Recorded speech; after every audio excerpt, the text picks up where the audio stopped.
I just want to start off by saying this video is being released as part of a fundraiser for Sandy Hook Promise, which is a nonprofit dedicated to preventing gun violence before it happens. If you find the information valuable, please consider supporting their work through the fundraising link. I recognize that most of you, my audience, is either in college or starting your early careers, so don't feel pressured or guilted to donate. There's plenty of other people in the world. A quick note before we begin, this is a long and heavy video. It covers very difficult and tragic material, and it may not be best to watch it all in one sitting.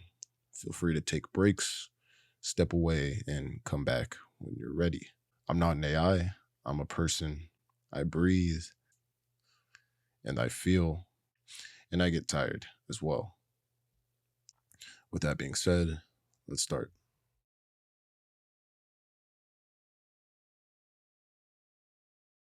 On August 13th, 1903, Winfield, Kansas, would become the site of what is often described as the first modern mass shooting, when 35-year-old Gilbert A. Twigg opened fire on a large crowd gathered for a public concert. Twigg, a miller and Army veteran of both the Philippine-American War and the U.S. occupation of Cuba, had lived in several states before settling in Winfield, where the locals nicknamed him Crazy Twigg, but generally regarded him as hardworking and harmless. That evening, as roughly 2,000 to 5,000 townspeople enjoyed music at the corner of 9th and Main Streets, he concealed himself in an alley behind the Oddfellows building and began firing a double-barreled shotgun into the crowd, killing 6 instantly and mortally wounding 3 more, while injuring at least 25 others. When 2 men attempted to subdue him, Twigg fatally shot himself with a revolver. In his boarding room, police would later discover letters in which he revealed the bitterness over a failed relationship from nearly a decade earlier and resentment towards town people he believed had wronged him. One letter, written to a friend in 1902, lamented his loneliness and suggested that his life would have been better had he married and settled down. This attack, shocking in its indiscriminate nature, would mark a disturbing precedent for mass shootings that would follow in later decades, especially within the U.S. Years later, in 1911, the Sullivan Act would be passed in New York and named after State Senator Timothy Sullivan. This was one of the first major U.S. gun control laws requiring licenses for the possession of concealable firearms and making unlicensed carrying a felony, while also banning various, quote, dangerous weapons such as blackjacks and brass knuckles. This was enacted amidst fears of violent crime associated with Italian immigrants on the Lower East Side. It was fueled by anti-immigrant sentiment and quickly enforced selectively. Its first conviction was an Italian laborer, Marino Rossi, which led to a judge openly condemning Italians as inherently criminal. While supporters of this act saw it as a heartfelt effort to rein in violence, it's been seen as disarming law-abiding citizens while empowering corruption, as several NYPD licensed division officers and others will be convicted in federal court for participating in a bribery scheme where they accepted bribes from 2012 to 2016 in exchange for hundreds of permits, in instances where permits would not be approved. Though this act actually reduced suicide rates, according to later studies, it remains one of the most infamous as a product of corruption, racial bias, and one that shaped U.S. gun policy for over a century. 2 years later, on June 20th, 1913, one of Europe's earliest school shootings would take place at St. Mary's Catholic School in Bremen, Germany, when 29-year-old teacher Heinz Schmidt, described as odd and withdrawn and suffering from a history of mental instability, would storm the building armed with a briefcase packed with 6 to 10 pistols and roughly 1,000 rounds of ammunition. Despite a gun dealer having alerted police weeks earlier about the unusually large purchase, no investigation was made, and Schmidt was able to carry out his rampage. Shortly after 11 a.m., he encountered teacher Marie Pohl in a hallway and fired at her before bursting into a classroom containing around 65 young girls who were studying, and he immediately opened fire. Schmidt would make his way through the school, and he would eventually be subdued by staff and captured. And he was nearly lynched by an enraged crowd outside before police arrested him and forced him back. By the end of this attack, 5 schoolgirls were dead, and more than 20 others, including children and adults, were injured. This massacre shocked Germany, drawing over 30,000 mourners, including Kaiser Wilhelm II, and prominent nobility to the funeral procession, which directly influenced the Kaiser to push for stricter gun laws. Investigations revealed that Schmidt harbored deep resentment against Jesuits, who he blamed for the death of his Protestant pastor father the day before the shooting, and within days he was declared mentally unfit for trial and confined to St. Jurgen Asylum, where he remained until dying of tuberculosis in 1932.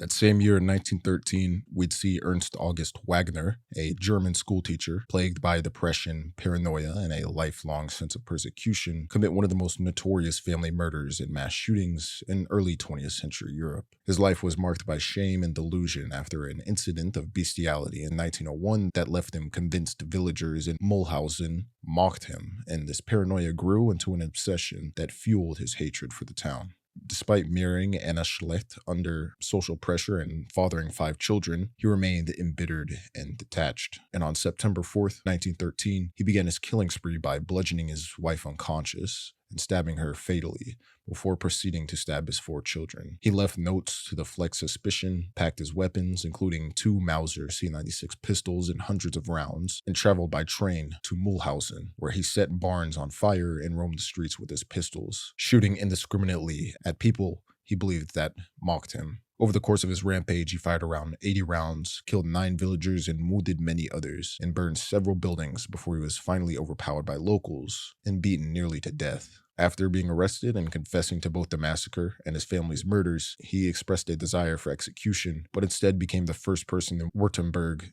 to be declared not guilty by reason of insanity, with psychiatrists diagnosing him with paranoid delusions, and he would spend the next 25 years confined to an asylum where he wrote plays and dramas until his death from tuberculosis in 1938.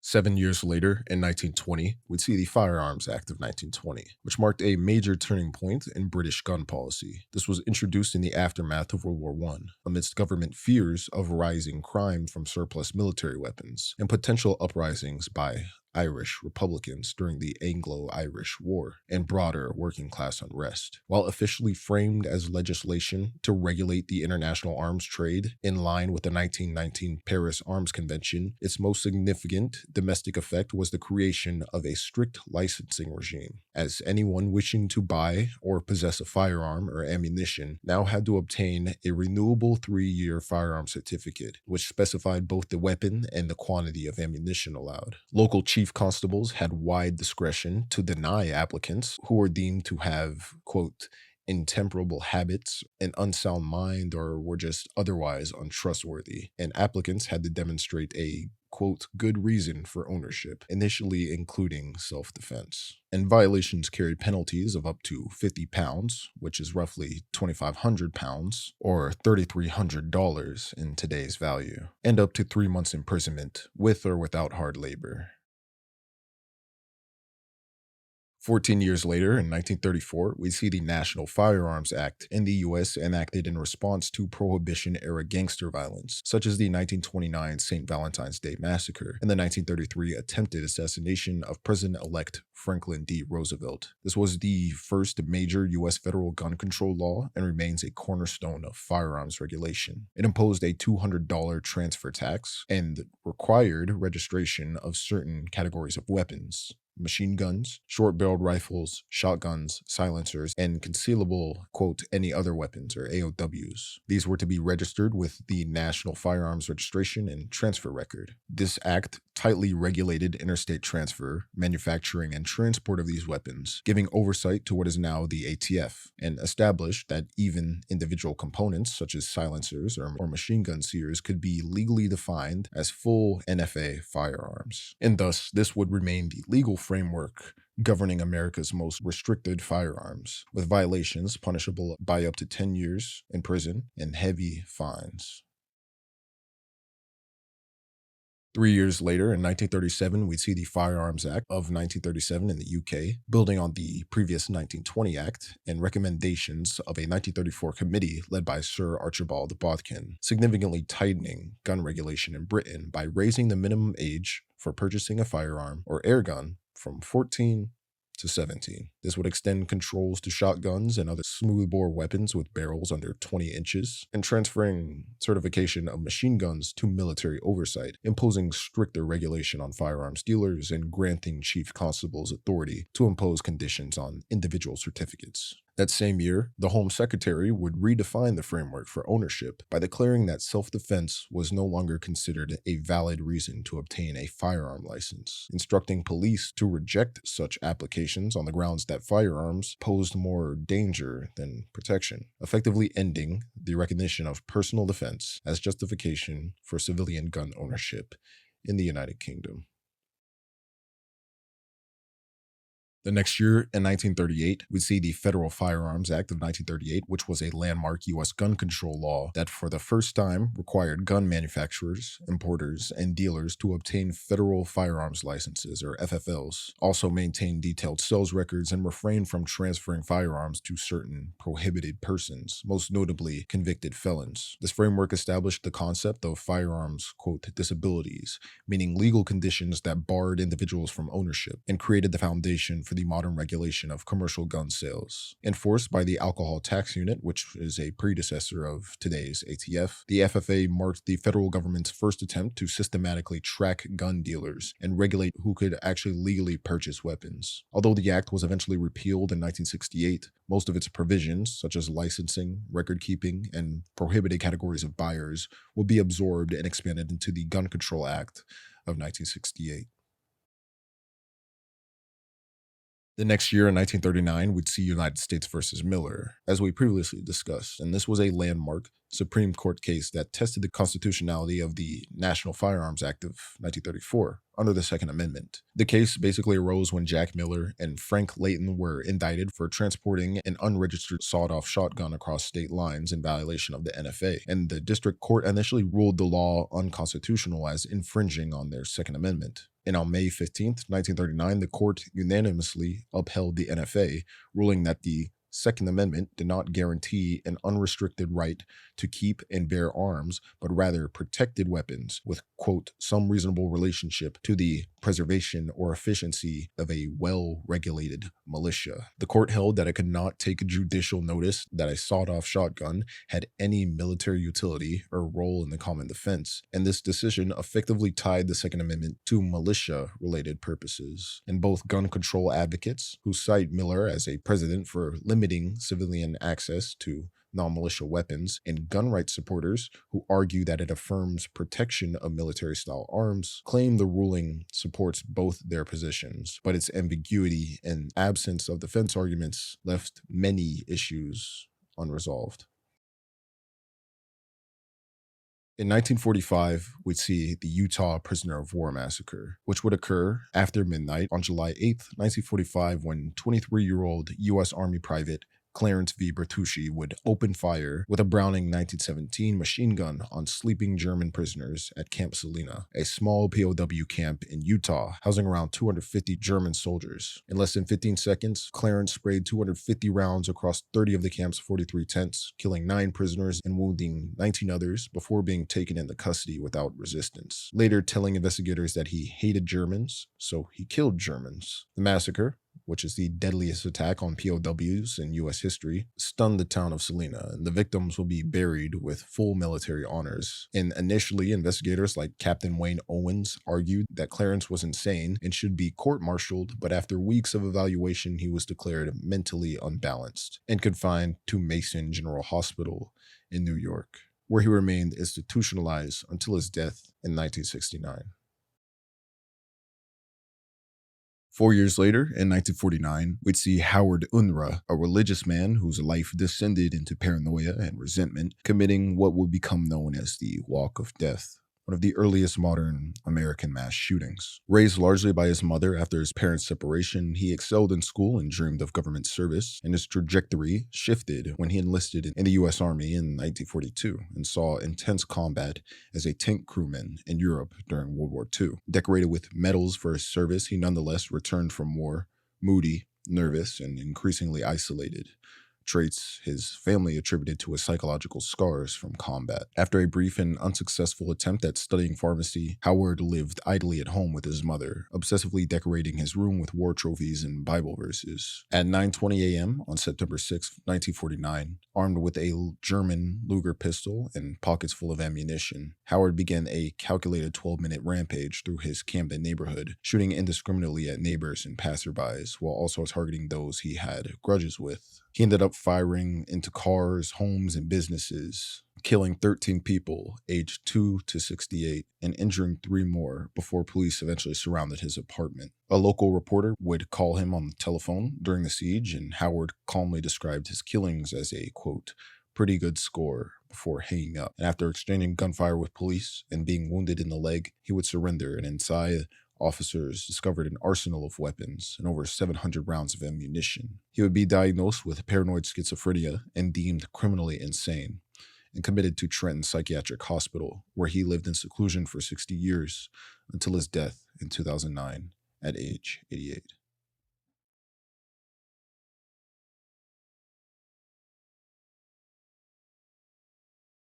In 1958, we'd see the Firearm and Sword Possession Control Law of 1958 in Japan. This was built on centuries of weapon restrictions dating back to Toyotomi Hideyoshi's 16th century disarmament of peasants, effectively banning private ownership of handguns while allowing limited possession of shotguns and air rifles under an exceptionally strict licensing regime that required police approval, exams, and ongoing monitoring. Enacted after World War II to curb gang violence and revised multiple times, the law reinforced Japan's cultural view of weapons as tools of rulers, not ordinary citizens. And as a result, Japan maintains some of the world's lowest rates of gun violence. The law has entrenched Japan's public perception that guns are inherently dangerous and therefore must be tightly controlled.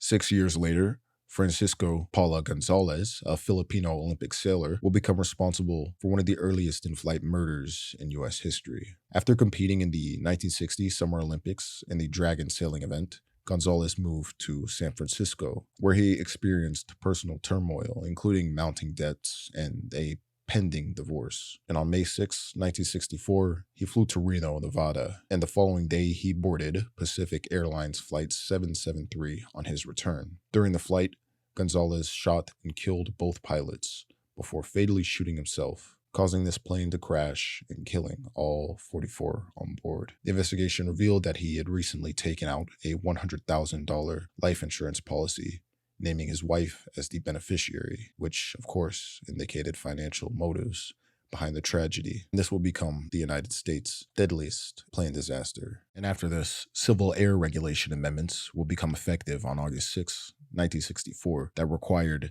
doors separating the passenger cabin from the crew compartment on all scheduled air carriers and commercial aircraft that must be kept locked in flight. 2 years later, in 1966, we'd see the University of Texas tower shooting, carried out on August 1st by 25-year-old Marine veteran Charles Joseph Whitman. This was one of the most infamous mass murders in U.S. history and marked the first modern mass shooting of its kind on American soil. Whitman, who had a history of domestic turmoil, substance abuse, violent impulses, and severe headaches that was later linked to a brain tumor, would murder his mother and wife in their homes, leaving behind suicide notes in which he rationalized his actions as sparing them from embarrassment and suffering. He would then arm himself with multiple rifles, pistols, and a shotgun, and over 700 rounds of ammunition and supplies, disguising himself as a repairman to gain access to the 28th floor observation deck of the University of Texas at Austin's main building. Injuring several people inside the tower, Whitman began randomly firing on students, faculty, and passerby targets below. And for 96 minutes, he killed 15 people, including an unborn child, and wounded 31 others before being shot dead by Austin police officers. The death toll would count at 17, and at the time, this would be the deadliest mass shooting by a lone gunman in U.S. history. The aftermath revealed Whitman had requested an autopsy in his final notes, leading to doctors discovering a pecan-sized brain tumor near his amygdala, fueling debates over whether the growth played a role in his violent outbursts and homicidal impulses. And the shooting would shock the nation, of course spurring new discussions on policing campus security, mental health, and gun violence, and the University of Texas closed for a day in mourning. And the UT Tower shooting has since become a grim historical marker for both its unprecedented scale and for its role in shaping modern American understanding of mass shootings and public safety.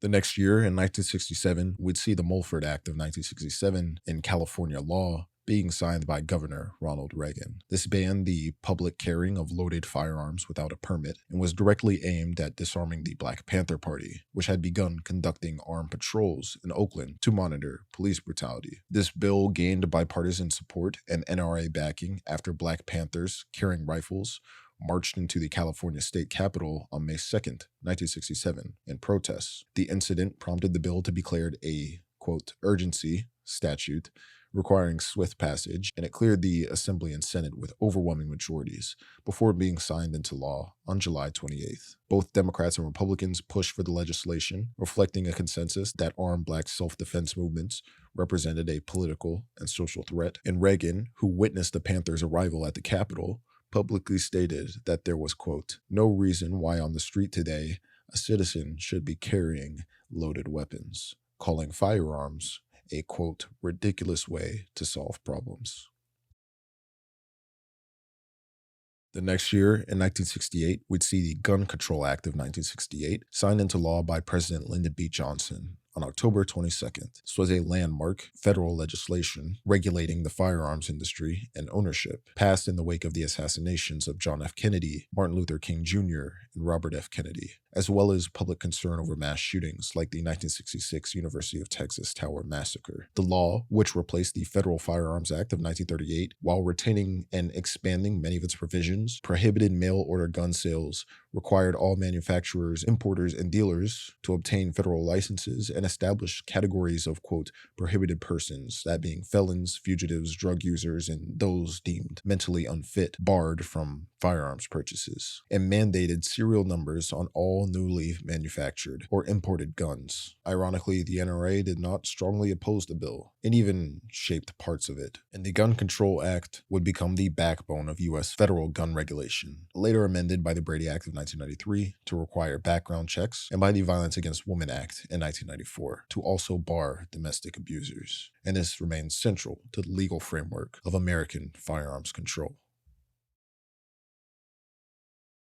That same year, in 1968, we'd see If released, which was a satirical British drama that portrays a violent student rebellion at a boys' boarding school, blending surrealism with social critique. The film basically follows the main character, Mick Travis, and his fellow nonconformist students as they endure sadistic prefects and authoritarian staff, eventually arming themselves and staging a bloody rooftop assault on Founders Day, machine gunning teachers, parents, and dignitaries in an allegorical act of youth insurrection. The film, of course, provoked censorship issues that led to temporary bans in some countries, including Italy, and its release was very timely, arriving months after the student revolts of May 1968 in Paris, and has also been celebrated as one of the greatest British films ever made. Now, I want to make something very clear. We're going to be discussing media in this video, including video games, movies, and TV. I do not believe that video games, movies, or TV shows inherently cause violence. Millions of people, including me and probably you watching, consume this kind of media without ever committing an act of violence. However, it's important to acknowledge that perpetrators of the attacks that we're talking about sometimes draw inspiration or motivation from the media that they consume. This doesn't mean that the media itself is the root cause. It means that when somebody is already struggling mentally, socially, or ideologically, they might interpret or fixate on that certain media in dangerous ways. So when I bring up these examples, it's about examining how media interacts or can interact with an individual's mindset, not painting all media or its consumers with the same brush. Yep, just wanted to make that clear. 3 years later, in 1971, we'd see the release of Stanley Kubrick's A Clockwork Orange, which was adapted from Anthony Burgess's 1962 novel. It's a dystopian crime film set in the near future Britain that follows the violent exploits and subsequent psychological rehabilitation of Alex Large, or Malcolm McDowell, also the guy that starred in If, the movie we just talked about. In the beginning, he leads a gang that indulges in assault and theft before being betrayed and imprisoned, where he undergoes experiments that condition him to be physically sick at the thought of violence or sex. Upon its release, the film was both praised and condemned, as it was lauded for its audacity, visual style, and McDowell's amazing performance, but also attacked by critics for dehumanizing victims and accused of glamorizing ultraviolence after a string of copycat crimes. The controversy led Kubrick to withdraw himself from British cinemas in 1973, which resulted in a 27-year self-imposed ban that lasted until after his death in 1999. And the film was also banned or heavily censored in countries including Ireland, South Africa, and Singapore. Despite the uproar, it was nominated for 4 Academy Awards and grossed $100 million worldwide, and has since become a cult classic and staple of film history. In 1974, we'd see the Olean High School shooting on December 30th, when 17-year-old honor student and rifle team member Anthony F. Barbaro barricaded himself in the student council room on the school's 3rd floor and opened fire from the windows, killing 3 people, including a pregnant woman, and wounding 11 others. Barbaro would eventually exchange fire with police until tear gas forced him unconscious, and he would be arrested without injury. He left behind bomb-making materials, journals detailing his plans, and writings expressing suicidal thoughts, and he admitted that he wanted to die but lacked the courage to kill himself directly. He would be charged with 3 counts of second-degree murder and multiple counts of assault and reckless endangerment, and though his lawyers pursued an insanity defense, psychiatrists declared him competent to stand trial. Before his proceedings advanced on November 1st, 1975, Barbaro would commit suicide in his jail cell, leaving behind 3 notes, one of which reflected deep regret and an acknowledgement that he could not survive either his guilt or the prospect of life in prison. The next year, in 1976, on July 12th, Edward Charles Alloway, a 37-year-old custodian with a long history of mental illness and violence, would carry out the California State University Fullerton massacre. Armed with a .22 caliber semi-automatic rifle he had purchased at a Kmart, he opened fire inside the university library and its basement, killing 7 people and wounding 2 others before fleeing. Witnesses described the shooting as relentless, with Alloway at one point sparing 2 people after muttering that they, quote, didn't belong here. He later surrendered to police at a nearby Hilton Inn, calmly confessing to having, quote, gone berserk. He'd be diagnosed with paranoid schizophrenia and plagued by delusions that photographers were exploiting his estranged wife. Before this, he had previously attempted suicide, been hospitalized, and undergone electroconvulsive therapy, and even assaulted other people, including his wife, who he threatened and shortly before the attack. He would be convicted of multiple counts of murder and ultimately found not guilty by reason of insanity, and was committed to the state mental hospital system, where he remains to this day.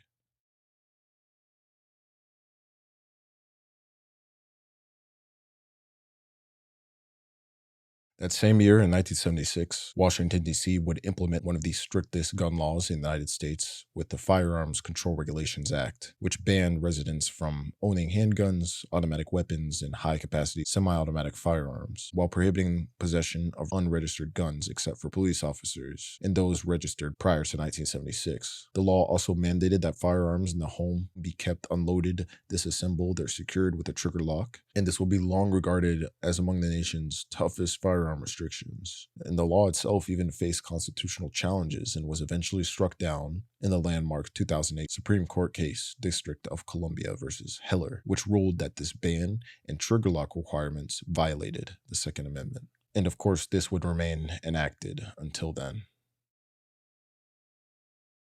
In 1979, on January 29th, 16-year-old Brenda Ann Spencer carried out the Cleveland Elementary School shooting in San Diego, California, killing the principal and a custodian while injuring 8 children and a police officer as she fired from her house across the street with a semi-automatic .22 caliber rifle her father had given her for Christmas. When asked why she committed the attack, Brenda infamously replied, quote, "I don't like Mondays." this livens up the day. Brenda was described as hostile towards police and fascinated with violence, and even had a documented history of truancy, vandalism, and depression. And she was even recommended for hospitalization prior to the shooting, which her father refused. After barricading herself in her home for hours, she surrendered to police upon being promised food and pled guilty to 2 counts of murder and assault with a deadly weapon, receiving a sentence of 25 years to life in prison, where she remains as of 2025 after multiple denied parole hearings.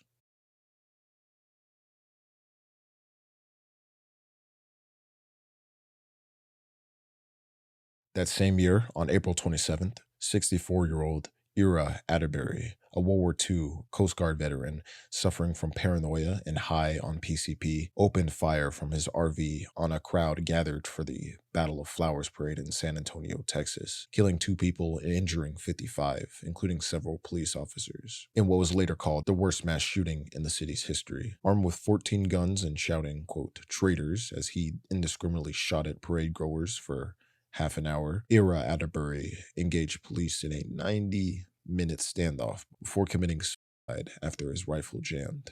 It was revealed that over the years he'd become increasingly paranoid, believing that he was being persecuted by police and cheated by banks and the Veterans Affairs Department. Neighbors and acquaintances said that they had not taken his rant seriously, but colleagues noted that he had frequent hallucinations, and in San Antonio he would become known as the Fiesta Sniper, and he would be buried back home in Missouri quietly.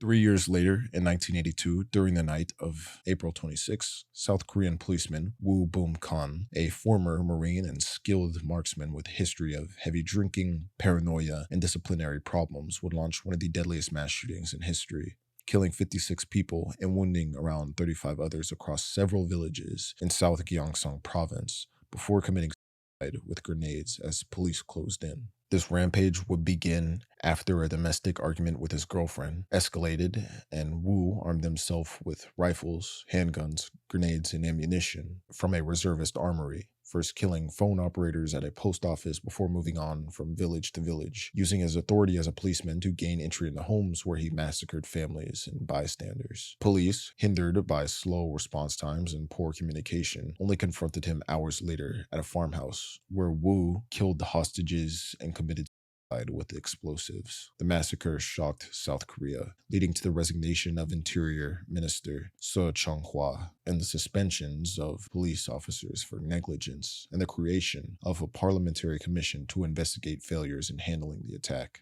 And in 2024, 42 years after the massacre, the 4.26 Memorial Park would be opened, featuring monuments, a dove statue, and a wall inscribed with the names of the victims.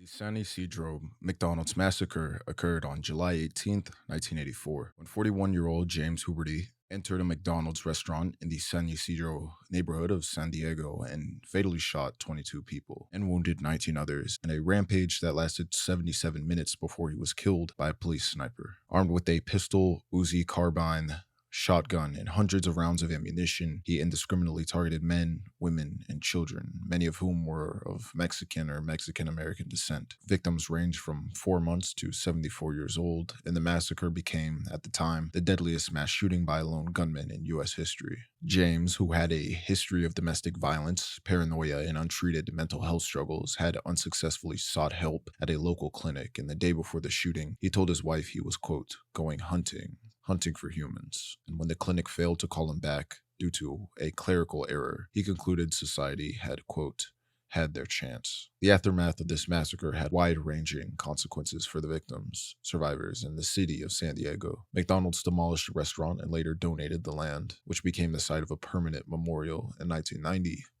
And the massacre also prompted reforms in police training, equipment, and tactical responses to mass shootings, as well as sparked lawsuits from victims' families against both McDonald's and the police department. The massacre would leave a lasting scar on San Diego and has even influenced depictions of violence in media, such as the 1988 film Bloody Wednesday, which is based on the events of the San Isidro massacre.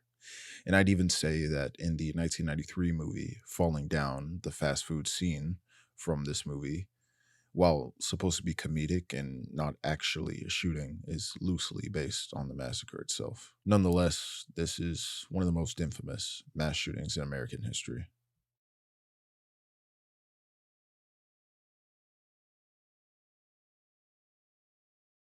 That same year, on April 15th, 1984, in Brooklyn, New York, we'd see the Palm Sunday Massacre, one of the city's deadliest mass shootings that left 10 people dead.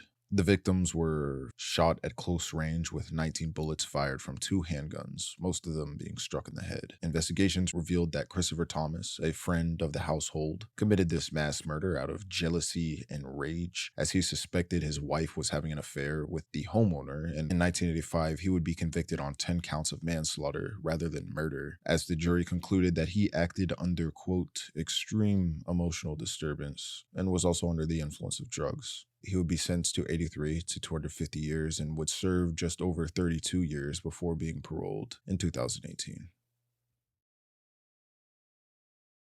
2 years later, in 1986, we'd see the Edmond post office shooting, which occurred on August 20th, when 44-year-old postal worker Patrick Henry Sherrill, a former Marine and Air National Guard marksman, described as a loner with a volatile temperament, opened fire inside his workplace in Edmond, Oklahoma. Armed with three semi-automatic pistols hidden in a mailbag, he locked the doors shortly after 7 a.m. and began targeting coworkers, killing 14 people and wounding 6 others before fatally shooting himself as police entered the facility. The massacre, which lasted less than 10 minutes, remains the deadliest workplace shooting in U.S. history and the deadliest attack by a lone gunman in Oklahoma. Patrick Sherrill had expressed resentment towards his management, even making threats of revenge before the attack, and the tragedy itself would inspire the phrase, quote, going postal, referring to extreme workplace violence that we'd see in the later years and led to lasting cultural associations with postal shootings. The same year, 1986, we'd see the Firearm Owners Protection Act of 1986, which was a major overhaul of U.S. gun laws, revising the Gun Control Act of 1968 in response to allegations of abuse by the ATF and concern over Second Amendment rights. This introduced reforms such as reopening interstate sales of long guns and allowing ammunition shipments through postal service, and ending record-keeping requirements for non-armor-piercing ammo, and guaranteeing the, quote, safe passage of firearms across state lines under federal protection. It also limited ATF inspections of gun dealers to once per year and forbade the creation of a federal gun registry. And the law will become most famous for the late-stage Hughes Amendment, which banned civilian possession of newly manufactured machine guns. And the National Rifle Association would strongly back the bill, which was ironically opposed by most major law enforcement organizations. The act also clarified categories of prohibited persons barred from firearm ownership, that being felons, fugitives, drug users, mentally ill, dishonorably discharged veterans, and later those convicted of domestic violence. The next year, in 1987, we see the Hungerford Massacre on August 19th, when 27-year-old Michael Ryan carried out a deadly spree shooting across Wiltshire and Berkshire, killing 16 people, including his mother and a police officer, and injuring many others before taking his own life. Armed with legally licensed weapons, including a Beretta pistol, M1 carbine, and Type 56 semi-automatic rifle, Michael Ryan first murdered Susan Godfrey in Severnake Forest before driving to Hungerford, where he killed neighbors, random residents, and a passerby in a rampage that lasted several hours. He set fire to his own home, shot at police, killed his mother, and continued through the town, targeting victims in homes, cars, and public spaces before barricading himself inside John O'Gaunt School. After exchanging words with police and firing at helicopters, he ultimately committed suicide, and ultimately, this would lead to a call for stricter controls, which in turn led to the Firearms Amendment Act of 1988, which banned semi-automatic centerfire rifles and restricted high-capacity shotguns. This was followed by a national firearms amnesty, which saw over 48,000 weapons surrendered to the state. The Hungerford killings remain one of the deadliest mass shootings in British history, and locally, the events are remembered as the Hungerford tragedy, with memorial gardens established for the victims.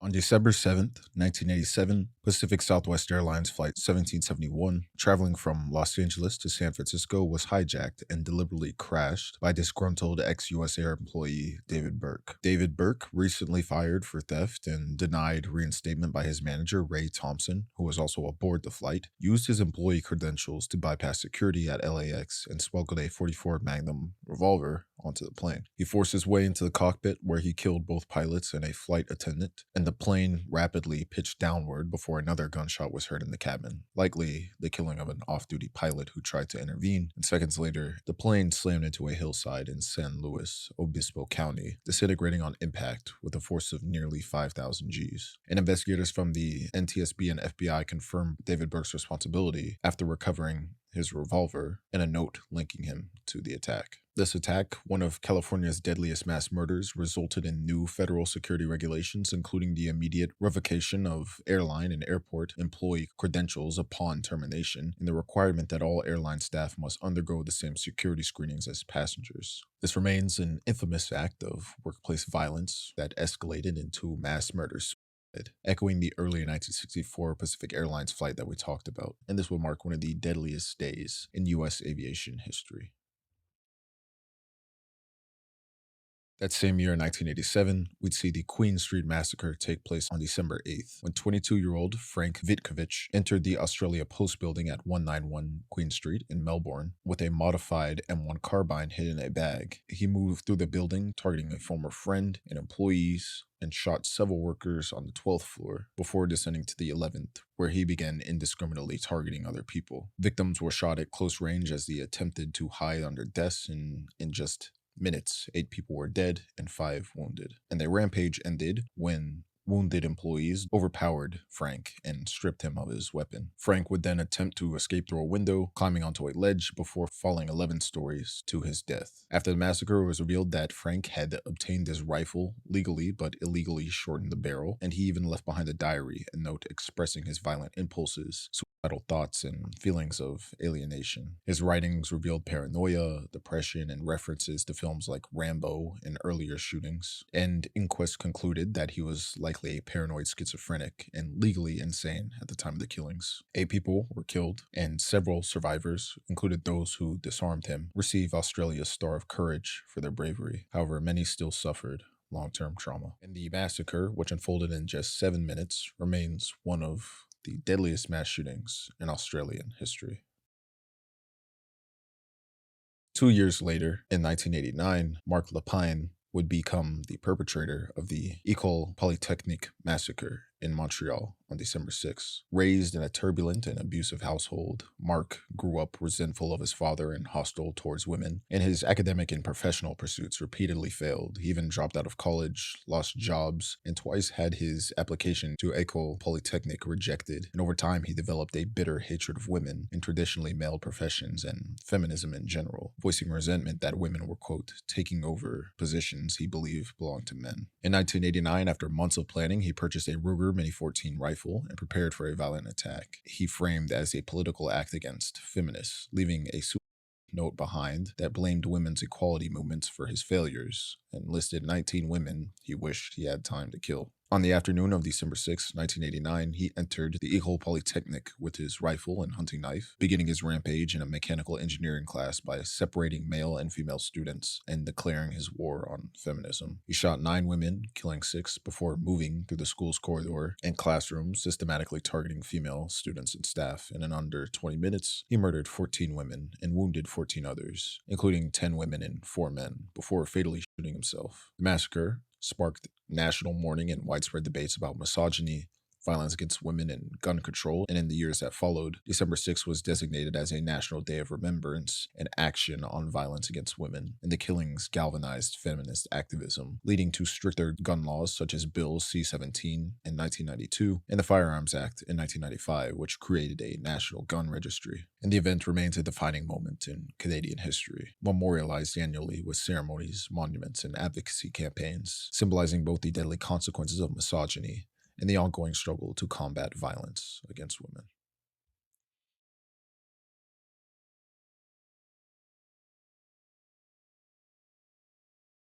The same year, in 1989, we'd see the Stockton schoolyard shooting also known as the Cleveland Elementary School Massacre, which occurred on January 17th, 1989, when 24-year-old Patrick Purdy opened fire on the playground of Cleveland Elementary School in Stockton, California. Armed with a Norinco Type 56 semi-automatic rifle and 2 handguns, he fired 106 rounds in less than 3 minutes, killing 5 children and wounding 30 others, including a teacher, before fatally shooting himself. Earlier, he had set his car ablaze with Molotov cocktails and gasoline, signaling his intent to die in the attack, and he dressed in combat fatigues and flak gear as he sprayed bullets into a playground crowded with 300 children. His weapons were inscribed with words like freedom, victory, and Hezbollah, suggesting a delusional fixation with militarism and world politics at the time. And the massacre would mark the deadliest attack at an American elementary school at the time, sparking urgent debates about the availability of semi-automatic assault weapons, and public outrage helped push California to enact the Roberti Rus Assault Weapons Control Act of 1989, the first state law in the U.S. to ban the sale and possession of more than 50 specified models of assault weapons. The event received extensive national media coverage, and in the decades since, survivors and educators founded Cleveland School Remembers, an organization dedicated to advocating against gun violence and highlighting its lasting psychological toll.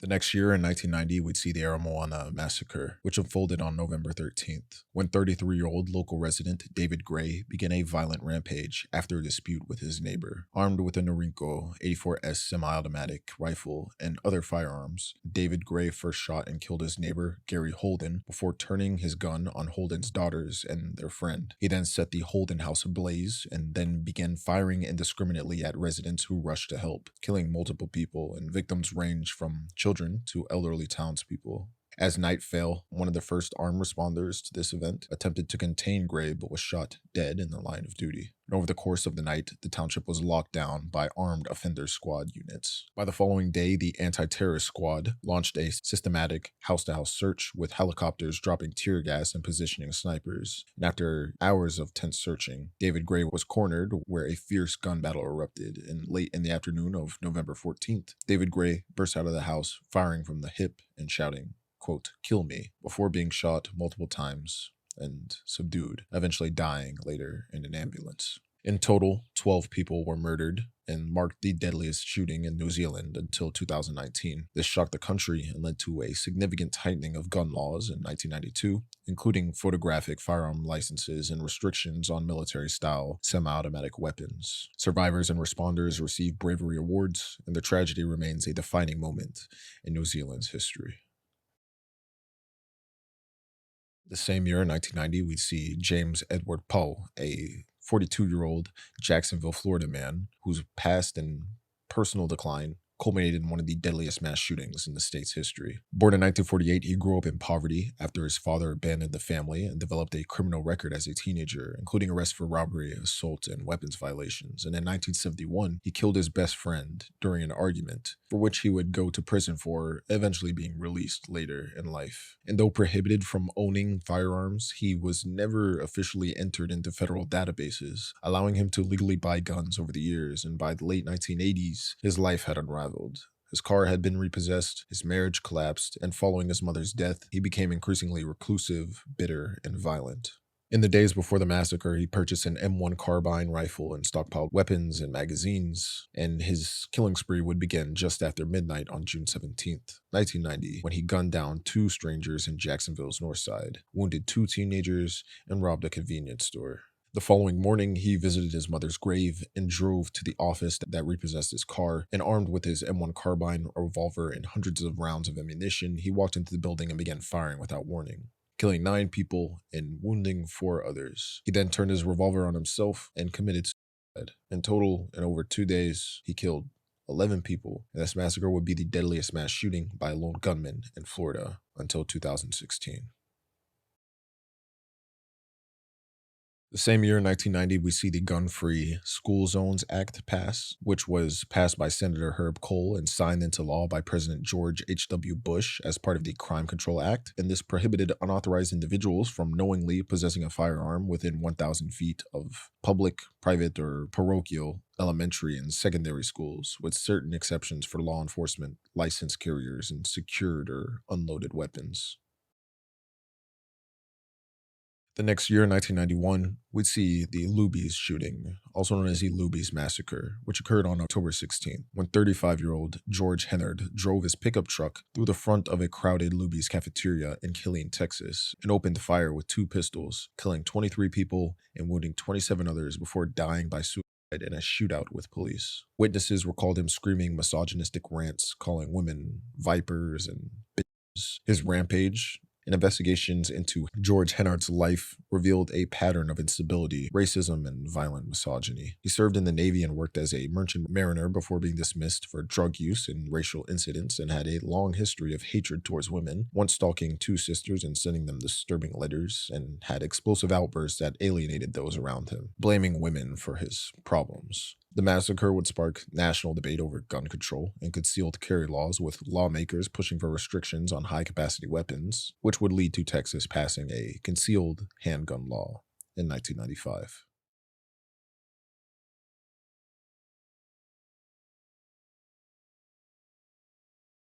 That same year, in 1991, we'd see the University of Iowa shooting occur on November 1st. In Iowa City, when Gang Lu, a 28-year-old former graduate student, killed 5 people and wounded another before committing suicide. Armed with a .38 special revolver, Lu first entered a meeting in Van Allen Hall and opened fire on members of the physics and astronomy department, killing his former dissertation advisor and associate professor. He then walked up to Jessup Hall, where he began shooting at more people, and it was stated that he reportedly intended to kill the university president, Hunter Rawlings III, but wasn't able to as Rawlings was away at a football game. Minutes later, Lou would be found dead in Jessup Hall from a self-inflicted gunshot wound, and the massacre would become the deadliest school shooting in Iowa's history. Described as a loner and prone to tantrums, Lou became increasingly resentful after his dissertation failed to win a $2,500 award, and in the months leading up to the attack, he wrote 5 letters explaining his grievances, though these were never publicly released. And his rampage would spur discussions about academic pressures, mental health, and cultural displacement among foreign students.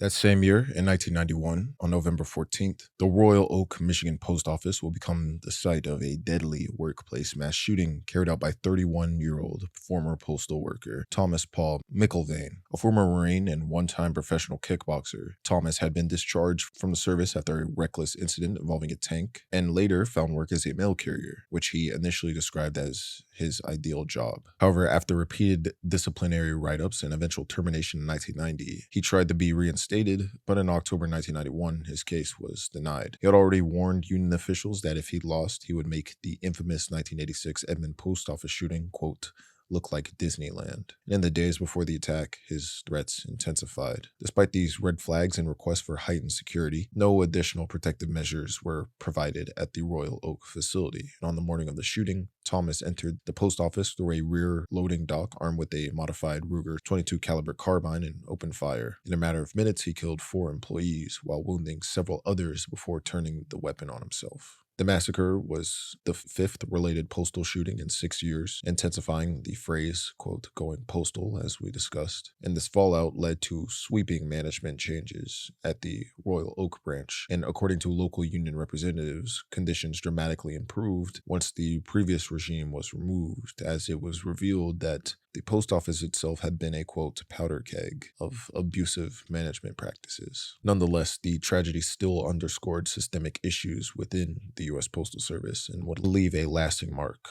on the national conversation about workplace violence.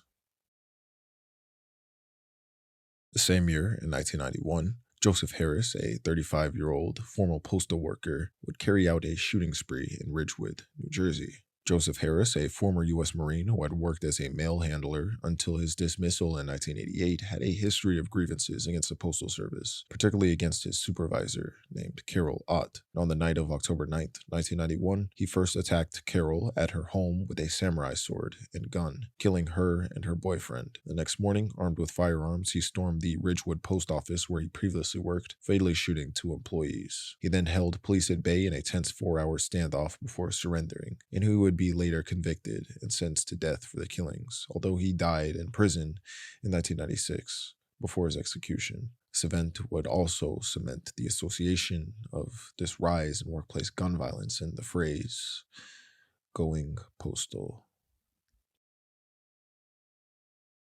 The next year, in 1992, we'd see the Lyndhurst High School shooting, which occurred on May 1st in Olivehurst, California, when 20-year-old former student Eric Houston entered the school armed with a 12-gauge pump-action shotgun and sawed off 22 caliber rifle. Houston, who had failed to graduate and blamed his civics teacher for his academic troubles, fatally shot a teacher and 3 students, and wounded 10 others before taking over 80 students hostage in a classroom, sparking a 80-hour standoff with police that ended in his surrender. Eric Houston later admitted that he was despondent over losing his job, failing to complete school, and harboring a grudge against his former teacher. Convicted of the murders, he would be sentenced to death in 1993, and originally housed on death row at San Quentin, he would be transferred to Pelican Bay State Prison in 2024, where he remains to this day.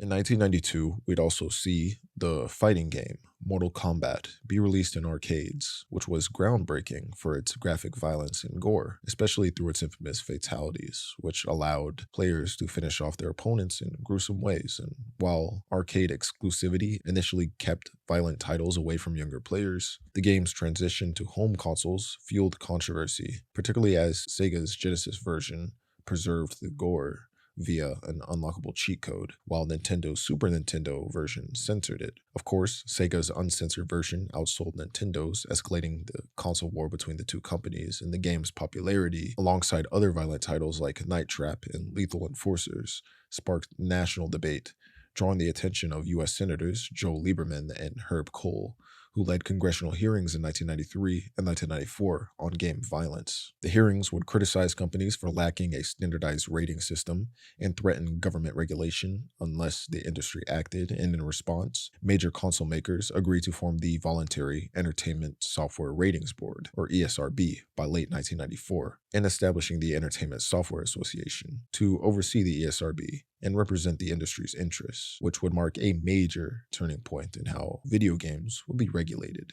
in the United States. The next year, in 1993, on December 7th, Colin Ferguson would open fire aboard a crowded Long Island Railroad commuter train traveling from Penn Station to Hicksville, New York, killing 6 passengers and wounding 19 others in a methodical 3-minute rampage before being subdued by fellow passengers. Ferguson, armed with a Ruger P-89 semi-automatic pistol and carrying 160 rounds of ammunition, calmly walked down the aisle of a train, shooting riders on both sides while repeating, quote, "I'm going to get you." Panic spread through the train as passengers tried to hide and escape to other cars or flee, and Colin Ferguson would ultimately be tackled and restrained by several men. Notes found in his pockets revealed grievances against political figures, institutions, and individuals he believed wronged him, including complaints about racism and conspiracies. And police determined he had been planning the massacre for at least a week. The case gained national attention not only for the brutality of the crime, but for his unusual trial, during which he dismissed his defense attorneys and represented himself, cross-examining his victims in court. Prosecutors argued that Ferguson was motivated by paranoia, racial resentment, and long-standing personal grievances, and Ferguson insisted on his innocence, even claiming that another man was responsible for the shooting. Eventually, on February 1995, he would be convicted on 6 counts of murder and 19 counts of attempted murder, and sentenced to 315 years and 8 months to life in prison, making him ineligible for parole until the year 2309. And Colin Ferguson remains incarcerated to this day.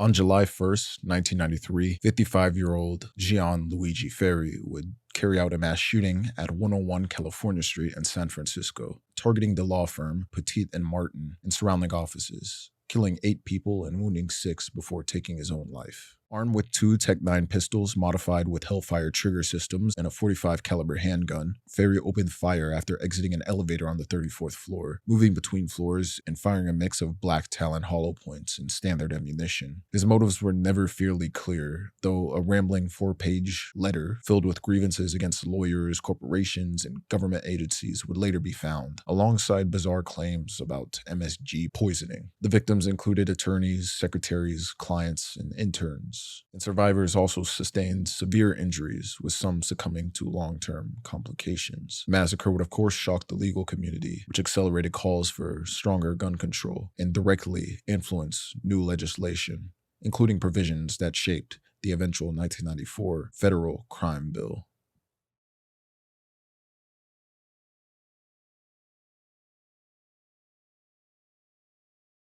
The same year, 1993, we'd see the Brady Handgun Violence Prevention Act, which was signed into law by President Bill Clinton on November 30th, 1993. And this was a landmark gun control legislation that mandated federal background checks for firearm purchases. This act required licensed dealers to perform checks before transferring a firearm. And since its implementation, the FBI's National Instant Criminal Background Check System has processed hundreds of millions of checks, blocking over 1 million prohibited purchases, with studies suggesting that the Brady Act modestly reduced gun sales, particularly among older Americans, while broader debates continue over its impact on violent crime and its failure to address the unregulated private sale of weapons on the secondary market. The next year, on June 20th, 1994, 20-year-old former Air Force Airman Dean Melberg would carry out a mass shooting at Fairchild Air Force Base in Spokane, Washington, killing 4 people and wounding 22 others before being fatally shot. Melberg, who had a long history of troubling behavior and psychological issues, including diagnosis of mild autism, generalized anxiety disorder, and paranoid personality disorder, had previously been evaluated by base psychologists and would initially be found unfit for duty. However, his mother lobbied Congress to keep him in the military, leading to his reassignment before his eventual discharge just 4 weeks prior to the shooting. Armed with an MAK-90 rifle with a 75-round drum magazine, he entered the ungated base hospital, killing 2 of the psychologists who evaluated him, an 8-year-old and a civilian, and also caused injuries that led to the death of an unborn child. Investigations later suggested that his dismissal from the Air Force and loss of uniform may have been the triggering factor, as his instability had been flagged repeatedly since basic training. The same year, in 1994, we'd see Baruch Kopel Goldstein, an American-born Israeli physician and religious extremist, carry out the 1994 Cave of the Patriarchs massacre in Hebron, killing 29 Palestinian Muslim worshippers and wounding over 125 before being beaten to death by survivors. Born in Brooklyn, New York, to an Orthodox Jewish family, he earned a medical degree from Albert Einstein College of Medicine at Yeshiva University and immigrated to Israel in 1983. He worked as a physician and served in the Israeli Defense Forces, where he was accused of refusing to treat Arab patients, including Arab soldiers. And eventually, on February 25th, 1994, during the Jewish holiday of Purim, in the Muslim holy month of Ramadan, Goldstein entered the Ibrahimi Mosque in Hebron's Cave of the Patriarchs and opening fire on hundreds of Palestinian worshippers, killing 29 and injuring scores more before he was subdued and killed. The massacre sparked widespread outrage and violent protests, leaving dozens more Palestinians and several Israelis dead in the subsequent unrest. And Israeli Prime Minister Yitzhak Rabin would denounce Goldstein and his actions as a shame on Zionism, and the government responded by banning Koch, the political party he was a part of, and detaining followers. Nevertheless, Goldstein's grave in Kiryat Arba would become a pilgrimage site for Jewish extremists, with thousands visiting annually, and some religious nationalist leaders hailing him as a martyr or a hero. The same year, in 1994, on September 20th, Tian Mingjian, a 30-year-old first lieutenant in the People's Liberation Army of China, would first open fire at his military base in Tongjiang County, killing the regimental political commissar, 3 other officers, and wounding at least 10 more before fleeing. Reports revealed that Tian had long-standing conflicts with his superiors, including disciplinary issues and allegations of bribery, but his most profound grievance was personal. His wife had been forced to undergo a late-term abortion under China's one-child policy, an operation in which both she and their unborn son died. Tian armed himself with a Type 81 assault rifle and hijacked the vehicle to Beijing at approximately 7:20 a.m. He abandoned his vehicle after it crashed and began firing indiscriminately at civilians. In the chaos, 17 people were killed, and police and soldiers flooded the area, but Tian's background as a skilled sharpshooter allowed him to hold them off for hours, killing additional officers and civilians before he was cornered and eventually shot by a sniper. The scale of this massacre was unprecedented for Beijing, and in the aftermath, Chinese authorities swiftly suppressed media coverage, cutting off live foreign broadcasts and prohibiting local reporting beyond official statements. And investigations would be conducted, leading to the commander and political commissar of the Beijing military region receiving serious party warnings, while numerous leaders were dismissed or demerited, totaling around 60 punished officials. And at the time, the army would be ordered to tighten weapons management and reinforce political and ideological training to prevent similar breakdowns. The same year, in 1994, we'd see the Public Safety and Recreational Firearms Use Protection Act, better known as the Federal Assault Weapons Ban, that was enacted on September 13th, 1994, as part of the Violent Crime Control and Law Enforcement Act that prohibited the manufacture, transfer, or possession of certain semi-automatic firearms, defined as, quote, assault weapons, as well as large capacity magazines holding more than 10 rounds, though it allowed exemptions for weapons and magazines made before the law was taken into effect. Signed by Bill Clinton, the 10-year ban was influenced by high-profile mass shootings like the 1989 Stockton schoolyard shooting, the 1991 Luby's massacre, and the 1993 101 California street attack. It would face heavy opposition from the NRA, which argued that the weapons were only used in 1% of the crimes, while critics pointed out that they were disproportionately used in mass shootings. And studies of its impact found mixed results, as while there was little evidence that the ban affected overall gun homicide rates, some research suggested that it significantly reduced fatalities and injuries in mass shootings, which would rise again after its expiration in 2004.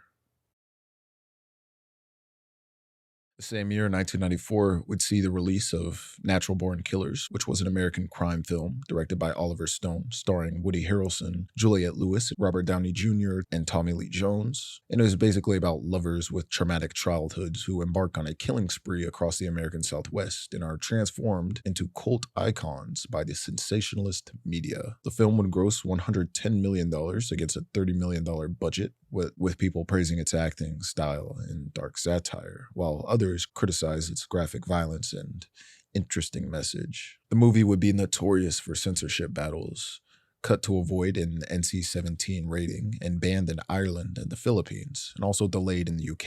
And it would be named the 8th most controversial film in history by Entertainment Weekly, and would also inspire several copycat crimes, including connections to school shootings like Columbine, whose perpetrators codenamed their attack NBK, further fueling the debate about media influence. Despite this, the film has endured as a cult classic, with people divided on whether it was a scathing satire of America's obsession with violence or a work guilty of glorifying the very thing it was trying to condemn. The next year, in 1995, on March 22nd, 29-year-old Christopher Green would be arrested and charged with the execution-style murders of 4 men and the wounding of another during a robbery at a small Montclair post office where he once worked. According to authorities, Christopher Green entered the Fairfield Street branch on March 21st and forced 2 postal employees and 3 customers to lie face down and then shot them at close range. Christopher would later confess to stealing more than $5,000 to pay off rent, and investigators speculated he may have killed to eliminate witnesses since both postal workers actually recognized him, and he would eventually be arrested at his residence at East Orange apartment and led police to the cache, bloodstained clothing, and ammunition. Officials noted that he had no significant criminal record beyond a minor juvenile offense, which is how he was able to have access to his firearms, and he was described by coworkers as a conscientious employee from a respected local family, which made the killings especially shocking to the suburban community and would set in stone the phrase of, quote, going postal. That same year, 1995, we'd see the release of The Basketball Diaries, which is a 1995 biographical crime drama about a gifted high school basketball player and writer whose life spirals into heroin addiction, starring Leonardo DiCaprio. The film premiered at the Sundance Festival on January 27, 1995, and was released theatrically on April 21st, grossing $2.4 million amidst mixed reviews. And despite DiCaprio's praised performance, the film would become controversial after multiple school shootings due to a sequence in which DiCaprio's character dons a trench coat and shoots his classmates, which would eventually draw lawsuits from victims' families and a $33 million suit from activist Jack Thompson, which was ultimately dismissed in 2001. But this film is also seen as one where the Columbine shooters got their inspiration for the whole trench coat mafia thing.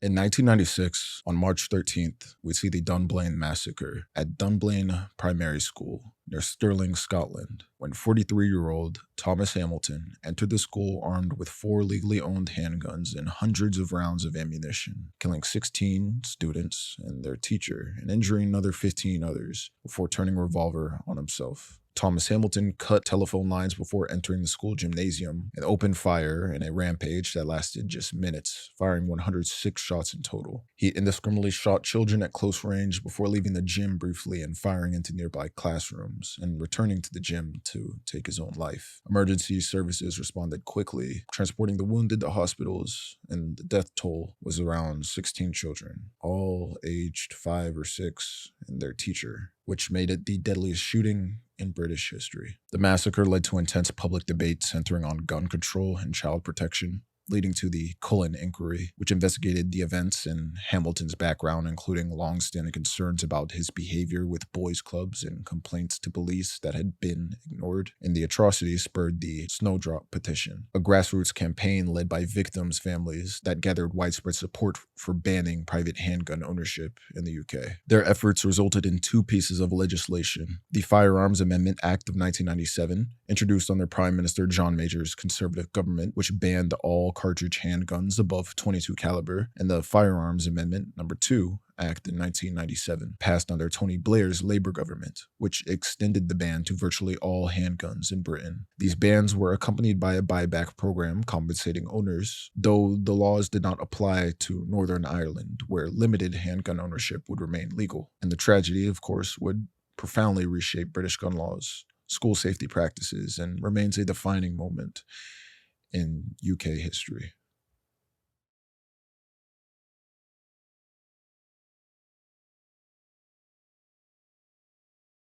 Same year, in 1996, Martin John Bryant would become the perpetrator of the Port Arthur Massacre, the deadliest mass shooting in modern Australian history, in which 35 people were killed and 23 others were wounded on April 28, 1996. Martin Bryant's early life was marked by behavioral problems, bullying, animal cruelty, and repeated psychiatric assessments that described him as intellectually disabled and socially disturbed, though not mentally ill in the clinical sense. In 1987, he befriended Helen Harvey, a wealthy lottery heiress, and moved into her mansion with her, living eccentric lives of lavish until Helen would die in a 1992 car crash. Shortly afterwards, his father died in an apparent suicide, leaving Martin Bryant with more than 250,000 Australian US dollars, in addition to the 550,000 that he inherited from Helen. With his new wealth, he lived extravagantly and traveled and displayed increasingly erratic behavior, often described as lonely and socially outcast. By 1995, he had grown suicidal and isolated, frequently drinking heavily and allegedly contemplating mass killing after obsessively following coverage of the Dunblane School Massacre in Scotland. And according to a psychiatrist, Dunblane served as the catalyst for Martin Bryant, as on April 28th, 1996, he first murdered David and Nolene Martin, who owned the Seascape Guest House, a property his father had long wanted and whom Martin Bryant blamed for his father's depression and death, before eventually driving to the Port Arthur Historic Site, a popular tourist destination where he went armed with semi-automatic rifles and began his attack on Broad Arrow Cafe, where in just 15 seconds he killed 12 people and wounded 10 others before moving into the gift shop and car park, firing indiscriminately at visitors. He then hijacked a BMW after killing its occupants and shot more victims before abducting Glenn Pierce and returned to Seascape,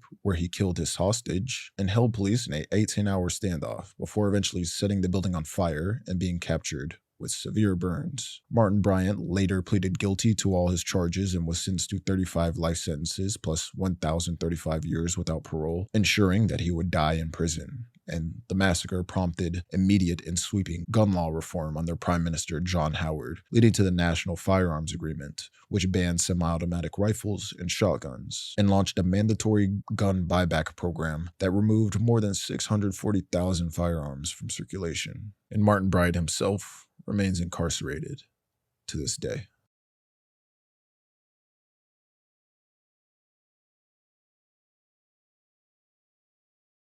The next year, on February 28th, 1997, Larry Phillips Jr. and Emil Matasareanu, being heavily armed with illegally modified rifles in hand and layered and improvised body armor, robbed the Bank of America on Laurel Canyon Boulevard and walked straight into one of the most intense firefights in U.S. policing. After setting 8-minute timers, they stormed the Bank of America branch and blasted through security and left with around $300,000. Outside, patrol officers armed mostly with 9mm pistols and 12-gauge shotguns found their rounds bouncing off the robbers' armor as the pair sprayed streets, cars, and even the police helicopter with automatic fire. The gun battle sprawled across blocks, with Larry on foot and Emil in their getaway car. Eventually, Phyllis will be wounded and with a jammed rifle ultimately died by suicide after exchanging more fire, and blocks away, Emil would surrender after being shot repeatedly in the legs and eventually died from blood loss before medics could safely reach him. In total, around 1,100 rounds were fired by the robbers and around 700 by police, with 12 officers and 8 civilians being injured.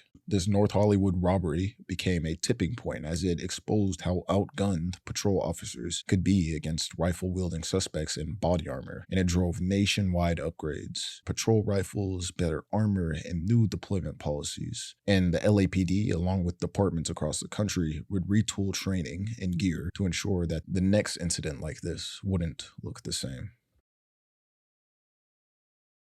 The same year, in 1997, we see GoldenEye 007 be released, and this was a first-person shooter developed by Rare and published by Nintendo for the Nintendo 64, based on the James Bond film GoldenEye. This was a groundbreaking FPS where players controlled Bond through missions requiring objectives like recovering items, destroying targets, and stealth-based combat. Released 2 years after the GoldenEye film, it exceeded expectations, selling over 8 million copies and becoming Nintendo 64's third best-selling title and earning multiple awards. It was essentially the first-person shooter of its time, which reshaped the landscape, paving the way for titles like Halo and Call of Duty. Of course, on the other hand, it cemented its status as one of the most influential and celebrated video games ever made, among the first popular first-person shooter that would also become tied to its derivatives through discussions of violent media. The same year, in 1997, the Postal video game would be released, which was notorious for its satirical mass shooting gameplay and violent premise that led to bans in some countries. Players controlled the Postal Dude, a paranoid man who believes his town is infected by a, quote, hate plague unleashed by the US Air Force, driving him to massacre civilians across varied locations. The game would, of course, face controversy for its unapologetic violence, bleak humor, and the original finale that involved attempting an elementary school shooting, which was later altered in the 2016 remake to avoid parallels with real-life tragedy. Nonetheless, Postal is both a cult classic and a play on the whole going postal thing itself, which of course would ignite debates over video game violence and satire. The next year, in 1998, we'd see the West Side Middle School shooting occur on March 24th, 1998, when 13-year-old Mitchell Johnson and 11-year-old Andrew Golden carried out a deadly ambush on their classmates and teachers. The night before, the two collected camping supplies, survival gear, 9 stolen firearms, and 2,000 rounds of ammunition taken from Andrew Golden's grandfather. The following day, after arriving late to school, Andrew Golden pulled a fire alarm at around 12:30 p.m., sending students and staff into what they believed was a fire drill. And as evacuees poured into the open, Mitchell Johnson and Andrew Golden opened fire from a wooded area nearby, killing 4 students and the teacher, Shannon Wright, while wounding 10 others. After firing 22 shots, the boys attempted to flee in their van that they stocked with food and supplies, but police apprehended them within 10 minutes. Both will be tried as juveniles, and despite public outrage over the light sentencing, they could only be held until their 21st birthday. Under Arkansas law, Johnson and Golden were confined to juvenile facilities until their release at age 21. Johnson in 2005 and Golden in 2007. Johnson struggled with crime after release, being arrested multiple times on drug, weapon, and theft charges, eventually serving another prison sentence before his 2015 release into a rehab program in Texas. And Golden, who lived under an alias, was denied a concealed carry permit license after lying on his application, and eventually lived quietly until July 27, 2019, when he was killed in a head-on car crash in Arkansas.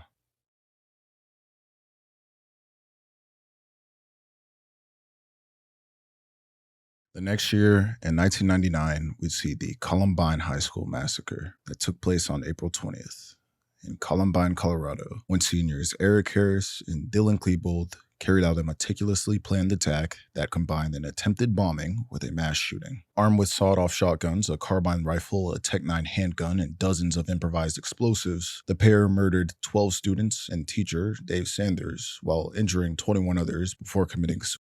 Their plan initially hinged on 2 large propane bombs placed in the cafeteria during the busiest lunch period, which, had they detonated, could have killed hundreds. And when the explosives failed, Harris and Klebold shifted to firearms, beginning their rampage outside the school before moving through the hallways and ultimately in the library, where they murdered 10 students in less than 7 minutes. This lasted under an hour, during which the shooters taunted victims, detonated pipe bombs, and exchanged gunfire with responding officers. Though police did not immediately storm the building, and heavily criticized for their delayed response, law enforcement's handling of Columbine led directly to the development of new active shooter response tactics, including immediate action rapid deployment, which trains officers to immediately engage gunmen rather than wait for SWAT. Columbine would become the deadliest school shooting in U.S. history and remains infamous for its brutality and influence, with the term Columbine becoming synonymous with school shootings in American culture. In the years leading up to the massacre, Harris and Klebold left behind a trove of writings, videos, and online activity that revealed a disturbing blend of rage, depression, and grandiose fantasies of mass murder. The pair documented their plans in home videos, later called the basement tapes, where they explained their intent to eclipse prior massacres, fantasized about hijacking airplanes, and mocked classmates they planned to kill. They even idolized violent media such as Doom, which they played, that apparently had a level modeled after their school, and they even mimicked scenes in their own student films that they created. Many theories emerged about their motives, ranging from bullying and isolation to the influence of goth subculture, violent video games, antidepressants, and even Nazi ideology, and their true motive remains uncertain. The aftermath of Columbine reshaped American society, sparking intense debates over school safety, gun control, mental health, and the role of media. And in the years following, Columbine would inspire copycat plots and attacks worldwide, in a phenomenon that will become known as the Columbine effect, as future shooters cited Harris and Klebold as inspirations and sought to surpass their death toll. And the legacy endures in school security policies, police tactics, and public discourse on guns and mental health.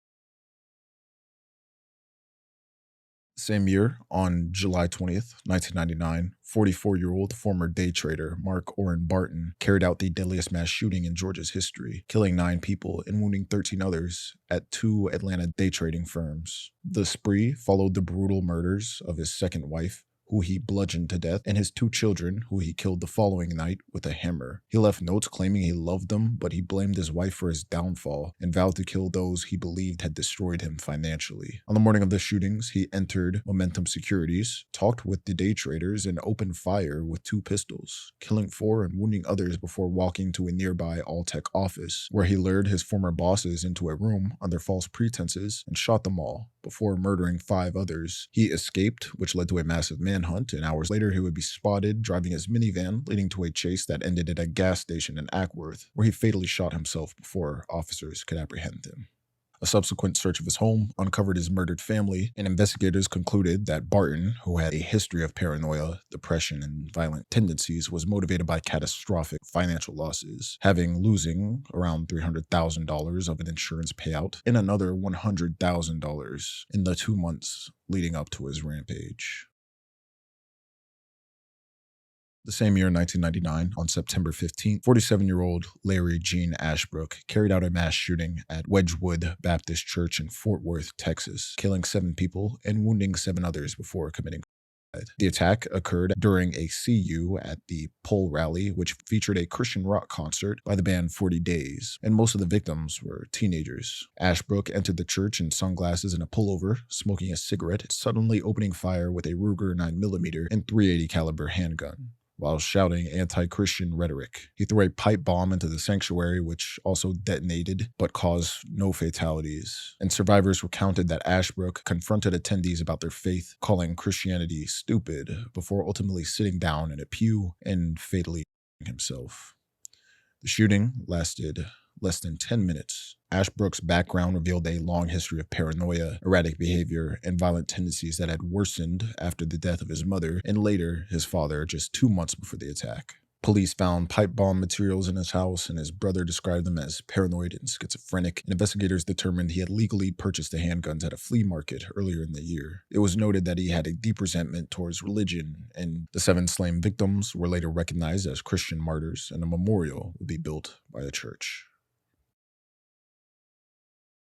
The same year, 1999, would see the release of The Matrix, which depicts a dystopian future where humanity is unknowingly trapped in the Matrix, a simulated reality created by intelligent machines. And of course, you'd have the main character, Neo, be recruited by Morpheus to fulfill a prophecy, being the One. This film grossed over $460 million worldwide, becoming the top release of 1999 and winning 4 Academy Awards. It shaped modern action and superhero cinema, and of course will become controversially linked to the Columbine Massacre due to the shooter's reference to the trenchcoat mafia. It would also later be misappropriated by alt-right and conspiracy groups, particularly the Red Pill culture. And despite all this, it would solidify its place as one of the most influential science fiction films ever made.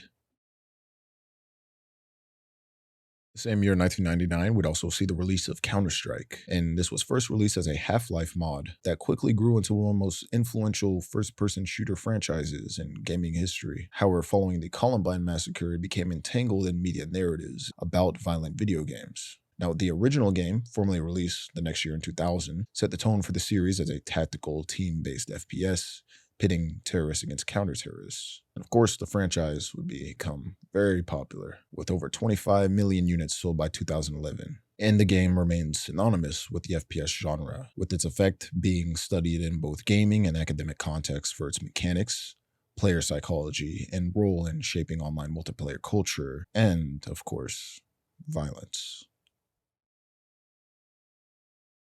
The next year, in 2000, on April 28th, Richard Scott Baumhammers, a lawyer with a long history of mental illness and documented white supremacist beliefs, would carry out a racially motivated 2-hour shooting spree across Allegheny and Beaver Counties, Pennsylvania, killing 5 people and paralyzing another before being arrested. Baumhammers had been treated by multiple psychiatrists for delusional disorders throughout the 90s, and in the years leading up to the rampage, he published extremist writing, frequented neo-Nazi websites, and voiced admiration for Adolf Hitler and Timothy McVeigh. His attack would begin with the murder of his Jewish neighbor, Anita Gordon, whose house he also set on fire, before continuing to synagogues and an Indian grocery store where he killed others. He spray-painted swastikas at Jewish sites during the spree Missouri and carried a manifesto calling for violence against immigrants. And after a police stop in Ambridge, he would be arrested and charged with 19 counts, including homicide, attempted homicide, and ethnic intimidation. And in 2001, a jury found him guilty on all counts and sentenced him to death, though his execution was repeatedly delayed, with an indefinite stay issued in 2010. Investigations revealed irony in his ideology against immigrants, as he was the son of Latvian immigrants himself. Extremist groups like White Aryan Resistance would praise his actions, which would cement his case as one of the most notorious hate-driven rampages in Pennsylvania history, and he remains incarcerated to this day.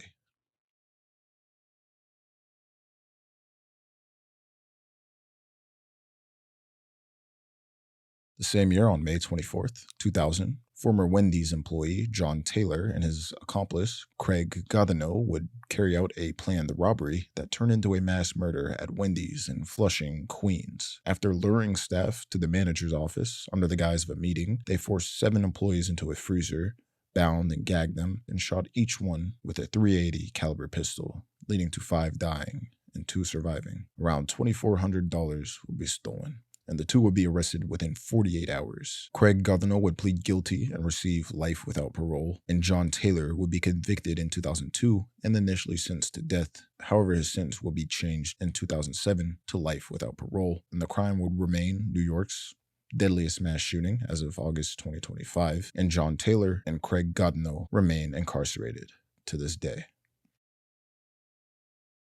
The same year, on December 26, 2000, Michael McDermott would carry out the deadliest mass shooting in Massachusetts history when he used an AK-47 style rifle, a shotgun, and a pistol to kill 7 co-workers at Edgewater Technology in Wakefield. He fired 37 rounds, targeting his victims execution style, and was later found sitting calmly outside, where he would be arrested by police. At his trial, McDermott bizarrely claimed he believed he was tasked with traveling back in time to kill Nazis in order to gain a soul. However, evidence would show that he had researched how to fake mental illness. In April 2002, he was convicted of 7 counts of first-degree murder and sentenced to life without parole, and he remains incarcerated to this day.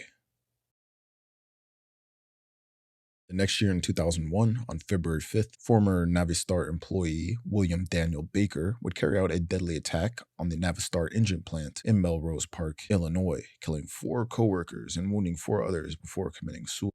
Armed with multiple weapons hidden in a golf bag, including an SKS rifle, a shotgun, and revolver, he gained entry by threatening a security guard and then opened fire inside the facility, which housed over 800 employees. This attack unfolded just a day before Baker was scheduled to begin serving a federal prison sentence for his role in a conspiracy to steal truck parts from the very same facility, and his rampage, lasting only minutes before he committed, remains one of the deadliest workplace shootings in Illinois history. Same year, in 2001, on March 5th, 15-year-old Charles Andrew Williams would open fire at Santana High School in Santee, California, killing 2 students and wounding 13 others in what became one of the most notorious school shootings in the state. Armed with a .22 caliber revolver taken from his father's gun cabinet, Williams began his attack in a bathroom before moving in the hallways, firing multiple times and returning to the bathroom to reload. The chaos sent students and teachers scrambling for cover until police arrived and found him reloading inside the bathroom, at which point he surrendered without resistance. Victims included 14-year-old Brian Zucker and 17-year-old Randy Gordon, while 11 other students and 2 staff members suffered injuries but survived. Investigators later learned that Williams had spoken on multiple occasions of, quote, pulling a Columbine, though friends assumed he was joking. Williams would eventually plead guilty in 2002 to avoid trial and was sentenced as an adult to 50 years to life in prison. And he has since filed numerous appeals and petitions, all of which have been denied, and he remains incarcerated to this day.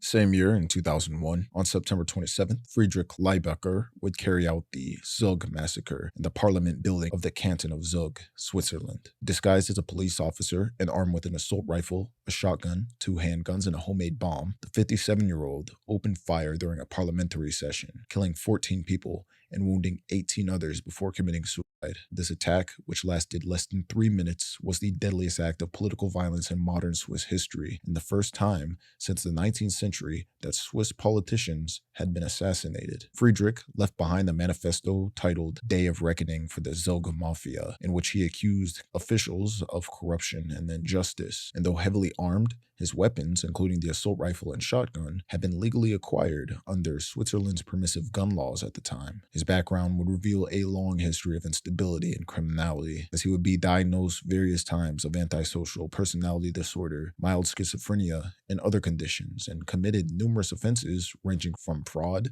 and assault to child molestation and illegal weapons trafficking. Yet his record had been expunged, which allowed him to buy firearms legally. In the aftermath, Switzerland instituted stricter building security policies and new practices for managing individuals who made violent threats. But the massacre itself did not lead to major changes in Swiss gun laws, as a federal initiative for tougher restrictions in 2011 would be rejected by voters. However, the country would eventually later adopt EU-aligned firearm regulations in 2019.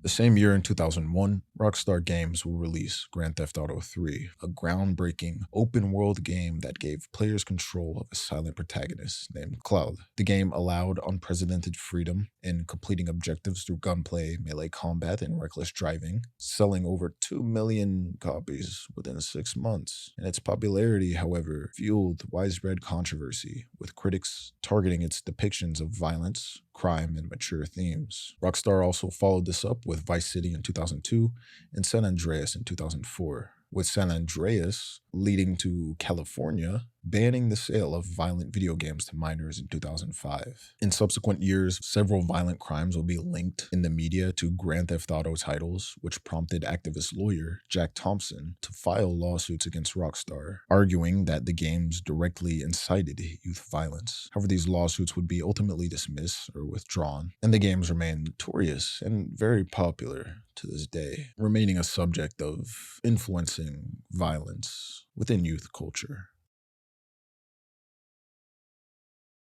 The same year in 2001, on September 11th, we'd see the terrorist attacks that killed nearly 3,000 people and left the United States reeling. But one of the most immediate aftershocks was the surge of hate-fueled violence across the country. Within days, some Americans, stoked by fear, misinformation, and xenophobia, lashed out at anyone they believed looked Muslim. In Arizona, a man named Frank Rock began a rampage just 4 days after the attacks, murdering a Sikh gas station owner because he wore a turban and had a beard. He also shot at other men of Middle Eastern and South Asian descent before being arrested and later sentenced to death. Another case was Mark Anthony Stroman, a self-proclaimed neo-Nazi who went on a shooting spree in Texas after 9/11, targeting people he believed were Muslim. Ironically, he only ended up killing 2 South Asian men and seriously injured a third before being sentenced to death and executed in 2011. This climate of retaliatory violence showed how quickly extremist rhetoric and paranoia could radicalize ordinary people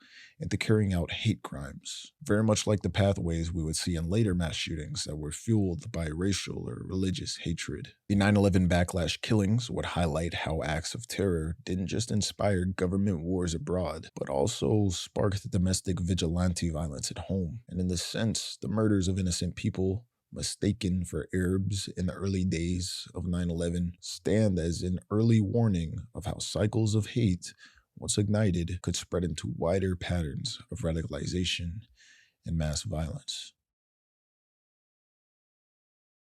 The next year, in 2002, we'd see the Erfurt School Massacre take place on April 6, 2002, in Erfurt, Germany, by Robert Steinhauser. Steinhauser, who had been expelled months earlier after presenting a forged medical certificate, concealed this from his parents and continued to pretend to attend classes. On the day of the attack, he entered his school armed with a Glock 17C pistol, a shotgun, and a knife, and began systematically targeting faculty members while largely sparing students. The shooting lasted less than 20 minutes, during which he fired around 71 shots and reloaded 3 times. And it ended when teacher Rainer Heise confronted him, and Steinhauser would reportedly say, quote, "That's enough for today," and he would commit suicide after that. This massacre left nearly 1/3 of the school staff dead, as 12 teachers a secretary, a police officer, two students, and a trainee teacher had been killed. In the aftermath, the massacre ignited national debates on education policy, youth violence, media influence, and gun control. Investigations revealed that Steinhauser had researched Columbine online and consumed the violent films and video games, fueling widespread discussions about, quote, killer games and their impact on young people. Legal and policy reforms would follow, as the education system would be revised to ensure students could still earn a certificate after expulsion, and Germany would tighten firearm regulations by raising the minimum age for gun club membership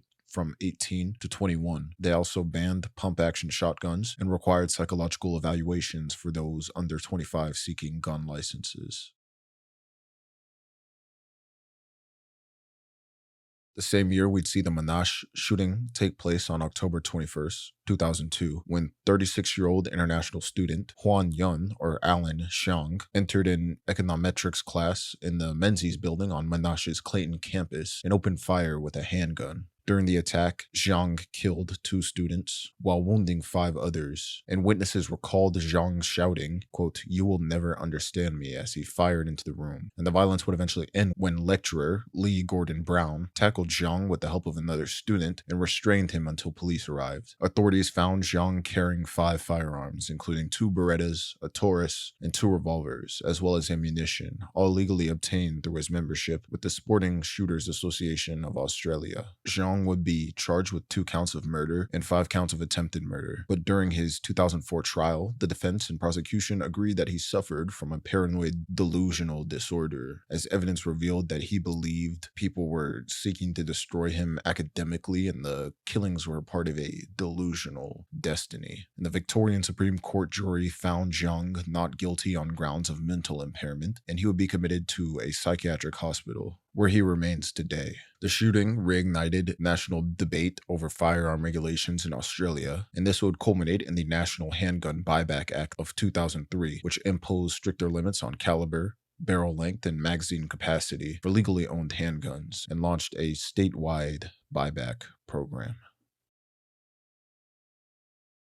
That same year, in 2002, we'd see Homeroom, an independent drama that explores the aftermath of a fictional school shooting that was loosely inspired by the Columbine massacre. It follows students and the sole survivor of a shooting coping with trauma, guilt, and isolation. And rather than attempting to explain the causes of school shootings, the film focuses on long-term psychological toll on survivors and communities after media attention fades, with the director, Paul F. Ryan, explicitly noting Columbine's lingering impact as his inspiration for the film. And although praised for its sensitive themes and performances, the film grossed around $5,000 at the box office and holds around a 50% on Rotten Tomatoes. And it was seen as well-intentioned, but at many times heavy-handed in its messaging. The same year, in 2002, we'd see the release of Bowling for Columbine, and this was a 2002 documentary film written, directed, produced, and narrated by Michael Moore that explores the root causes of the 1999 Columbine High School massacre and broader issues of gun violence in the United States, contrasting them with American foreign policy, media-driven fear, and cultural attitudes towards firearms. Mixing interviews with figures such as Charlton Heston, Marilyn Manson, and Columbine survivors, alongside satirical segments and montages. Michael Moore argued that fear and militarism fuel the nation's uniquely high rate of gun-related deaths. The film would of course spark controversy, yet it was a critical and commercial success, grossing over $58 million worldwide on a $4 million budget, and even won an Academy Award for Best Documentary Feature. It was praised and criticized for its humor and sweeping arguments, and it remains one of the most influential documentaries of all time. Remembered not only for its cultural impact, but also for Michael Moore's politically charged Oscar speech denouncing George W. Bush and the Iraq War, just days after the invasion began. The next year, in 2003, on August 27th, 36-year-old Salvador Tapia would carry out a mass shooting at Windy City Core Supply, an auto parts warehouse in Chicago's South Side, killing 6 people before being fatally shot by police. Salvador Tapia, a Mexican-born former employee who had been fired months earlier for chronic absenteeism, tardiness, and poor behavior, had a long history of violence, including a 1989 conviction for unlawful use of a weapon and multiple arrests for threatening and assaulting family members, girlfriends, and a neighbor, yet never served any prison time. After he was fired, he left drunken, angry voicemails for the company. And on the morning of the attack, he tied one employee to a metal bar and told him that he was, quote, going to make these people pay. He then ambushed and killed 6 workers as they arrived for their shifts, smeared blood on his face, and exchanged gunfire twice with responding police before being killed inside the warehouse after being struck by several rounds. And investigators would find a Greyhound bus ticket and handwritten notes in Spanish containing cryptic threats, while the .380 caliber Walther pistol that he used would be traced back to its original 1966 sale, suggesting that this had most likely been stolen or obtained illegally. The same year in 2003, we'd see the Lockheed Martin shooting occur on July 8th at the company's plant in Meridian, Mississippi, when assembly line worker Douglas Paul Williams opened fire during a mandatory ethics and diversity training session, killing 6 co-workers and wounding 8 others before committing suicide. Armed with a shotgun and semi-automatic rifle, Williams targeted employees he believed had reported him for making racist threats, shouting, quote, "I told y'all to stop with me," as he shot his colleagues, many of whom were African American. The rampage began in a classroom where he killed several people, and it continued through the factory as he shot additional workers at point blank range before ending his life after pleas from his girlfriend and co-worker. Investigations revealed that Douglas Paul Williams had a long history of racist threats and intimidation, including telling black employees that one day he would kill a bunch of niggers and then commit suicide. He also wore a makeshift Ku Klux Klan style hood at work, and his computer login was white power. Despite these warnings, Lockheed Martin failed to take significant action beyond ordering him to attend diversity training and anger management classes, which he refused. At the time, this would be the deadliest U.S. workplace shooting since 2000 and was described by some as one of the worst hate crimes against African Americans since the civil rights era. Same year in 2003, we'd see the release of Elephant, and this was an American psychological drama film written, directed by Gus Van Sant, and that was heavily inspired by the 1999 Columbine High School massacre. It follows the ordinary day of several students at a Portland, Oregon high school before 2 classmates, Alex and Eric, carry out a planned mass shooting. The film uses multiple overlapping perspectives to depict the lead up and aftermath of the attack, including the killer's vague motives, their preparation with firearms and explosives, and the massacre itself, which ends with Alex killing Eric and leaving the fate of 2 hiding students unresolved. This earned praise from critics for its stark anti-violence approach, though it also drew controversy for allegedly influencing later shootings, such as Red Lake in 2005 and Susano in 2019. Despite this, the film has been widely regarded as an extremely unsettling and thought-provoking exploration of youth alienation,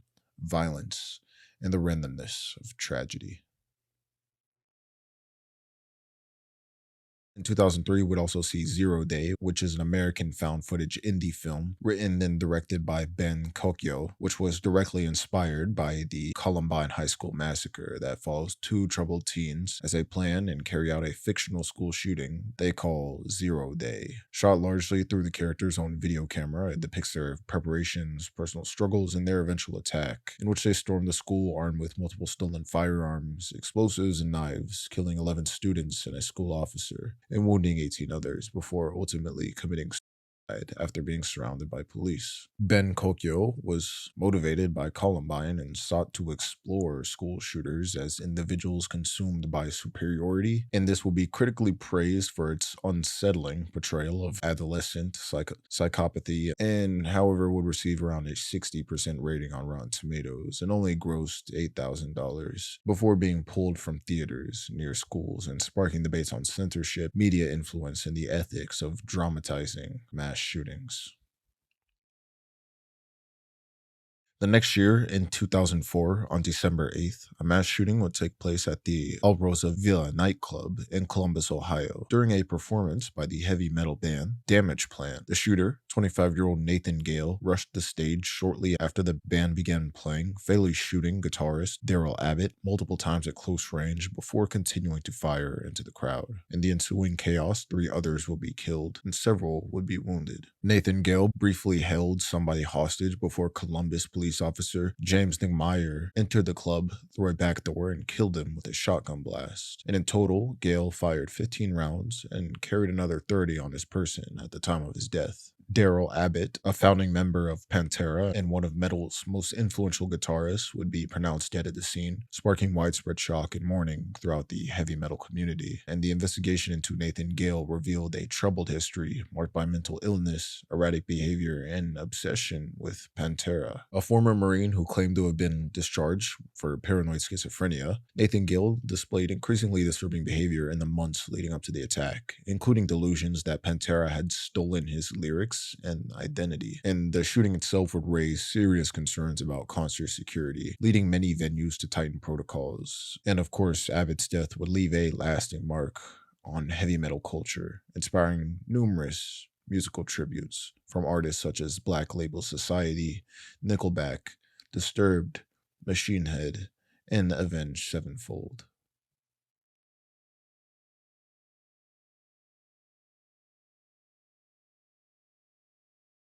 That same year, in 2004, in September, the U.S. Federal Assault Weapons Ban, a provision of the Violent Crime Control and Law Enforcement Act of 1994, would expire after its 10-year term. This law, like we talked about, prohibited the manufacture for civilian use of certain semi-automatic firearms defined as, quote, assault weapons, along with magazines holding more than 10 rounds, though it did not affect weapons or magazines that were made before 1994. And efforts to renew or extend the legislation failed in Congress, largely due to strong opposition from gun rights groups like the NRA and lack of bipartisan support. And its expiration would spark renewed political battles over gun control in the United States, with debates continuing over whether reinstating such a ban would reduce mass shootings and firearm-related violence. That same year, in 2004, the Canadian teen drama Degrassi, The Next Generation, would air its 2-part episode, Time Stands Still, which became one of the show's most infamous storylines due to its depiction of a school shooting. The plot followed Rick Murray, a bullied student who, after being publicly humiliated by his peers, brought a gun to school and shot his classmate, Jimmy Brooks, played by Drake. And Rick would ultimately be killed during a confrontation with other students. This episode will be praised for tackling the sensitive subject matter with unflinching realism, but also generated controversy, with some broadcasters airing it at later times or even adding viewer discretion warnings. It remains one of the most widely discussed moments in Degrassi history, both for its cultural impact and its influence on later television portrayals of school violence. The next year, in 2005, we see the Living Church of God shooting occur on March 12th, when 44-year-old Terry Ratzman opened fire during a service held by the Living Church of God congregation at the Sheraton Hotel in Brookfield, Wisconsin. Armed with a 9mm Beretta, he entered around 20 minutes after the service began and fired 22 rounds in less than 1 minute, killing 7 people, including the pastor and other congregants, before committing suicide. 4 other people will be wounded, and investigators later found 22 caliber ammunition and computers in Ratzman's home and determined that his motive was tied to religious anger, reportedly fueled by depression. And the shooting would, of course, draw national attention. It would be identified as one of 5 U.S. house of worship shootings at the time that was motivated by religious hate.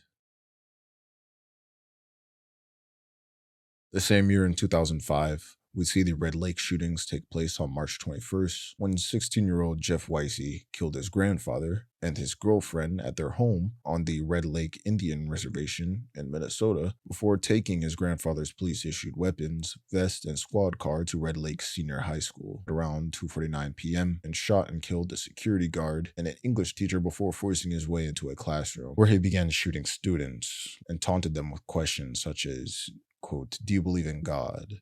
a chilling echo of Columbine's widely reported myths. He roamed the halls, killing more students and wounding others before eventually exchanging gunfire with responding police. And after being shot several times, he committed suicide in a classroom at 2:58 p.m., ending this 9-minute spree that left 10 people dead and 9 others wounded. It was the deadliest U.S. school shooting since Columbine and remains the worst in Minnesota's history. Investigations into Jeff's life revealed a deeply troubled teenager marked by family instability, depression, bullying, and fascination with dark and violent themes. His father had died by when he was 8, and his mother suffered permanent brain damage from a drunk driving accident, leaving him in the care of his grandparents on the reservation. Jeff Weissy was isolated and frequently bullied for his appearance and gothic style, and had even attempted suicide in 2004. Online, he expressed neo-Nazi sympathies and admiration for Adolf Hitler, and an obsession with the Columbine massacre, even citing the films Zero Day and Elephant as his favorites. He also created violent animations and posted writings about zombies and nihilism, and in the aftermath, tribal leaders called the massacre one of the darkest moments in Ojibwe history, sparking ceremonies, debates about antidepressant use in youth, and a national discussion on school violence in Native communities.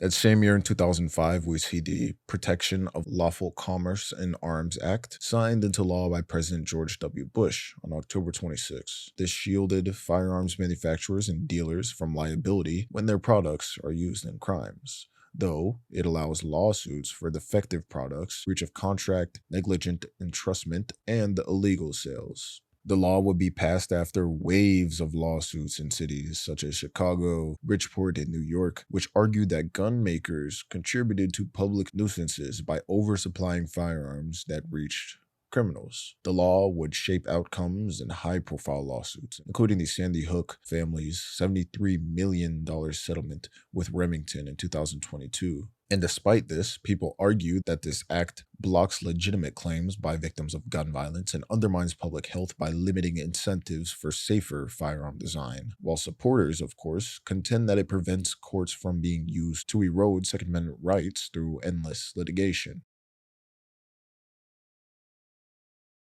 The next year, in 2006, on October 2nd, the West Nickel Mine School, a one-room Amish schoolhouse in Bart Township, Pennsylvania, will become the site of one of the worst tragedies in the state's history, when Charles Carl Roberts IV, a 32-year-old milk truck driver, entered the building armed with a handgun, shotgun, and various supplies for a prolonged standoff. After allowing the boys, a pregnant woman, and adults with infants to leave, he tied up 10 girls aged 6 to 13 against a chalkboard and threatened to kill them if police did not withdraw. As police attempted to negotiate, he made 2 phone calls, including one to his wife, before opening fire at around 11 a.m., shooting 10 girls execution style before committing suicide as officers entered the building. This massacre shocked the nation not only for its brutality, but also for the Amish community's extraordinary response, emphasizing forgiveness over vengeance. Amish neighbors visited and comforted Robert's family, later attending his funeral, while simultaneously raising millions of dollars for the victims' medical costs. The investigation revealed that Roberts had left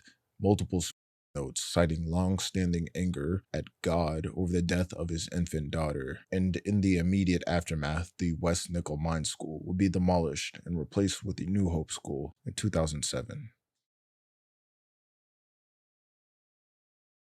The same year in 2006, we'd see the Goleta postal facility shootings occur on January 30th, when 44-year-old former U.S. Postal Service employee Jennifer San Marco would carry out a killing spree that left 7 people dead. The rampage began in Santa Barbara, where she shot her former neighbor, Beverly Graham, in the head following years of tension between them. Jennifer then drove to the Goleta mail processing plant, where she had previously worked, and at around 9 p.m. began shooting at employees outside the parking lot before entering the building, where around 80 employees were present. Once inside, she executed a supervisor and began shooting at other employees before turning the gun on herself, dying by suicide. Investigations revealed that she had developed a reputation for strange and alarming conduct, as she frequently talked to herself, made racist remarks, and stripped naked in public, and often ranted about conspiracies. Her diaries and writings were recovered and were filled with paranoid theories involving the government, serial killers, and racial grievances, and authorities speculated that she believed she was the target of a conspiracy at the Goleta Postal Facility, and she purchased her Smith & Wesson Model 915 pistol used in the killings legally from pawn shops in New Mexico, easily passing background checks. And while her motive was never conclusively established, investigations concluded that a combination of mental illness, paranoia, racism, and resentment towards her former workplace likely drove her to commit the deadliest mass shooting carried out by a female postal worker in U.S. history.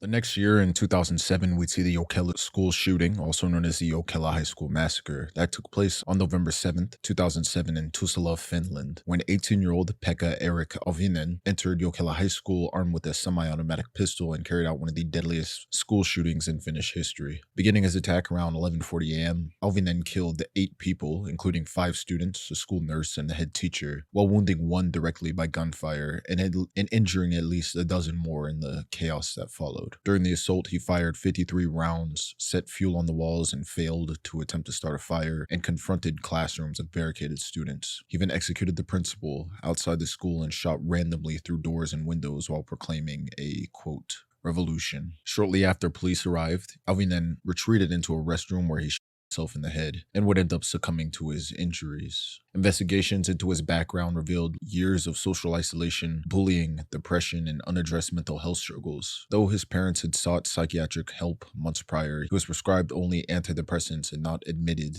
to clinical treatment. Online, he had posted videos glorifying violence and school shootings, including Columbine, and uploaded a manifesto calling his massacre an act of terrorism and, quote, natural selection against the weak-minded masses. He declared his assault a total war against humanity. And in the aftermath, Finland would hold days of mourning and government leaders push for stricter gun laws in line with the European Union directives. However, this attack would also spark waves of copycat threats across Finland and abroad, reinforcing the concerns over influence of online communities that celebrated mass killers.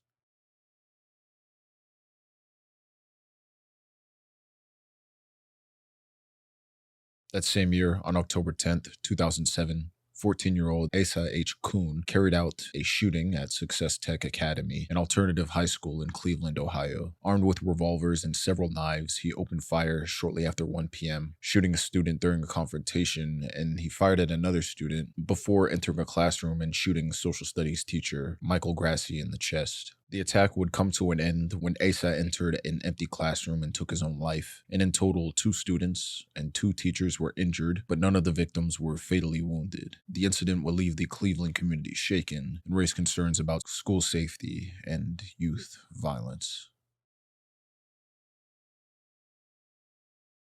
In 2007, on April 16th, we'd see the Virginia Tech shooting, which remains one of the deadliest school shootings in U.S. history and one of the most infamous mass shootings worldwide. It was perpetrated by 23-year-old English major Seong-hee Cho, and the attack occurred in 2 phases. First at West Ambler Johnston Hall, where he killed 2 students, and then 2 hours later at Norris Hall, where he chained the doors shut and opened fire in classrooms and hallways, murdering 30 people before committing suicide. Armed with a Glock 19 and Walther P22, Song-hee Cho fired 174 rounds in total, with a majority of victims being shot execution style. In addition to the 32 fatalities, 17 people will be wounded by gunfire, and 6 others were injured while jumping out of windows to escape. This massacre would spark, of course, immediate international media coverage and debate about gun laws, mental health care, university preparedness, and federal privacy restrictions that had prevented Virginia Tech from knowing about Cho's psychiatric history. Investigations revealed that he had long struggled with selective mutism, depression, and disturbing behavior, including stalking incidents in 2005 that led a Virginia special justice to rule him mentally ill. However, because he was ordered only to outpatient care, his status was never entered into the National Instant Criminal Background Check System, allowing him to legally purchase his weapons. In the aftermath, the Virginia Tech Review Panel conducted that swifter action, including a lockdown or clear alerts, might have saved lives. Around the world, universities reviewed their security and counseling protocols and chose mail the manifesto,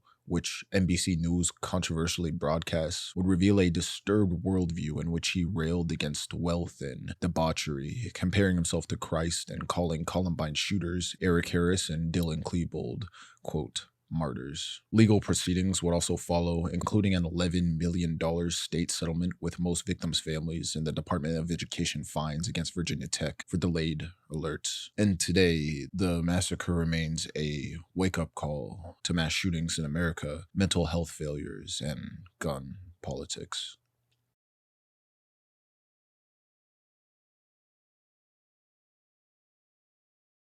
Same year in 2007, on December 5th, 19-year-old Robert Hawkins carried out a mass shooting at the Von Maur department store in Nebraska, killing 8 people and injuring 4 others before committing suicide. Hawkins, who had stolen a Century WSR-10 rifle and ammunition from his stepfather's home, left behind a note stating his desire to, quote, become famous. After initially entering the store, he returned minutes later with his concealed rifle, rode the elevator to the 3rd floor, and began firing at shoppers and employees. Within minutes, he killed 6 people and fatally wounded 2 more, firing 41 rounds before committing suicide. Omaha police arrived on the scene within 6 minutes of the first 911 call, but the quickness of the attack left little chance for intervention. Hawkins' background would reveal a long history of instability and mental health struggles. He spent much of his childhood in Nebraska, where he was diagnosed with ADHD, PTSD, mood disorder, and oppositional defiant disorder, and by age 14, he had threatened family members and became a ward of the state for nearly 4 years, undergoing costly psychiatric treatment. His adolescence was marked by expulsion from school for drug dealing, petty crime, and strained family relationships. And being estranged from his parents, by 2006, he lived with his friends' families in Nebraska, where he was described as troubled, depressed, and adrift. He had been rejected from the U.S. Army due to his mental health record, and following the massacre, Nebraska would be shaken by grief, with flowers and memorials covering the mall entrance and over $1 million raised for the victim's family.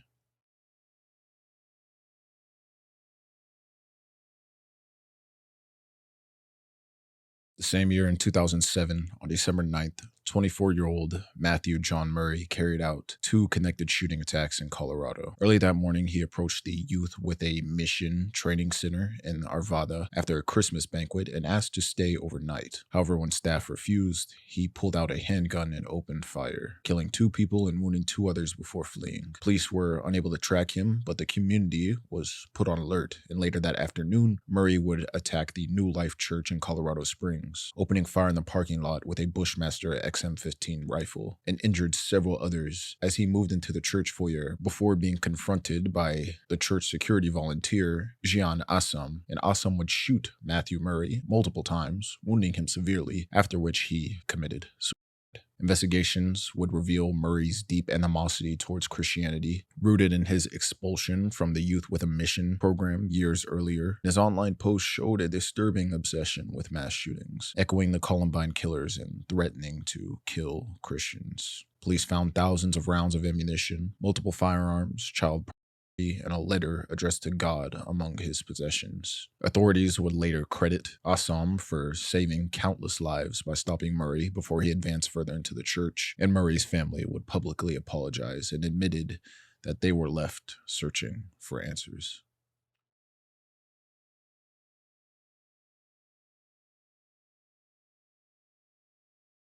The next year, in 2008, we'd see the Kahayoki school shooting occur on September 23rd, 2008, at the Seinäjoki University of Applied Sciences in Finland, when 22-year-old hospitality student Matti Sari opened fire inside of the school hospitality, killing 10 people and injuring another before committing suicide. Armed with a .22 caliber Walther P22 target pistol and Molotov cocktails, Matti Sari entered through the basement and began his attack during a business studies exam, shooting classmates and a teacher before setting the classroom on fire. Witnesses described them as calm and deliberate, leaving the room to reload before returning to execute more victims. And the building would fill with smoke as he hurled Molotov cocktails into corridors and classrooms, forcing students to leave through windows and even across a nearby river. Police and armed armored vehicles would arrive quickly, but Mati Sari continued shooting at officers before eventually turning the gun on himself. With 10 victims dead, the massacre became the deadliest attack in Finnish history at the time, surpassing the previous 2007 Jokela school shooting that was an inspiration for the attack. Investigations revealed that Sari had been planning the attack for at least 6 years and left behind notes expressing hatred for humanity and a desire to kill as many people as possible. He had uploaded videos of himself firing guns on YouTube and left disturbing clips, and police had even questioned him the day before the massacre after a tip about his online activity, but because he had legally held a temporary firearms permit, they found no grounds for an arrest. Following the tragedy, Finland declared a national day of mourning, tightened monitoring of social media, and reviewed their firearm licensing policies. And the nation would be shaken by the realization of a growing copycat phenomenon and the limitations of early police intervention.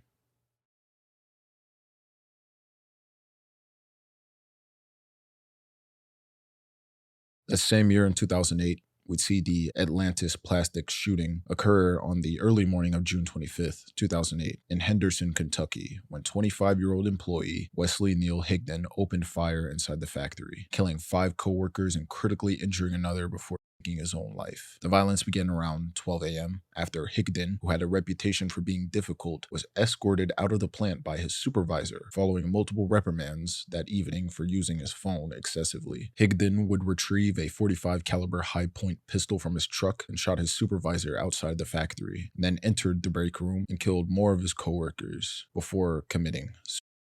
Investigators later revealed that Higdon had phoned his girlfriend 2 hours earlier and told her that he intended to kill his boss. However, she did not report the threat. And the massacre would leave 6 dead, including the gunman, and was one of the deadliest shootings in Henderson County's history. The same year in 2008, we'd see the Northern Illinois shooting occur on February 14th, when 27-year-old Stephen Kazmierczak, a former NIU sociology graduate and current graduate student, would open fire in Cole Hall during an oceanography class with around 120 students present. Dressed in dark clothing and carrying a shotgun concealed in a guitar case with 3 pistols, Stephen burst into lecture hall at around 3 p.m., firing shotgun blasts before switching to handguns. He killed 5 students and injured 17 others before committing suicide. Police arrived within minutes, securing the building in less than 5 minutes. However, the damage had already been done. Investigations revealed that Stephen had a long history of mental illness, including diagnoses of schizoaffective disorder and depression, as well as past attempts. Though he was remembered at NIU as an academically strong and respected student, he had stopped taking his prescribed medication weeks before the shooting, which friends and his girlfriend suggested contributed to his erratic behavior. Authorities found no suicide note, but discovered packages he sent to his girlfriend on the day of the attack, containing ammunition, a gun holster, books, and a farewell message. The shooting, of course, would draw comparisons to the Virginia Tech massacre, which we talked about, and this would raise national debate over mental health, gun control, and campus safety.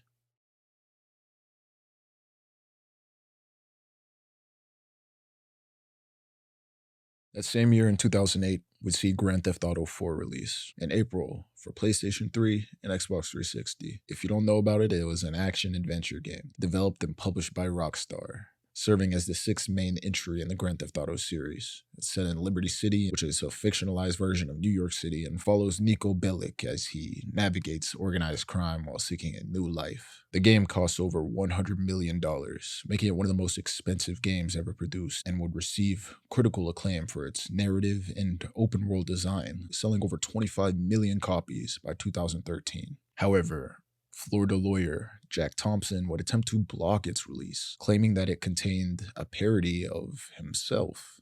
And New York City officials would even criticize the depiction of their city, and Mothers Against Drunk Driving objected to its in-game drunk driving feature. Media figures like Glenn Beck would also argue that it glorified violence, while real-world crimes, including a robbery in New York, a taxi's murder in Thailand, the accidental killing of an elderly woman by her grandson in Louisiana, would all be linked to the game by authorities, which would of course spark international debates about its cultural impact and violent content. The same year in 2008, we'd see the Heller decision, and District of Columbia versus Heller was a landmark 5-4 Supreme Court decision that struck down Washington, D.C.'s handgun ban and requirement that all firearms in the home be kept unloaded and disassembled or bound by a trigger lock. This decision would spark extensive legal and political debate with the NRA, Cato Institute, and Brady campaign all heavily involved. This would then prompt new lawsuits nationwide, also influencing the 2010 McDonald versus Chicago ruling, all shaping modern U.S. gun rights.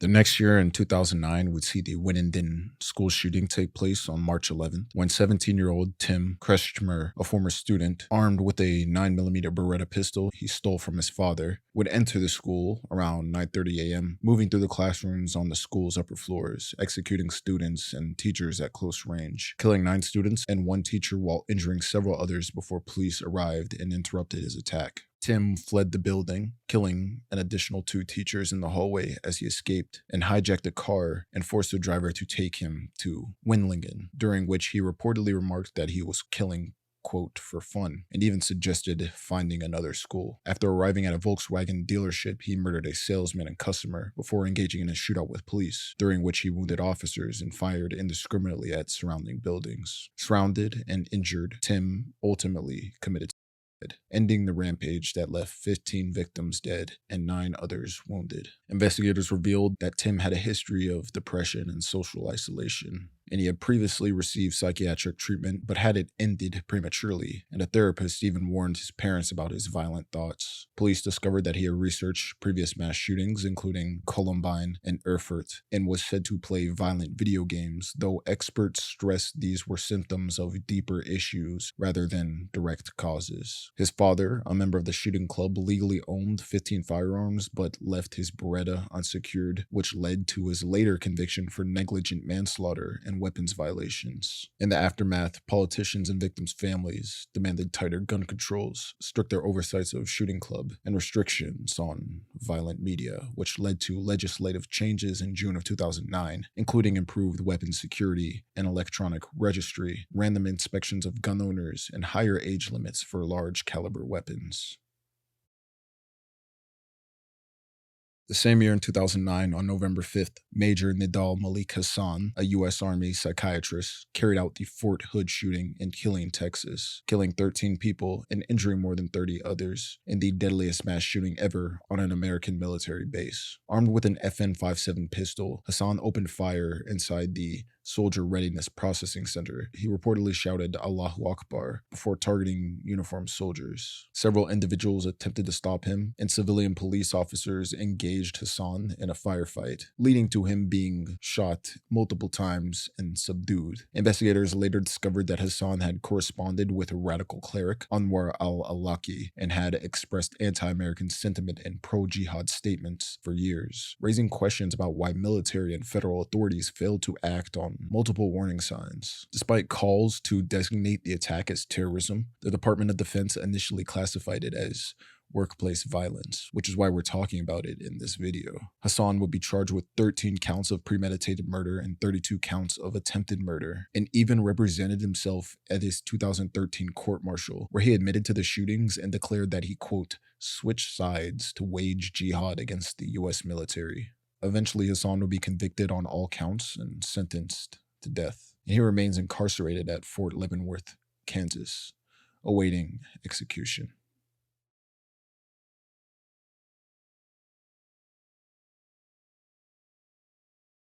The same year in 2009, on April 3rd, Jevali Antares Wong, a 41-year-old naturalized American of Vietnamese Chinese descent, carried out a mass shooting at the American Civic Association Immigration Center in Binghamton, New York, killing 13 people and wounding 4 others. At around 10:30 a.m., Wong barricaded a rear exit with his father's car and entered the front of the building, armed with 2 Beretta pistols, and began firing. He then stormed into a classroom where an ESL class was underway, killing most of the students and the teacher before taking hostages. Within minutes, law enforcement arrived, but Wong had committed suicide 3 minutes after the first shots were fired. He fired nearly 100 rounds during the attack, making it the deadliest shooting by a lone gunman in New York State history. Investigations revealed that he was a troubled and isolated man. Born in South Vietnam in 1967, he emigrated with his ethnic Chinese family to the United States and had a misdemeanor conviction for forgery in 1992. Reports suggest that he was depressed, resentful about his poor English skills, unemployed, and paranoid about police harassment, all of which appeared in a rambling letter he mailed to a TV station on the day of the shooting. In the package, he also included photos of himself posing with guns and accusations of secret government persecution. And Wong's parents would even issue a statement of sorrow and apology to the families of the victims.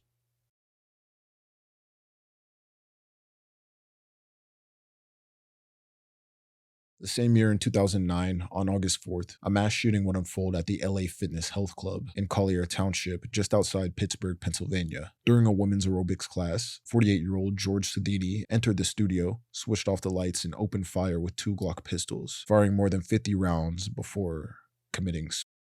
3 women were killed and 9 others were wounded. Investigators had discovered that Sedini had left behind online writings and videos describing his frustrations with women and his long-standing personal struggles, including years of social isolation. And his postings revealed that he had planned the shooting as part of what he called a, quote, exit plan, even admitting that he backed out of a previous attempt earlier in the year. After the tragedy, this would spark discussions of misogyny and male resentment towards women that became central to the public's understanding of his motive and, well, the whole incel culture thing. Vigils will be held for the victims, and feminist groups highlighted the role of toxic attitudes towards women in fueling such violence. Sedini's writings and actions have since been cited in conversations about misogyny, gun access, and online subcultures and cells that continue to glorify these acts of violence to this day.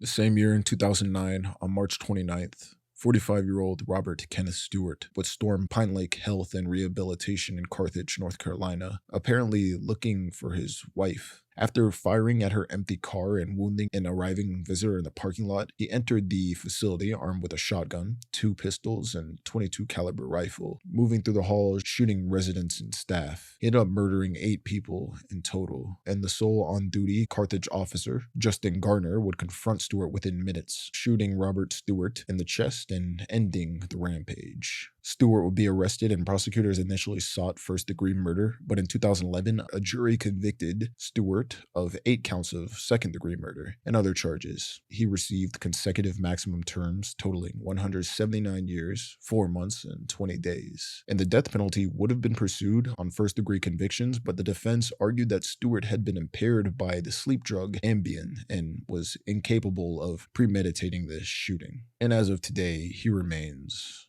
incarcerated.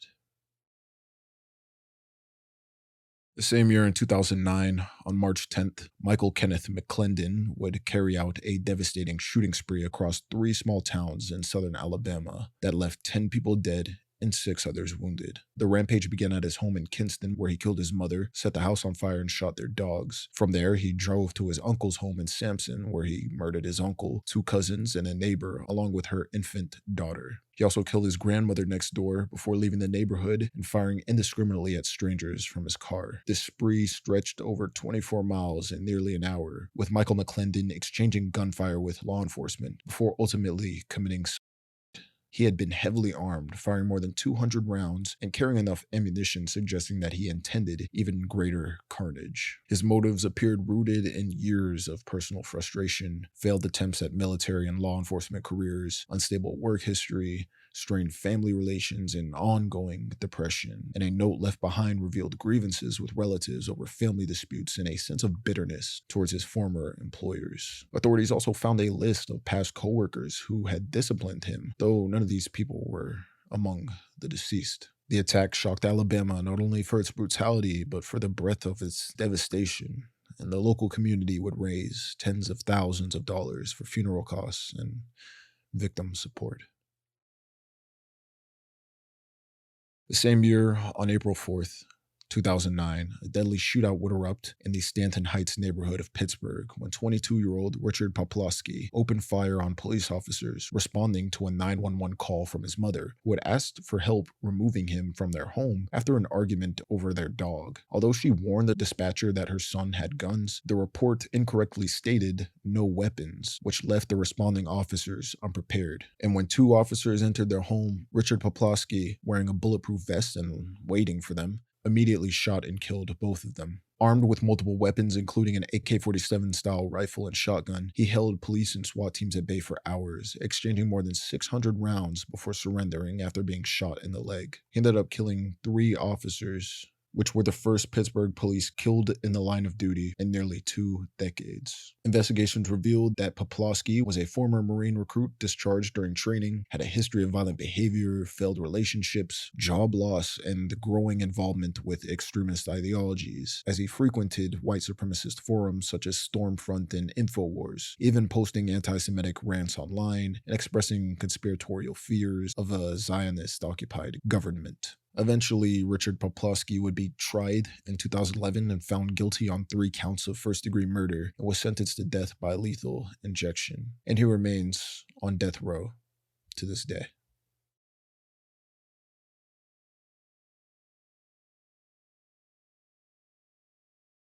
That same year in 2009, we see the Azerbaijan State Oil Academy shooting occurring on April 30th, 2009, when 28-year-old Farda Gadirov, a Georgian citizen of Azerbaijani descent, carried out a mass shooting inside the university in Baku. Armed with a Makarov pistol, he began his attack by killing a security guard and cleaner before moving floor by floor through the building, indiscriminately shooting students and faculty. 12 people would be killed, while 13 more would be wounded. After police eventually surrounded the academy, Farda would commit suicide.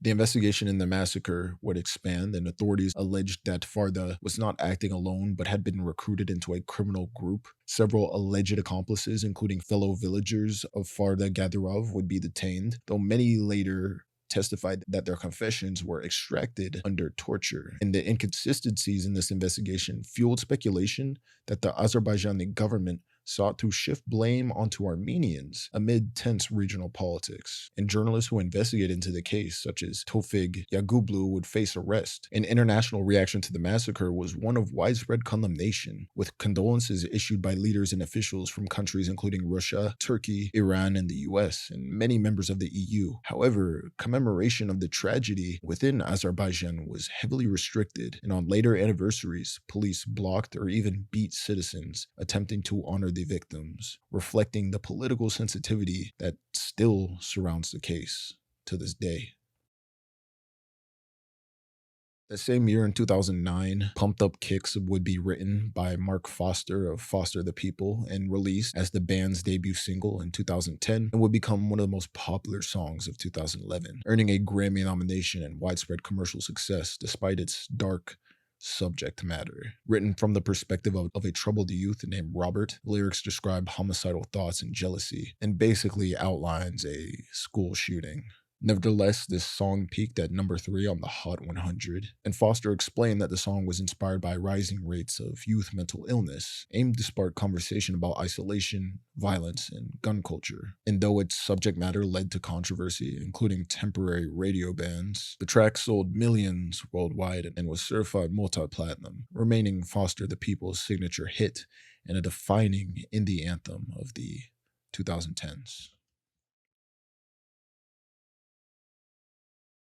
In 2009, we'd see the release of Polytechnique, which is a Canadian film directed by Denis Villeneuve that dramatized the 1989 École Polytechnique massacre in Montreal by perpetrator Marc Lepine. It was shot in stark black and white to avoid sensationalizing blood and violence, and follows the events from the perspectives of students who witnessed the tragedy. Though controversial, critics and audiences argued that it was, quote, too soon, and it was even banned in some conservative regions of Canada. Nevertheless, the film will be praised for its restraint and artistry, winning 9 Genie Awards, including Best Motion Picture, and earning comparisons to works like Elephant, which we talked about. And it earned critical reception for noting its focus on misogyny, grief, and survivor trauma. The same year in 2009, we see the release of April Showers, which was an American independent drama film written and directed by Columbine survivor Andrew Robinson, also directly inspired by the 1999 Columbine High School massacre. The story follows Sean Ryan, who survives a school shooting, only to discover that shooter was his friend, also grappling with the death of a fellow student who was a girl he loved. It's a narrative that emphasizes survivors' guilt, grief, and the devastating ripple effects of school violence, and even has credits listing real life school shootings and victims, underscoring the continuation of Columbine's legacy and the changes and influence on modern media. The same year in 2009, Rampage would be released, and this was an action thriller directed by Uwe Boll, starring Brendan Fletcher. It was released theatrically in Germany, but direct to video elsewhere, and it received largely positive reviews and later spawned two sequels. The story followed 23-year-old Bill Williamson, a disillusioned mechanic who embarks on a violent killing spree in Oregon, and basically, he gets super pissed off and he goes on this mass rampage. It's crazy. It's crazy. It's kind of insane. I saw this when I was a kid and I was like, whoa. Yeah, but I don't know. I really don't know how to explain it. It is what it is what it's titled. Yeah. I don't know. The same year in 2009, we'd see the release of Call of Duty Modern Warfare 2, released worldwide on November 10th. It was a first person shooter developed by Infinity Ward and published by Activision. And the campaign of the game follows Task Force 141, led by Captain Soap McTavish and U.S. Army Rangers as they battle Vladimir Makarov, with the players taking control of multiple soldiers across interconnected missions, including the highly controversial No Russian level, which the player may or may not participate in a terrorist attack at a Moscow airport. As you can imagine, this mission would become highly controversial over the years. Nevertheless, within 24 hours, it sold over 4 million copies in North America and the UK, grossing $310 million and becoming the biggest entertainment launch in history at the time. The game earned numerous awards and was later remastered in 2020 and solidified its reputation as one of the most influential and best regarded titles in the franchise, despite its controversial mission. The next year, in 2010, on February 12th, biology professor Amy Bishop would open fire during a routine faculty meeting at the University of Alabama in Huntsville, killing 3 people and wounding 3 others. Witnesses recalled that Amy Bishop, who had sat silently for nearly 40 minutes, suddenly drew a Ruger P95 handgun and began shooting execution style at those seated closest to her. Survivors rushed Amy and forced her from the room while others barricaded the door, and Amy Bishop would eventually be arrested outside the building minutes later, initially denying that the killings had even occurred. Investigations soon revealed that she had been deeply distressed by her denial of tenure the year before, which meant that she was going to lose her job at the end of the semester. The attack would also draw attention to Amy Bishop's troubled history, including the 1986 fatal shooting of her teenage brother in Massachusetts, which was long ruled an accident but later reopened, and also her suspected involvement in a 1993 pipe bomb case that targeted one of her former supervisors. Her background revealed a pattern of erratic behavior, as she had been described by colleagues and students as abrasive, unstable, and ineffective. Prosecutors sought the death penalty, but victims' families urged the court to forego execution, and Bishop would plead guilty to capital murder and attempted murder, receiving a sentence of life without parole. And she remains incarcerated to this day.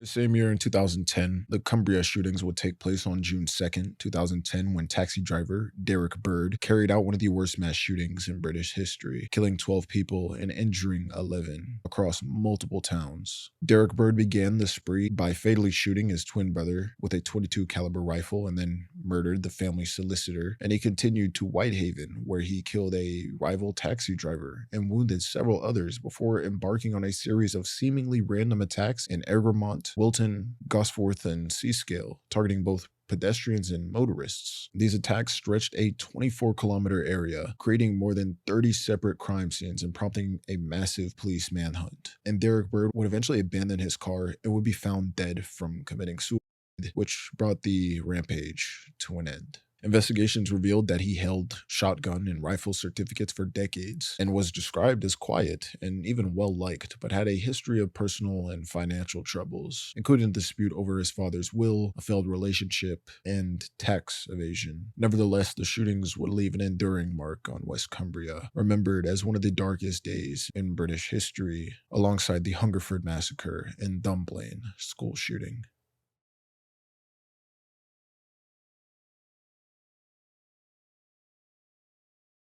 The same year in 2010, the Hartford distributors shooting would take place on August 3rd, 2010 in Manchester, Connecticut, when 34-year-old former employee Omar Sharif Thornton opened fire at the Hartford distributors beer warehouse, killing 8 coworkers and wounding 2 others. Omar had been called into a disciplinary meeting that morning where he was shown video evidence of him stealing beer and was given an option to resign or be fired. And after signing his resignation papers, he retrieved a Ruger SR9 handgun from a lunchbox he brought to work and began his rampage, killing his supervisor before moving into the warehouse, where over the next few minutes he shot multiple coworkers. Police would arrive within minutes, but Omar retreated into a locked office where he called his mother to confess and later called 911 to claim his actions were in retaliation for racism that he said he endured at work. During his 911 call, he stated that he wished he had killed more people, and as officers closed in, he committed suicide, ending the standoff.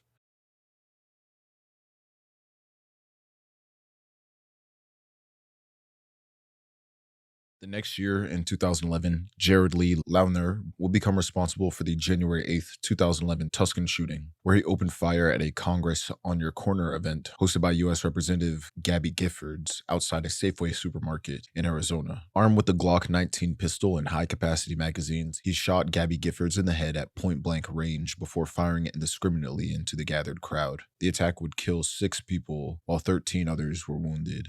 Several bystanders would heroically tackle and disarm Jared while he was reloading, preventing further bloodshed, and investigators would discover writings and online posts revealing Jared's obsession with Gabby Giffords, dating back to 2007. Eventually diagnosed with paranoid schizophrenia after his arrest, Jared was deemed incompetent to stand trial at first, though forced medication eventually restored his competency. And in August of 2012, he pleaded guilty to 19 charges, sparing himself the death penalty, and would be sentenced to 7 life terms plus 140 years in prison without parole, and he remains incarcerated to this day.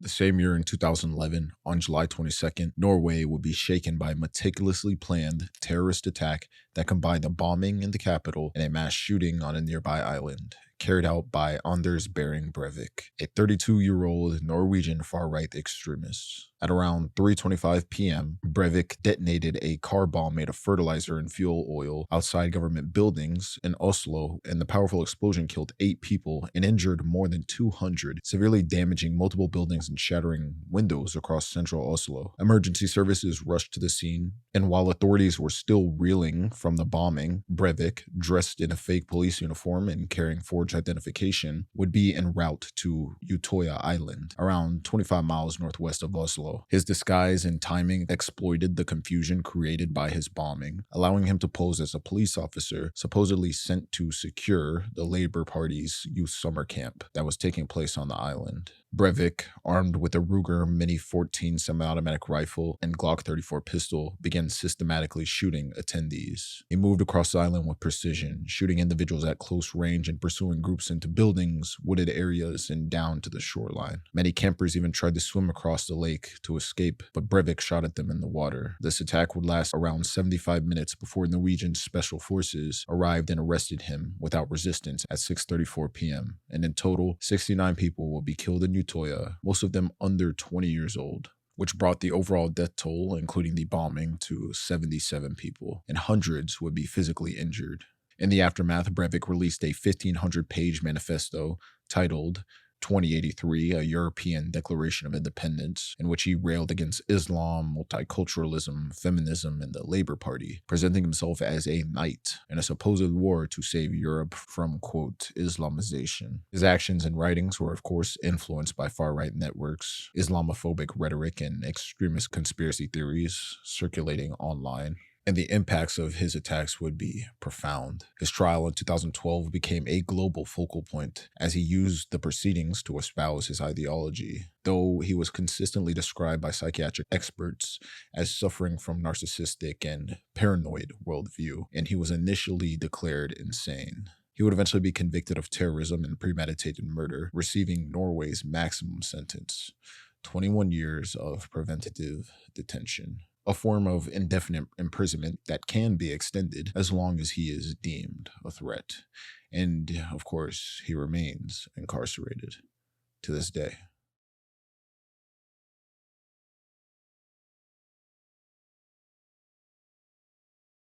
The same year in 2011, on April 7th, Brazil would experience one of its first large scale school shootings when 23-year-old Wellington Menezes de Oliveira, a former student, opened fire at Tasso de Silveira Municipal School in Rio de Janeiro. Armed with two revolvers and speed loaders, he entered the school under the guise of a visitor and began targeting students, particularly girls who he singled out, while wounding boys mostly in the limbs. In just minutes, he would kill 12 children, 10 girls and 2 boys, all between 13 and 16 years old, while wounding 22 others. And the attack would end when Rio police shot Wellington, leading him to eventually commit suicide. Investigations revealed that Wellington had a troubled history marked by bullying, isolation, and mental illness, and he spent most of his time online, where he consumed violent content and expressed admiration for previous mass shooters. Letters and videos found at his home referenced revenge for his childhood humiliation and contained confused religious language, and his writings also revealed resentment towards women, which noted misogynistic motivations for his attack. Nevertheless, this sparked nationwide debates about mental health, bullying, misogyny, and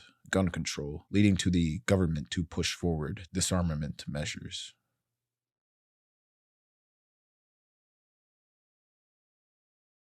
The same year, on September 6, 2011, a mass shooting unfolded at an IHOP restaurant in Carson City, Nevada, when 32-year-old Eduardo Sencion opened fire with a Norinco MAK-90 semi-automatic rifle that had been legally modified to fire fully automatic. Arriving in a blue minivan registered to his brother, Eduardo began the attack just before 9 a.m. by firing a burst of shots into the air before entering the restaurant. Once inside, he began shooting at attendees, firing throughout the restaurant, killing multiple people. And after leaving IHOP, Eduardo reloaded and moved into the parking lot, where he shot a woman on a motorcycle at point-blank range, before firing into nearby businesses and even at his own vehicle. This rampage lasted less than 2 minutes, ending when Eduardo returned to his van and committed suicide. In the immediate aftermath, Nevada officials locked down the state capitol and Supreme Courts out of fear of a larger coordinated attack, and in total, 4 people would be killed in this massacre, while 7 others were injured. Investigations revealed that Eduardo was a U.S. passport holder born in Mexico and had no criminal record, but had been diagnosed with paranoid schizophrenia at age 18. He had previously filed for bankruptcy in 2009 with over $40,000 in debt, and authorities found no evidence linking his attack to terrorism, the military, or any specific grievance against the victims, but had more so to do with the perpetrator's decline in mental health.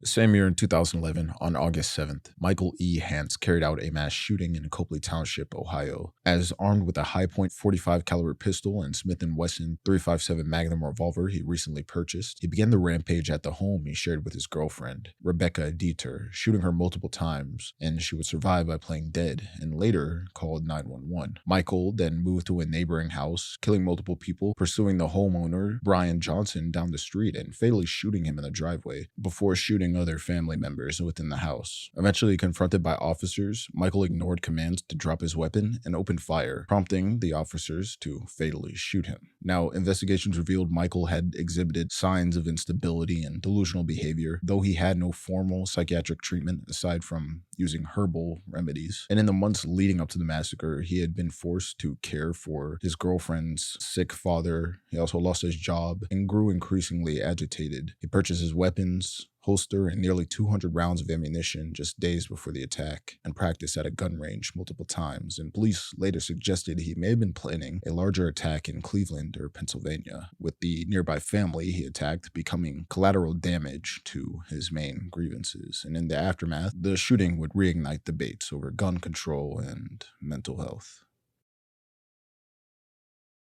The same year, on October 12, 2011, Seal Beach, California would see the deadliest mass shooting in Orange County history when 41-year-old Scott Evans Decry opened fire inside Salon Meritage, killing 8 people and wounding a ninth. Armed with 3 handguns, a 9mm Springfield, a .45 caliber Heckler & Koch, and .44 Magnum Smith & Wesson, Scott stormed into the salon during the early afternoon and began his 2-minute rampage. Among the victims was his ex-wife, who was one of the stylists at the salon with whom he was embroiled in a bitter custody battle over their young son. After committing the shooting, Scott would flee the scene wearing body armor but was arrested without resistance around a half a mile away. Investigations quickly revealed that his attack was fueled by long-simmering personal and psychological issues. The day before the shooting, a custody hearing recommended a near-equal arrangement with his ex-wife, which many believed may have triggered his actions, and sought the death penalty, describing the attack as an execution-style massacre carried out with chilling deliberation. However, Scott would ultimately plead guilty in 2014, and in 2017, he would be sentenced to 8 consecutive life terms, and he remains incarcerated to this day.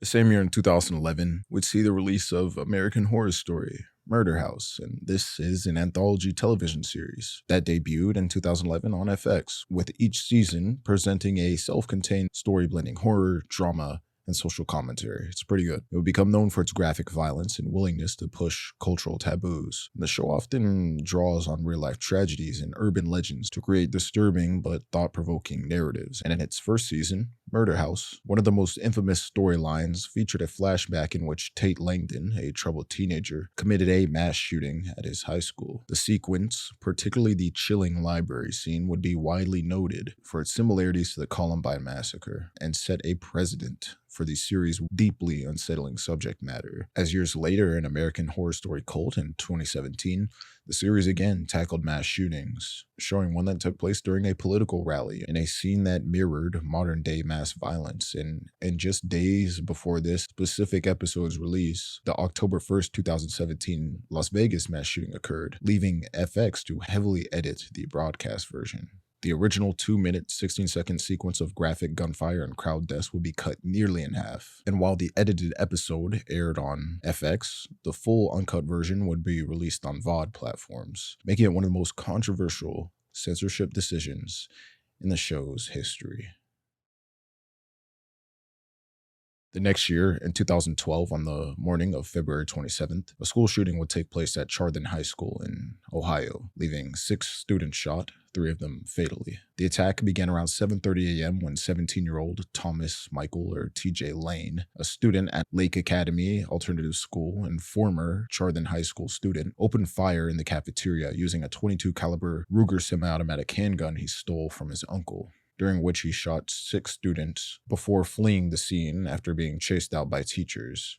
TJ Lane would later be arrested and indicted on 3 counts of aggravated murder, 2 counts of attempted aggravated murder, and 1 count of felonious assault. And initially held as a juvenile, he would later be tried as an adult after a competency hearing determined he was fit for trial. And in 2013, he pleaded guilty to all charges and was sentenced to 3 consecutive life sentences without the possibility of parole. This case would be notorious for his sentencings, as he wore a white t-shirt with the word killer written on it and even mocked the victims' families in court. Of course, this intensified outrage and wrongful death lawsuits would be filed against TJ Lane's family, resulting in a $2.7 billion settlement. Years later, on September 11th, 2014, TJ Lane would actually escape from Allen Correctional Institution along with 2 other inmates by climbing a fence. This sparked a statewide manhunt before he was eventually recaptured the next morning and transferred to maximum security prison, where he remains to this day.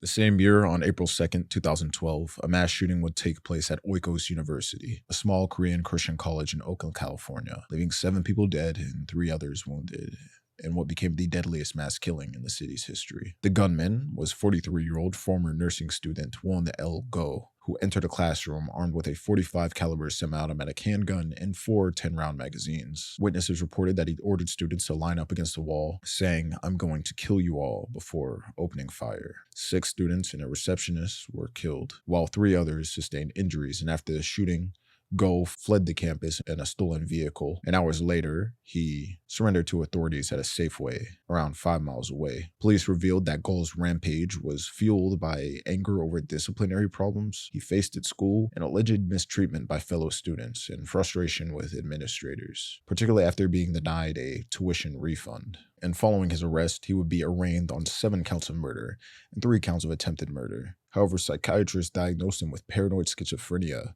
and he was ruled unfit to stand trial multiple times, refusing medication while in custody. Eventually, in 2017, he pleaded no contest to the charges and will be sentenced to 7 consecutive life terms, plus 271 years without parole. And 2 years later, Go would die while incarcerated on March 20th, 2019, and the cause of his death is still not public.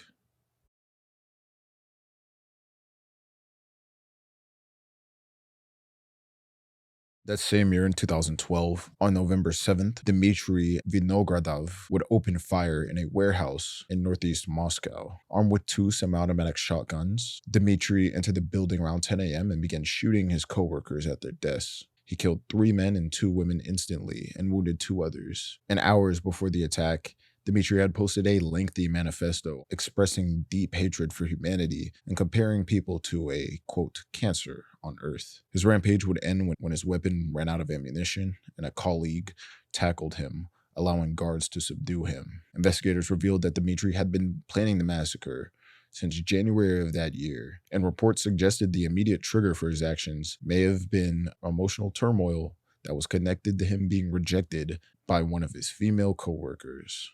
During court proceedings, he apologized to the victims' families, but claimed he had no other choice. And psychiatric evaluations determined he was suffering from depression and had previously been prescribed antidepressants. However, he was still declared legally sane and responsible for his actions. And on September 9th, 2013, he was sentenced to life imprisonment and remains incarcerated to this day. That same year, in 2012, James Egan Holmes will become the perpetrator of the 2012 Aurora, Colorado Theater Massacre, one of the deadliest mass shootings in U.S. history.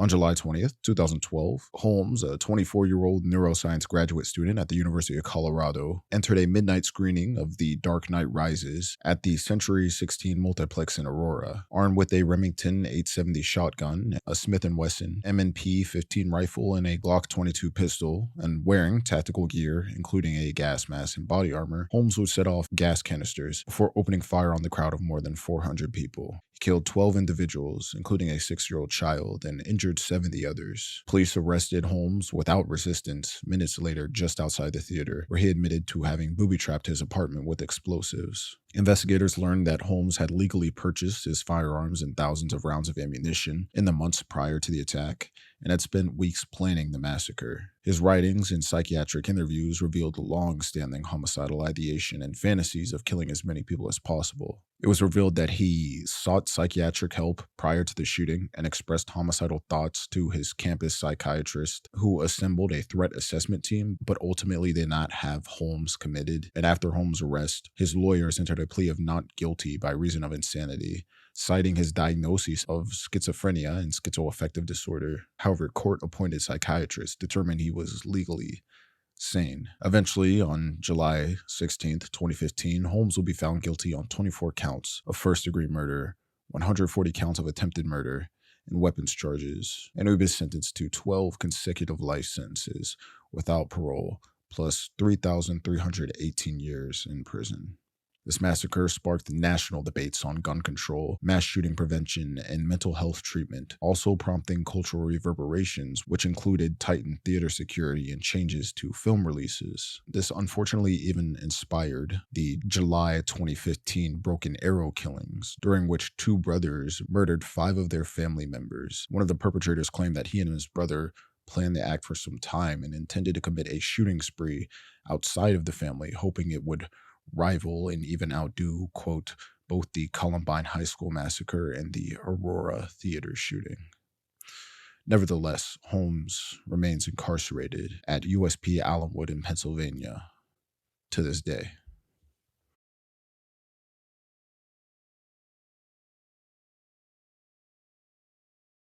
That same year, in 2012, on December 14th, Adam Lanza would carry out one of the deadliest school shootings in U.S. history at Sandy Hook Elementary School in Newton, Connecticut. Before heading to the school, Lanza fatally shot his mother at their home using one of the firearms she had legally purchased and kept in the house. He then drove to the school armed with a Bushmaster XM15 E2S rifle, Glock 20 pistol, and a Sig Sauer P226, along with multiple 30-round magazines. Around 9:30 a.m., Lanza forced his entry into the school, and within minutes he murdered 20 first-grade children and 6 staff members. Lanza fired more than 150 rounds in less than 5 minutes, and as police arrived, Lanza committed suicide. This massacre was unprecedented in its scale and the impact, marking the deadliest shooting at an elementary school in U.S. history. The aftermath of Sandy Hook sparked intense national and international reactions, particularly around mental health, gun control, and media culture, as investigations revealed Lanza suffered from a range of developmental and mental health issues, including Asperger's syndrome, obsessive compulsive disorder, anorexia, and profound social isolation. Reports highlighted his obsession with mass shootings, including detailed research and documentation on past massacres, and his near total withdrawal from family and society in the years before the attack. Politically, the massacre reignited the U.S. gun control debate, prompting President Barack Obama to push for expanded background checks and assault weapons bans and restrictions on high-capacity magazines. Families of the victims would even pursue lawsuits against Remington, the manufacturer of the rifle used, which resulted in a historic $73 million settlement in 2022. Sandy Hook's legacy has continued through advocacy groups such as Sandy Hook Promise, and even a decade later, the massacre remains a defining moment in the national conversation about mass shootings, school safety, and societal failures that allow such tragedies to occur.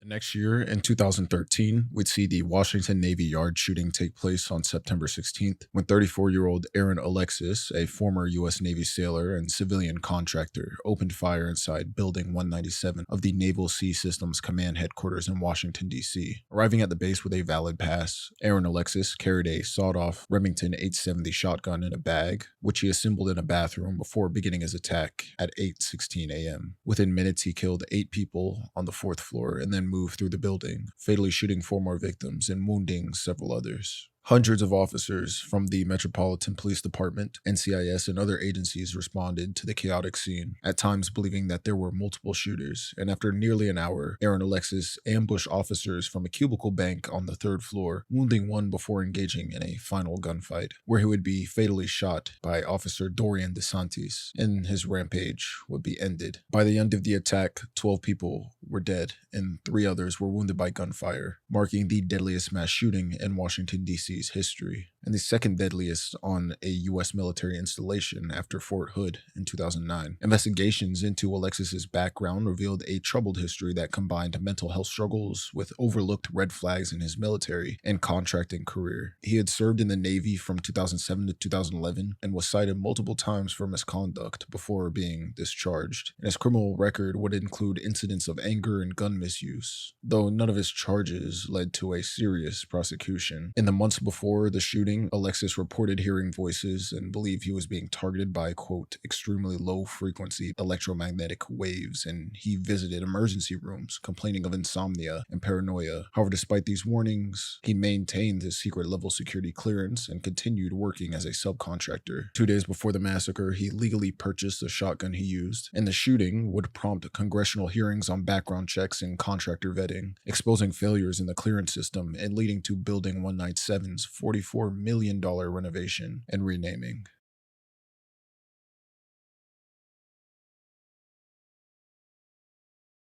The same year, in 2013, on June 7th, 23-year-old John Zawari carried out a violent rampage in Santa Monica, California that began with a family dispute and house fire before escalating into a shooting spree. The incident originally started when police received reports of gunfire at John Zawari's home, which was soon engulfed in flames, and inside, investigators found the bodies of his father, Samir, and brother, Christopher, who were both killed by gunshot wounds. After setting the house on fire, John Zawari, armed with an illegally possessed AR-15 type rifle he built from components, along with a revolver and arsenal of ammunition, would carjack a woman at gunpoint and drove towards Santa Monica College, where he would then open fire on a city bus, injuring 3 passengers and shooting at a police cruiser. Upon arriving to the college, he fatally shot the groundskeeper there and stormed into the library, where he fired dozens of rounds, terrifying students and staff who barricaded themselves inside storage rooms and classrooms. The spree would eventually end when Santa Monica police confronted Zawari inside the library, where a shootout ensued, and he would be fatally shot, bringing his 13-minute rampage to an end. Investigators would find a handwritten note on his body, expressing regret for killing his father and brother, but gave no clear motive, though authorities suggested mental illness played a role, as he had a troubling history, including a 2006 incident in high school where bomb-making materials were found in his home after he made threats leading to his psychiatric hospitalization. And despite being barred from owning firearms, he managed to build his rifle from parts that he purchased online. And in the aftermath, the Los Angeles Community College District would move to ban firearms on the campuses, and the attack would become another tragic example of how unresolved domestic issues and untreated mental health problems and easy access to weapon components can converge into mass violence.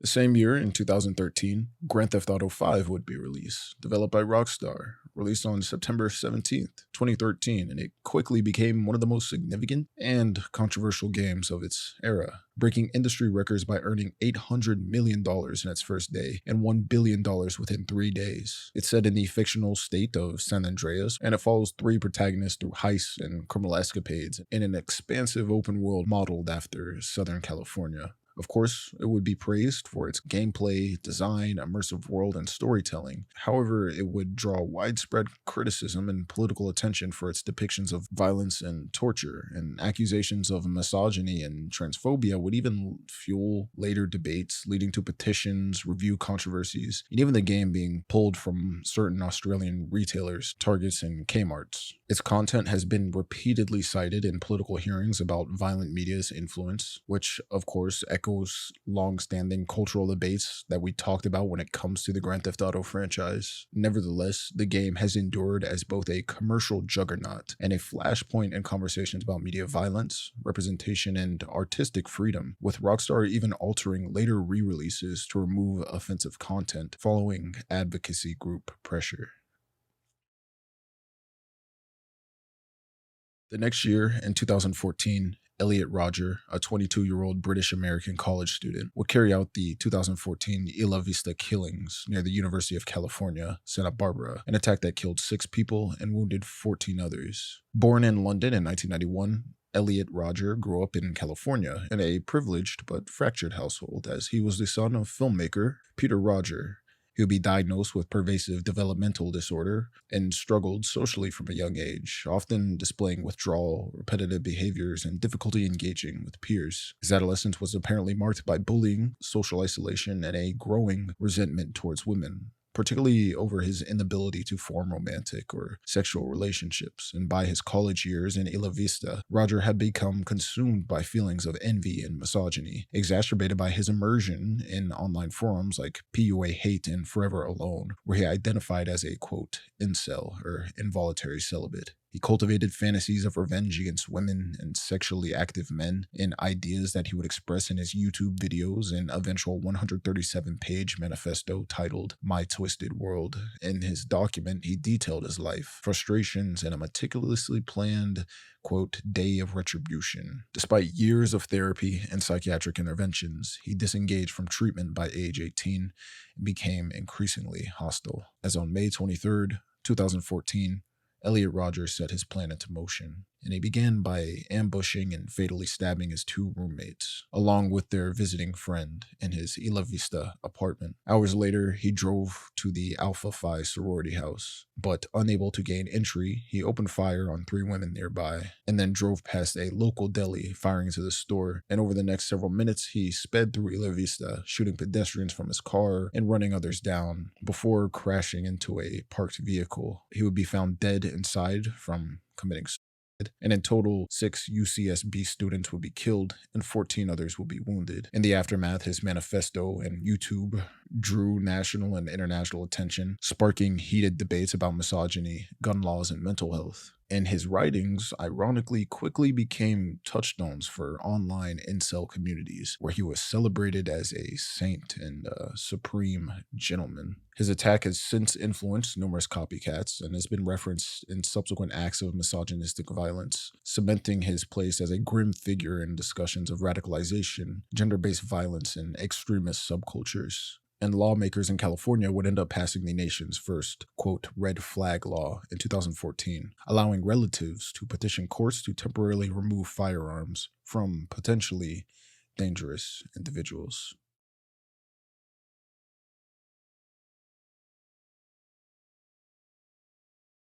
The same year, in 2014, Aaron Ybarra would become the perpetrator of the 2014 Seattle Pacific University shooting. The then 26-year-old would open fire with a shotgun inside Otto Miller Hall, killing one and injuring two more students before being subdued by a student security monitor who pepper sprayed and tackled him while Aaron was attempting to reload. Investigations revealed that Aaron Ybarra had a documented history of mental illness, including depression, psychosis, and alcohol abuse, later telling investigators that he had long fantasized about carrying out a school shooting and had been inspired by Columbine. In his journal, he wrote about his admiration for infamous shooters and his desire for notoriety, while also expressing self-hatred and despair. He had actually previously been hospitalized after and violent ideation, but despite his mental health issues, he was still able to legally obtain firearms. His defense and trial proceedings will be centered on his psychiatric struggles. However, in 2017, he would be convicted of murder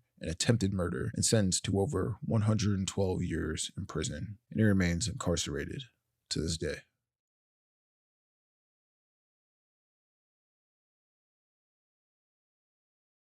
The same year, in 2014, would see the Moncton shootings on June 4th, when Justin Borke, a 24-year-old resident of Moncton, armed himself with a rifle and shotgun before setting out to ambush police officers. Over the course of the evening, he shot 5 Royal Canadian Mounted Police officers, killing 3 of them while wounding 2 others. This violence would spark a 28-hour manhunt that shut down much of Moncton, with residents locked indoors, businesses and schools closed, and hundreds of officers combing through the city. And Justin, who was dressed in military-style camouflage, later admitted he wanted his actions to ignite a, quote, anti-government rebellion. He would eventually surrender 2 days later on June 6th without resistance. And in the aftermath, the McNeil report exposed critical gaps in communication, training, and equipment, most notably that responding officers had only pistols against Justin's high-powered rifle and were not even wearing body armor. Justin would eventually plead guilty to 3 counts of first-degree murder and 2 counts of attempted murder, receiving what was then the harshest sentence since Canada abolished the death penalty, that being life in prison with no chance of parole for 75 years. And he remains incarcerated to this day.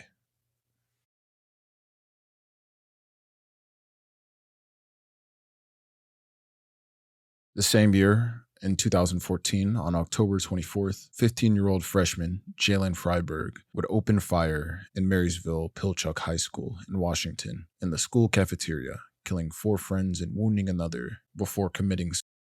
Minutes before the attack, Jalen Freiberg had sent apologetic text messages to his family and victims' families, even hinting at his funeral plans, and he lured his friends to sit with him at lunch, then confronted them before drawing a .40 caliber Beretta PX4 Storm subcompact handgun and firing multiple rounds, each victim being struck in the head in what witnesses described as a calm and deliberate manner. In the aftermath, the school went into lockdown, with hundreds of terrified students fleeing the campus, and classes would be canceled for a week. The cafeteria was never reopened and was eventually demolished, replaced by a lawn as part of the community's effort to heal.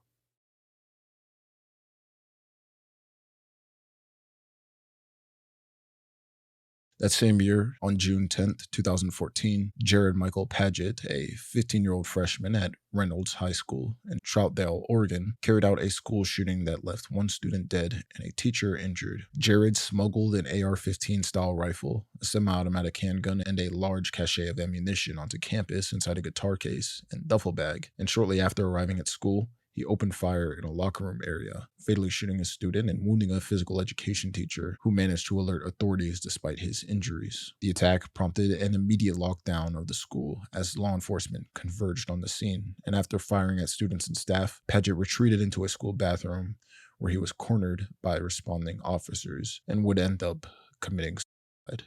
Investigators later revealed that Paget had taken the firearms from his family's home without permission and carried hundreds of rounds of ammunition, indicating that he had planned a much larger attack. The incident would shock the Troutdale community and reignited debates about school safety, mental health, and access to firearms among minors within the United States.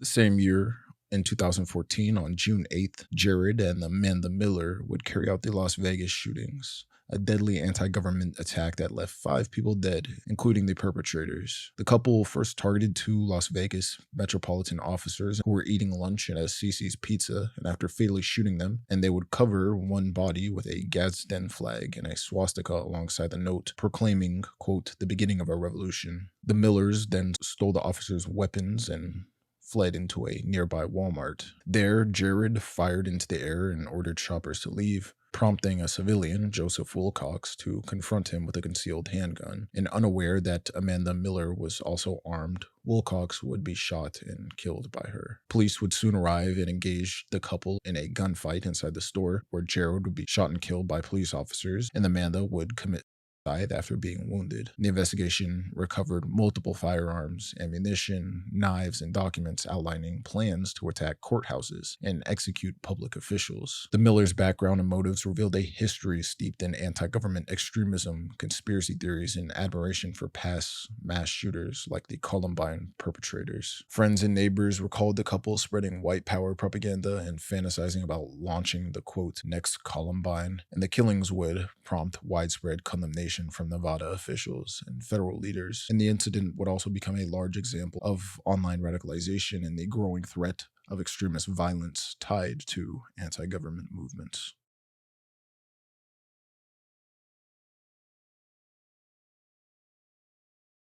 The same year in 2014, on January 25th, Darian Marcus Aguilar, a 19-year-old from College Park, Maryland, carried out a mass shooting at the mall in Columbia, Maryland. Armed with a 12-gauge Mossberg 500 shotgun, Aguilar entered the shopping mall around 11 a.m. and opened fire inside a Zumi skate shop. There, he would kill 2 employees before committing.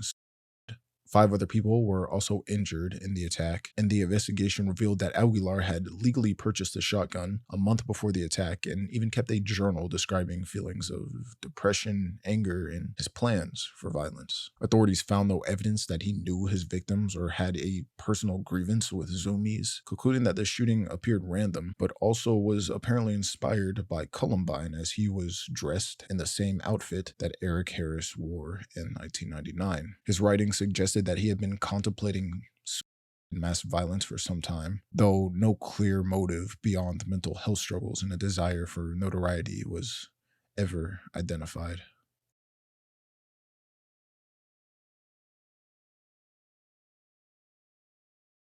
The same year, on April 2nd, 2014, a mass shooting would unfold at Fort Hood Military Base near Killeen, Texas, when 34-year-old Army Specialist Ivan Lopez opened fire across several locations, killing 3 soldiers and injuring 14 others before committing suicide.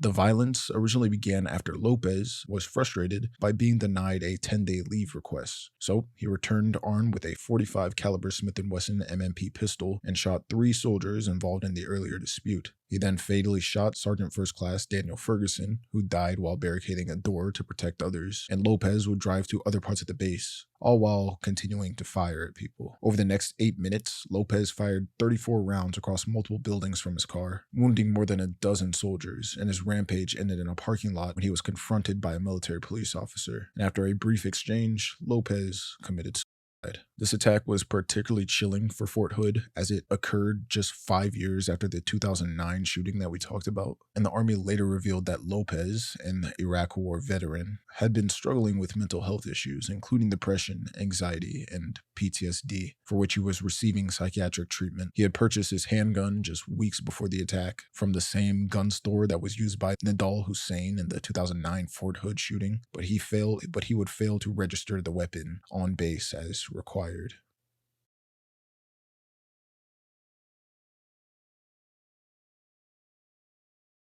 The next year, in 2015, on June 17th, 21-year-old white supremacist Dylan Storm Roof carried out a racially motivated mass shooting at Emmanuel African Methodist Episcopal Church in Charleston, South Carolina. Roof joined a Wednesday night Bible study session before opening fire with a 45 caliber Glock handgun, killing 9 African American attendees, including senior pastor and state senator Clementa C. Pinckney, and injuring others. He spared one survivor, reportedly, so that she could recount the massacre. And the attack would be described as both a hate crime and an act of domestic terrorism, as this was intended by Roof to spark a race war. Evidence would later show that Roof had immersed himself in white supremacist propaganda online, where he encountered extremist narratives about black on white crime following the 2012 killing of Trayvon Martin. He ran a personal website called The Last Rhodesian that featured photos of himself posing with Confederate and apartheid-era symbols, as well as a manifesto outlining his neo-Nazi and racist beliefs. Dylan Roof's prior drug arrest and errant FBI background check processing failures allowed him to purchase the gun legally, despite his disqualifying factors. And eventually, he would be captured the following morning of the shooting in Shelby, North Carolina, bringing a swift end to a nationwide manhunt. Dylan Roof would be federally indicted on 33 counts, including hate crimes and civil rights violations. And in December 2016, he would be convicted on all charges, and the next year he would be sentenced to death. The attack prompted South Carolina lawmakers to remove the Confederate flag from state capitol grounds, while major retailers would also halt sales of Confederate merchandise. It also led to renewed scrutiny of FBI background check procedures after lapses were revealed that resulted in lawsuits and an eventual $88 million federal settlement to victims' families. And Dylan Roof remains incarcerated to this day.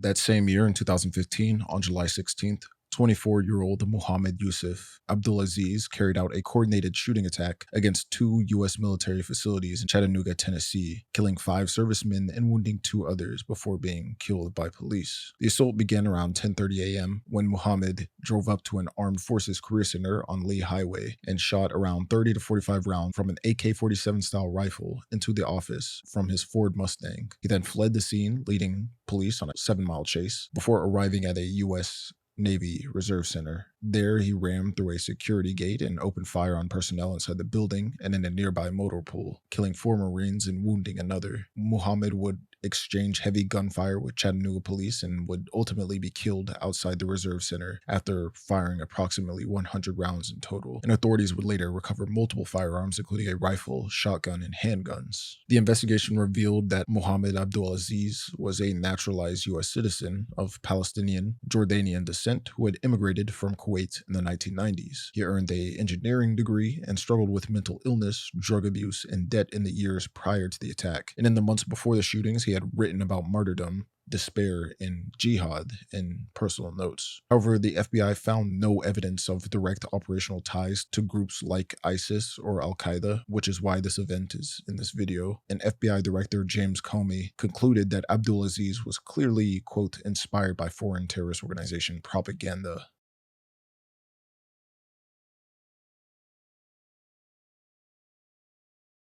That same year, on October 1st, 2015, 26-year-old student Chris Harper Mercer would carry out a mass shooting at the Umpqua Community College in Roseburg, Oregon, killing 9 people and injuring 8 others. His attack began around 10:38 a.m. inside Snyder Hall, where Chris Harper Mercer, being a student of the class, entered classroom 15 with 2 handguns and immediately shot the English professor at point-blank range. Witnesses reported that he forced students to the center of the room, sparing one individual so they could deliver a package of writings to authorities after the attack. He then shot his classmates in what survivors described as a cold and methodical manner, with some being asked about their religious beliefs before being executed. Roseburg officers would arrive within minutes, exchanging gunfire with the shooter in the hallway, shooting him twice.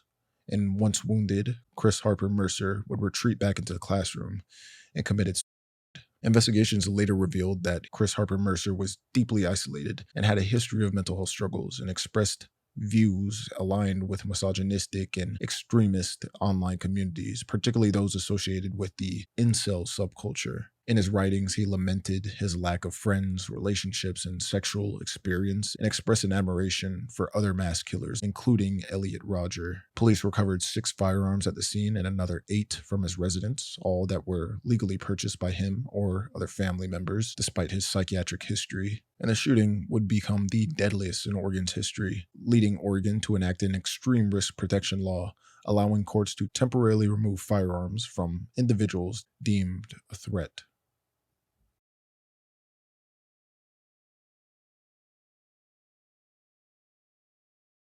The same year, in 2015, on December 2nd, Syed Rizwan Farouk and his wife, Tashfeen Malik, carried out a mass shooting and attempted bombing at the Inland Regional Center in San Bernardino, California, killing 14 people and injuring 22 others. Farouk was born in Chicago in 1986 to Pakistani immigrants and grew up in California, earning a degree in environmental health and worked as a county health supervisor. He was described as quiet and polite, and his wife, Tashfeen Malik, was born in Pakistan in 1986 and raised partly in Saudi Arabia and studied pharmacology in Multan. The couple would meet online and married in Saudi Arabia in 2014, with Malik later entering the US on her fiance's visa. However, by this time, both of them had shown signs of radicalization and privately discussed jihad and martyrdom before their marriage. They stockpiled weapons and practiced shooting while preparing childcare arrangements for their infant daughter in advance of the attack. On the morning of the shooting, Farouk attended a work holiday gathering before leaving abruptly, only to return with his wife, armed with 2 AR-15 style rifles, handguns, and improvised explosive devices. Wearing black tactical clothing and ski masks, they opened fire on his coworkers, killing and wounding dozens within minutes. And though they left pipe bombs behind, the explosives failed to detonate. The two would flee the scene, and the couple engaged in a high-speed chase and shootout with police in Redlands, where they would both be killed after firing over 100 rounds. Investigations revealed that the couple had been inspired by foreign terrorist propaganda, though not directed by any group, again, which is why another event like this is in the video. And this attack will be the deadliest mass shooting in the US since Sandy Hook, and sparked national debates over homegrown extremism, gun laws, immigration vetting, and digital privacy, particularly after Apple initially refused an FBI request to unlock Farouk's county-issued phone.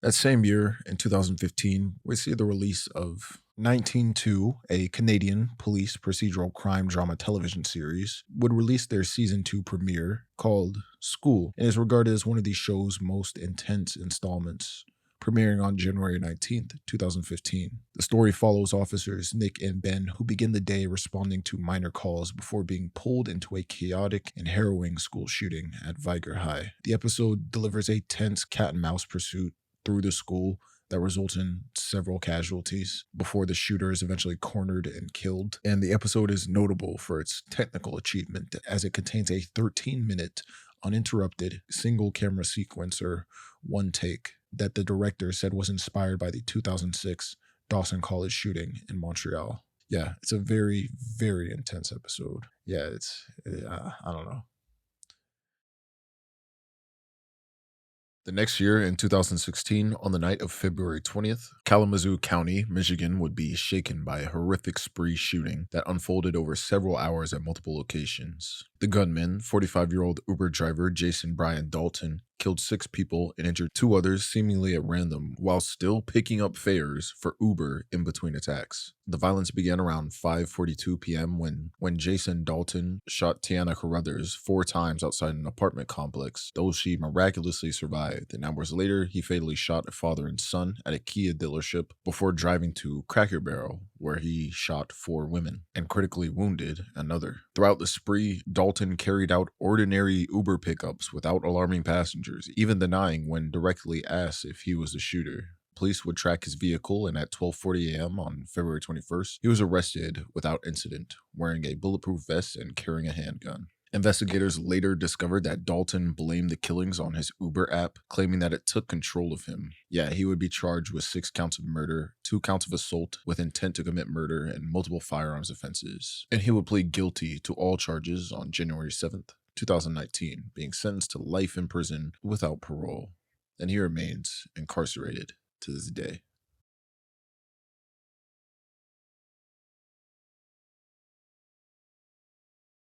The same year in 2016, on June 12th, Omar Mateen would carry out one of the deadliest mass shootings in American history when he opened fire inside Pulse, a popular gay nightclub in Orlando, Florida, killing 49 people and wounding 53 others before being shot and killed by police after a 3-hour standoff. Armed with a legally purchased Sig Sauer MCX semi-automatic rifle and a Glock 17 pistol, Mateen entered the nightclub and unleashed a barrage of gunfire, killing dozens within minutes before retreating to a bathroom where he held hostages and engaged in phone calls with police. During the attack, Mateen called 911 and pledged allegiance to ISIS, referencing U.S. military intervention in Iraq and Syria as justification, and police would eventually breach the building with an armored vehicle around 5 a.m., killing Omar Mateen in the firefight that followed. Investigations revealed that Omar Mateen's background had revealed a complex blend of instability, radicalization, and violent tendencies. Born in New York to Afghan immigrant parents and raised in Florida, he had a long record of disruptive behavior, including fights, bullying, and violent outbursts. His coworkers described him as unhinged, racist, and prone to threats, which even prompted 2 FBI investigations in 2013 and 2014, both of which were closed due to lack of evidence of possible terrorist ties. And in the aftermath, questions would swirl over his possible closeted sexuality, though the FBI found no evidence that he frequented gay nightclubs or used gay dating apps, instead concluding that this attack was motivated by a mix of extremist ideology and grievances against U.S. foreign policy.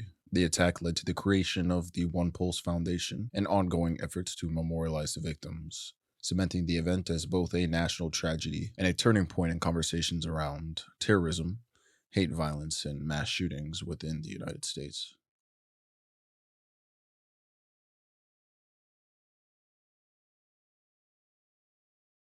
The same year in 2016, on July 22nd, Munich, Germany would see a mass shooting that began outside a McDonald's near the Olympia shopping mall. The perpetrator, 18-year-old Iranian German David Sunbully, lured teenagers through a fake Facebook account before opening fire, targeting primarily youths with immigrant backgrounds. He would be armed with a Glock 17 pistol, and he killed 9 people and wounded 36 more before committing after being confronted by police. The attack initially caused mass panic around the city, with authorities fearing multiple gunmen, leading to a lockdown of central Munich. And video footage would show Sonbuli shouting, quote, "I am German," and trading insults with bystanders. Police confirmed that he had stockpiled hundreds of rounds of ammunition and had been planning the attack for at least a year, acquiring his firearms illegally on the dark web. And investigations into his motives revealed a disturbing mix of personal grievance, mental illness, and extremist leanings. He had been bullied for years by classmates of immigrant descent and developed a deep hatred towards Turks and Albanians in particular, which he expressed both online and in personal conversations.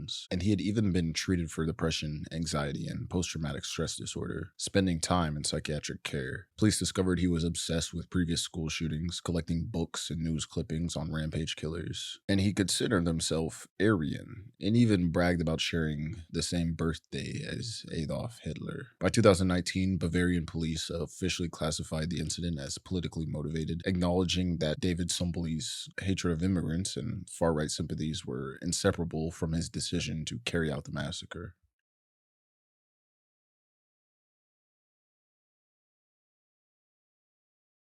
The same year in 2016, on September 28th, 14-year-old Jesse Osborne would carry out a shooting at Townville Elementary School in South Carolina after first murdering his father at their home. Osborne drove a pickup truck to the school, crashed into a fence, and began firing a .40 caliber pistol near the playground, shouting, quote, "I hate my life." He shot 3 students and a teacher before his gun jammed, after which a volunteer firefighter tackled and apprehended him just 12 seconds after the attack began. 6-year-old student Jacob Hall would suffer a gunshot wound to the leg that caused massive blood loss, and he would die 3 days later. And the other victims, including a teacher and 2 students, would sustain less severe injuries. Investigations revealed Osborne had previously attended Townville Elementary but was homeschooled after being expelled from middle school for bringing weapons to school. And it was discovered that he had been active in online chat groups that glorified mass shootings and had researched other killers, including the Sandy Hook perpetrator. Originally pleading not guilty, Osborne later admitted guilt in December 2018 to charges of murder and attempted murder, and in 2019 he would be sentenced to life in prison without parole,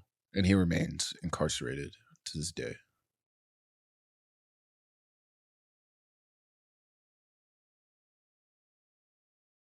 The same year in 2016, on July 7th, Army Reserve veteran Micah Xavier Johnson would ambush police at the close of a downtown Dallas protest over the police killings of Alton Sterling and Philando Castle. I'm sure you remember, which was, of course, very controversial at the time. Micah would end up killing 5 officers while wounding 9 other officers and 2 civilians.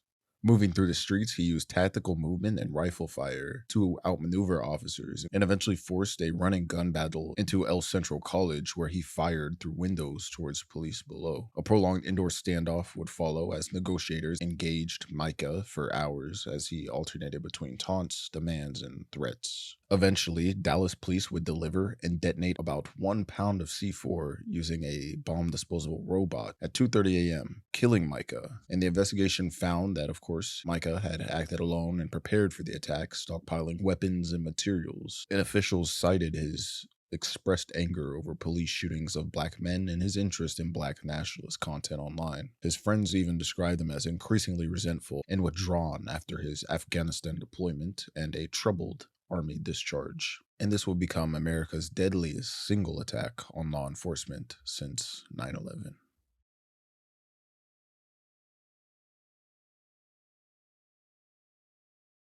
That same year in 2016, on September 23rd, 20-year-old Arkan Katin would carry out a mass shooting at the Cascade Mall in Burlington, Washington, killing 5 people inside a Macy's store. Armed with a stolen Ruger 1022 rifle, Arkan entered the mall shortly before 7 p.m. and began firing at random. Video footage confirmed that he targeted victims indiscriminately, while other shoppers would escape, and Arkan would flee the scene after abandoning his weapon, sparking a large manhunt involving local police and assistance from the FBI and ATF. He would eventually be arrested without incident the following evening, and Arkan would confess just 3 days later, on September 26, and will be charged with 5 counts of aggravated murder. Investigations revealed that he had been arrested multiple times and even had a court-ordered mental health counseling program, which he completed just months before the shootings. And investigators were unable to identify a clear motive, though reports suggested possible influences ranging from a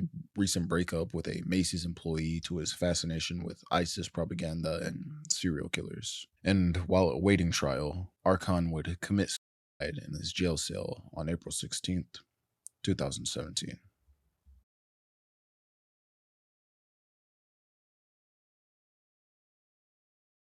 The next year, in 2017, on October 1st, 64-year-old Stephen Paddock would carry out the deadliest lone gunman mass shooting in U.S. history from his 32nd floor suite at the Mandalay Bay Hotel and Casino in Las Vegas. Opening fire on a crowd of more than 22,000 people attending the Route 91 Harvest Country Music Festival, Paddock unleashed over 1,000 rounds in just 10 minutes, killing 60 people and wounding more than 400 directly, with hundreds more being injured in the ensuing chaos. Using an arsenal of 24 firearms, primarily AR-15 style rifles equipped with bump stocks and simulated automatic fire, Paddock turned his hotel room into a sniper's perch, even firing at nearby jet fuel tanks in what investigators later described as a meticulously premeditated attack.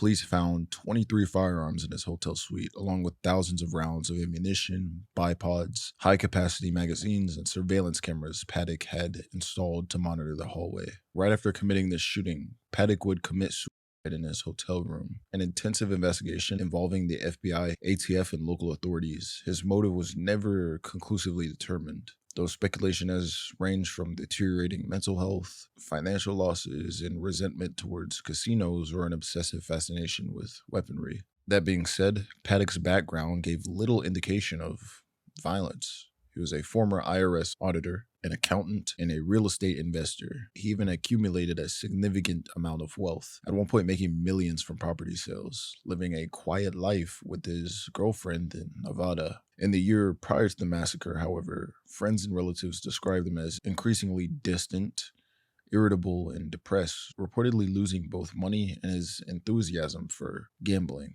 He would stockpile over 55 weapons in the months leading up to the shooting and send his girlfriend to the Philippines shortly before, wiring her $100,000 while hiding his plans. And in the aftermath, public outrage would fuel debates over gun control, especially the legality of bump stocks, which were banned federally in 2018. Before this was overturned in 2024, and MGM Resorts would ultimately settle with victims and families for $800 million. Today, the massacre is remembered not only for its staggering toll, but also the lingering uncertainty of why Paddock, a man with no criminal history and no clear political or religious affiliations, committed one of the most devastating acts of mass violence in American history.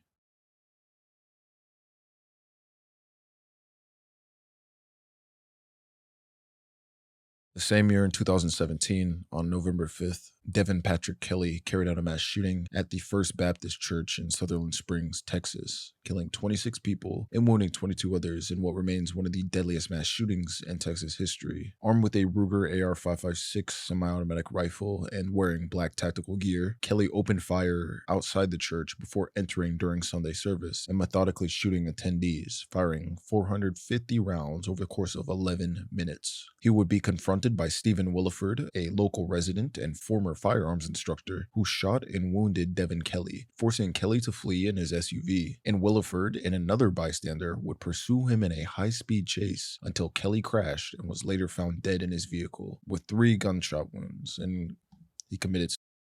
Investigators determined that the massacres stemmed from a domestic dispute with his mother-in-law, who sometimes attended the church but was not present on that day. And the tragedy would reveal deep failures in the U.S. Air Force's reporting system, as Kelly had been previously court-martialed for domestic violence after fracturing his stepson's skull and abusing his wife, which were crimes that should have legally barred him from owning firearms. However, the Air Force failed to report his conviction to the FBI's background check system, which in turn allowed him to purchase multiple guns, including the rifle he used in the attack. And in 2021, a federal judge ruled that the government was negligent and they would award victims and families over $230 million in damages.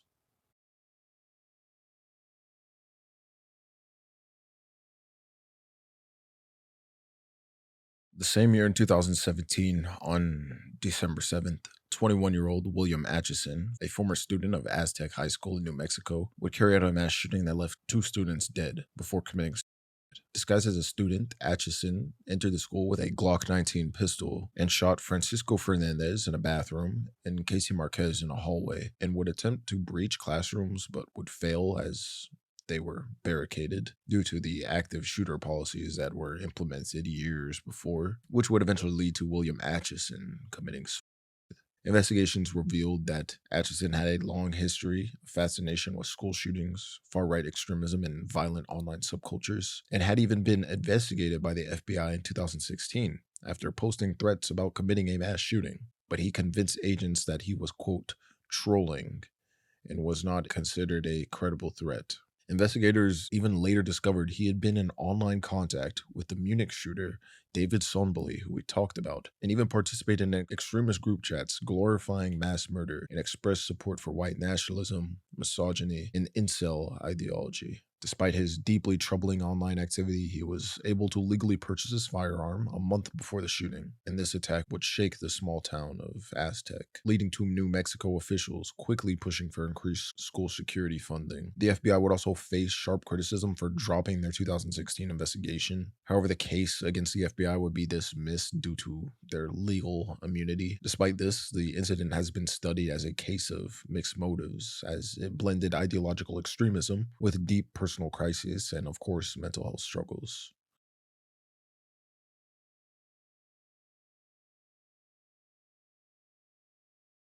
The same year in 2017, on January 6, Esteban Santiago Ruiz would open fire inside the baggage claim area of Terminal 2 at Fort Lauderdale Hollywood International Airport in Florida, killing 5 people and wounding 6 others. Santiago, a 26-year-old former Alaska and Puerto Rico National Guard member, had legally purchased his Walther PPS 9mm pistol and transported it in checked luggage on a Delta flight from Alaska. After retrieving the gun from baggage claim, he loaded it in an airport bathroom before emerging and shooting indiscriminately at travelers waiting for their luggage. The attack lasted barely over a minute, with Santiago firing 15 shots before running out of ammunition, laying down on the ground, and surrendering to a Broward County Sheriff deputy who apprehended him within 85 seconds of the first shot. Santiago's background revealed a troubling pattern of violence and mental illness. Born in New Jersey in 1990 and raised in Puerto Rico, he served in Iraq as a combat engineer and later in the Alaskan National Guard, but was discharged for unsatisfactory performance. And in November 2016, 2 months before the attack, Santiago visited an FBI field office in Anchorage,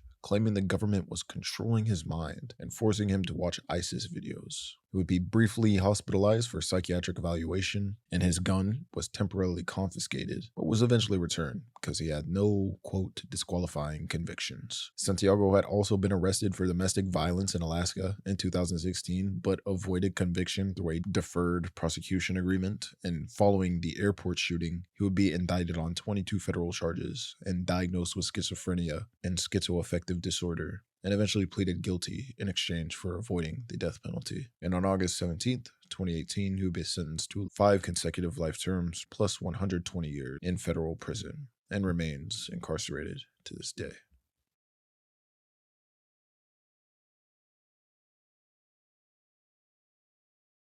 That same year, in 2017, on August 28, 16-year-old Nathaniel Jowett would carry out a mass shooting at the Clovis Carver Public Library in Clovis, New Mexico. Before the attack, Nathaniel actually recorded videos at home apologizing and explaining his motivations, citing bullying, mental illness, and suicide thoughts. He entered the library at 4:15 p.m. with 2 of his father's handguns hidden in a bag and uploaded a final social media post. Within 6 seconds, he fired 14 rounds from a .380 handgun, killing 2 employees and injuring several others, including a 10-year-old child. He then switched to his .45 caliber handgun, wounding 1 more person before wandering the library. When police arrived, Nathaniel would surrender without resistance, later telling investigators that he originally planned to attack his school and then commit. Investigations revealed that Nathaniel was described as a troubled teen with a history of fighting, substance use, and he would be prosecuted as an adult due to the severity of his crime. And in September 2017, he would be indicted on 2 counts of first-degree murder and multiple charges, and he pled guilty in 2018. The next year, in 2019, he would be sentenced to 2 concurrent life terms plus 40 years, and he's currently incarcerated at the Guadalupe County Correctional Center and remains there to this day.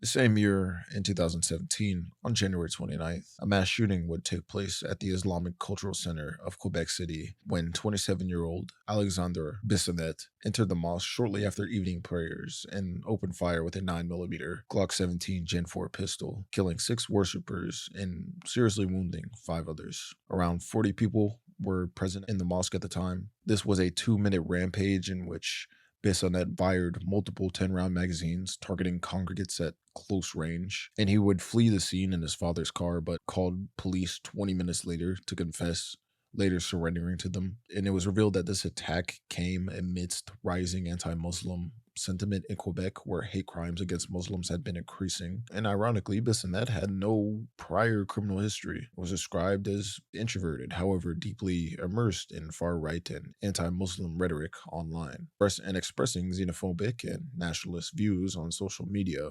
On the day of the shooting, he spent hours reading about terrorism, mass shootings, and refugee policies before deciding to act after seeing Justin Trudeau's tweet welcoming refugees to Canada. He later told investigators that he believed refugees posed a threat to his family, and in 2018, he pled guilty to all charges. In the next year, in 2019, he would be sentenced to life imprisonment with no parole for 40 years and remains incarcerated to this day.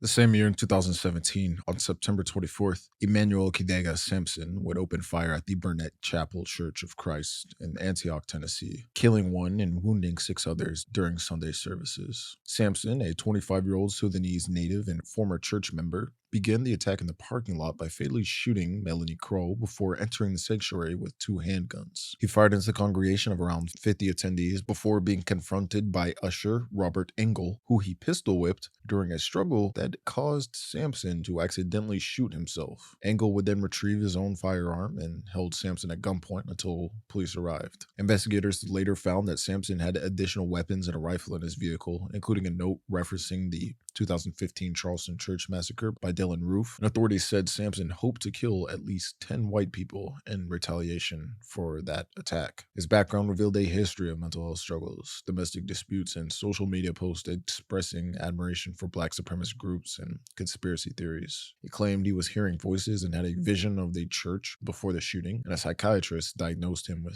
schizoaffective disorder bipolar type. He would eventually be charged with first-degree murder and 42 related offenses, and he would be found guilty on all counts in fewer than 5 hours of deliberation, and Sampson remains incarcerated to this day.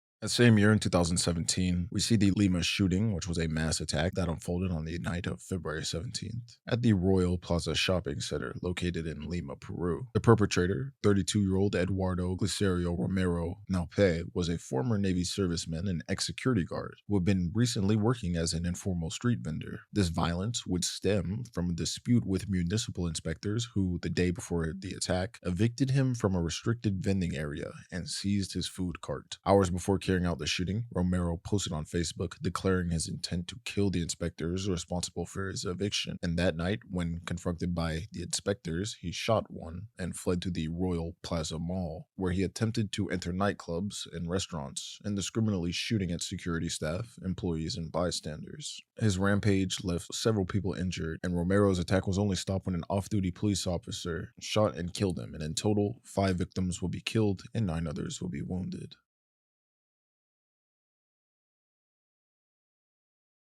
That same year in 2017, Randy Robert Stair, also known online as Andrew Blaze, a 24-year-old man from Dallas, Pennsylvania, will become infamous for carrying out the Weiss Market supermarket shooting on June 8, 2017. Stair was an employee at the grocery store, working the night shift as a stock clerk, and had spent years developing an online persona through his YouTube channels, social media accounts, and personal websites. Much of his online content revolved around dark themes, including animated videos he created about an alternate cartoon universe and was apparently inspired by the Nickelodeon series Danny Phantom. And over time, his content increasingly reflected nihilistic, violent, and ideation, with references to mass shootings, death, and his obsession with transitioning into a cartoon character after death. In journals, video diaries, and audio recordings shared online, Randy Stair described his alienation from society and hatred towards the outside world, and developed a desire to commit mass murder. By 2017, he stockpiled firearms and ammunition,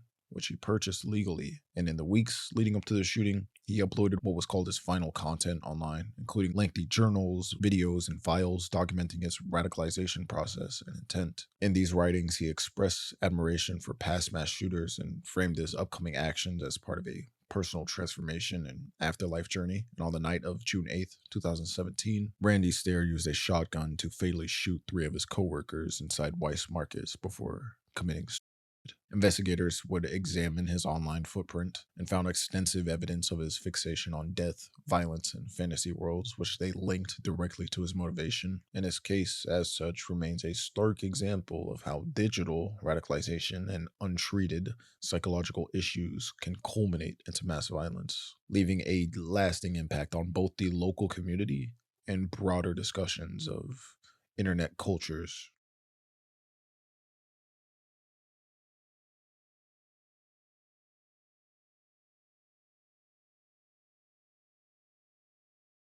The next year, in 2018, Nicholas Jacob Cruz would become the perpetrator of the 2018 Marjorie Stoneman Douglas High School shooting in Parkland, Florida, one of the deadliest school shootings in U.S. history. Cruz, a former student at the school, would open fire on February 14th, 2018, killing 17 people, including 14 students and 3 staff members, and injuring 17 more. From a young age, Cruz had been flagged for severe behavioral issues, diagnosed with ADHD and oppositional defiant disorder, and even cycled through multiple schools, including special education programs. His history included repeated disciplinary problems, violent threats, self-harm, and interactions with child services and law enforcement. Investigations revealed that Cruz was the subject of dozens of warnings to authorities, including tips that he might be planning a school shooting, but these warnings were not acted upon effectively. Cruz also displayed troubling behavior online, posting racist, anti Semitic, and violent messages, idolizing past mass shooters, and amassing a collection of firearms, including the AR 15 style rifle he used in the attack, which he legally purchased at age 18. On the day of the attack, Cruz arrived at the school by Uber and entered Building 12, firing 139 rounds over the course of just a few minutes. Again, 14 students and 3 faculty members were killed, while others were injured in classrooms and hallways. And Cruz would flee by blending in with escaping students, but was arrested without incident nearby shortly afterwards. The shooting spurred nationwide outrage, fueling student-led activism through Never Again MSD, and intensifying debates over gun control, school security, and law enforcement accountability. Eventually, in 2021, Cruz would plead guilty to all of his charges, and a 2022 jury recommended life imprisonment without parole. He will be sentenced to 34 consecutive life sentences in November 2022, and he remains incarcerated to this day. The case has since influenced state and national legislation on gun purchases, school safety, and mental health intervention, while also exposing significant failures in school administration, law enforcement, and federal oversight in preventing a tragedy that many considered foreseeable.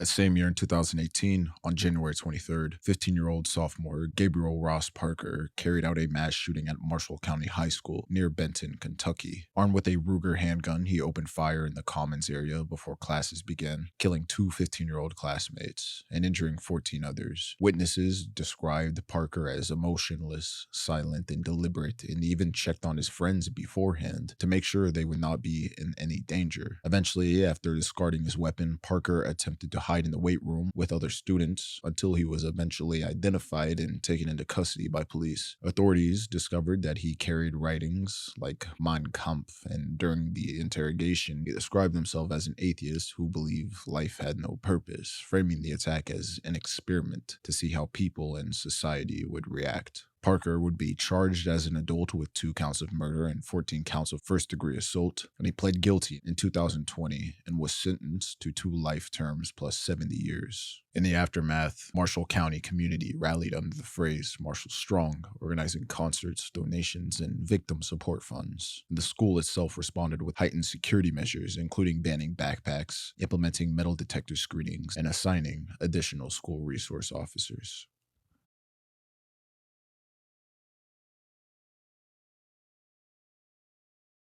That same year in 2018, on May 18th, a mass shooting would unfold at Santa Fe High School in Santa Fe, Texas, where 17-year-old student Dimitrios Pagortsis would open fire inside the school's art classrooms, killing 10 people, that being 8 students and 2 teachers, and wounding 13 others. The attack began around 7:30 a.m. when Dimitrios entered an art complex of interconnected classrooms armed with a short-barreled Remington 870 shotgun and 38 caliber revolver, both legally owned by his father. Witnesses recalled him taunting his victims, at one point singing "Another One Bites the Dust" while firing and shouting "surprise" before shooting a classmate. Students attempted to barricade themselves inside closets and classrooms while others fled as a fire alarm was pulled to initiate evacuation. And eventually, two armed school police officers and a Texas state trooper engaged with Demetrios in gunfire. And after roughly 25 minutes, Demetrios surrendered to authorities following a standoff. Explosive devices, including pipe bombs and Molotov cocktails, will be found both on campus and off-site, though none were detonated. Investigators discovered writings on Demetrios' phone and computer in which he admitted he planned the attack in advance and intended to commit suicide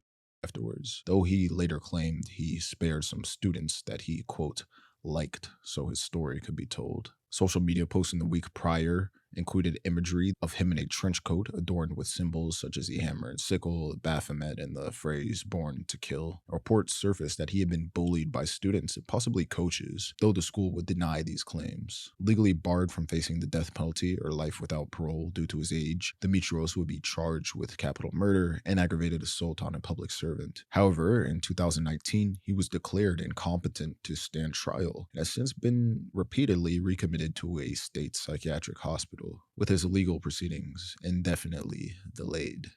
The aftermath of the shooting included lawsuits filed by victims' families against Demetrios' parents for allegedly failing to secure firearms, and multi-million-dollar fundraising efforts for memorials and victim support. And the new security measures in Texas schools would include the installation of metal detectors. That same year, in 2018, on the night of July 22nd, a mass shooting would take place in Toronto's Greektown neighborhood when 29-year-old Faisal Hussein opened fire along Danforth Avenue. Armed with a stolen Smith & Wesson M&P 40 caliber handgun, he moved westward down the street, randomly shooting at pedestrians, restaurants, and cafes. He shot several people before continuing west and firing into businesses and restaurants. And over the course of his rampage, Hussein would kill 2 people and injure 13 others, ranging from teenagers to adults in their late 50s. After exchanging shots with police, Hussein would eventually commit suicide, bringing the attack to an end within minutes. Authorities would launch a year-long investigation, but were ultimately unable to determine a clear motive, as Hussein had a long history of mental health struggles and been treated for psychosis and depression, and was described as disturbed by former teachers. Police confirmed he had an obsession with violence, explored incel-related content, and even kept a copy of Elliot Rodgers' manifesto on his devices. Prime Minister Justin Trudeau and other Canadian officials would all condemn the attack, with Mayor John Tory calling for stricter handgun laws, as the shooting prompted vigils, crowdfunding for victims' families, and of course, widespread political response.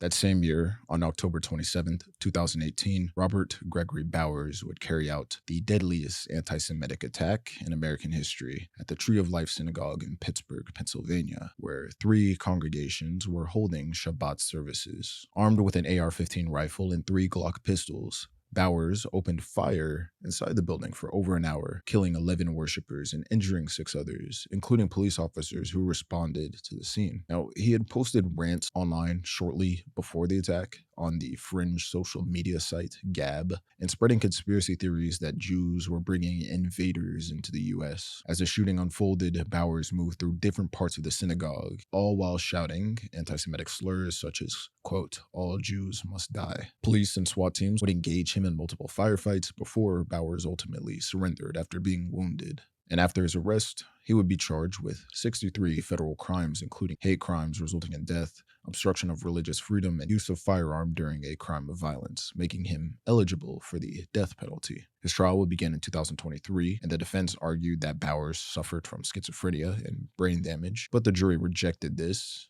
and convicted him on all counts in June of 2023 and unanimously sentenced him to death. He became the first person sentenced to death under the Biden administration.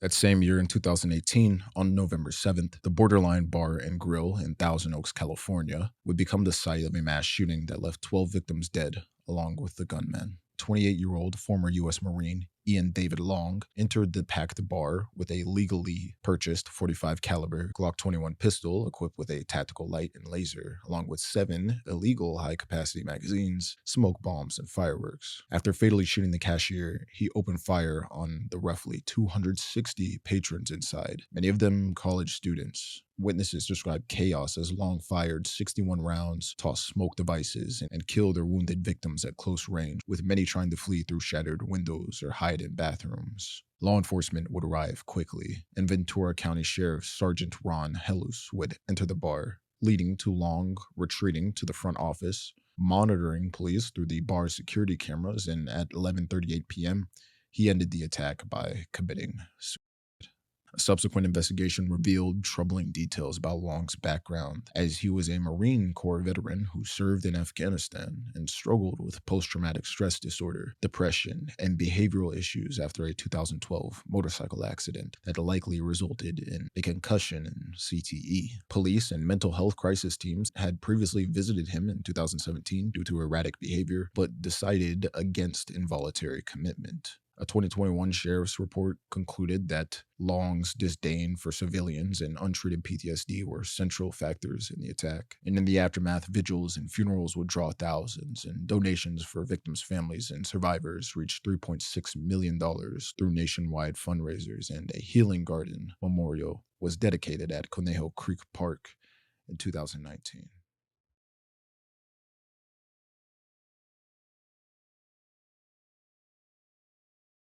That same year in 2018, the Kerch Polytechnic Massacre would take place in Kerch, Crimea on October 17th, 2018, when 18-year-old student Vladislav Roslyakov would carry out a combined school shooting and bombing attack that left 20 people dead and 67 injured.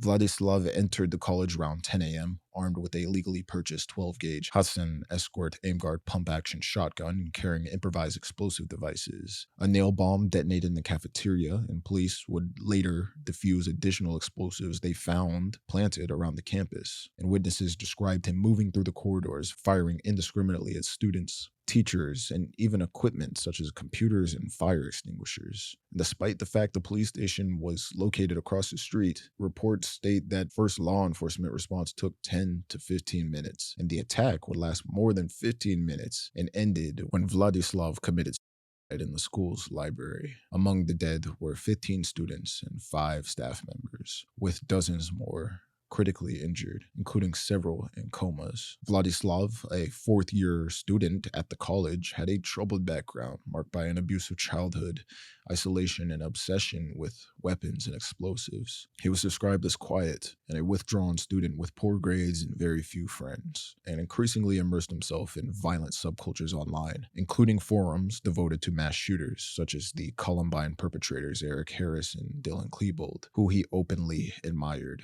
In the days leading up to the massacre, he expressed nihilistic views, denied belief in afterlife, and even burned a Bible and other possessions. Investigators initially treated the incident as terrorism, but later reclassified it as a mass murder, though officials questioned how he obtained the money for his weapons and training. Despite this, the attack sparked international condolences and 4 days of mourning in Crimea, with thousands attending public funerals. And Russian officials would point to the influence of Western violent subcultures and online extremism, while President Vladimir Putin framed the tragedy as an example of the dangers of globalization and unregulated internet content.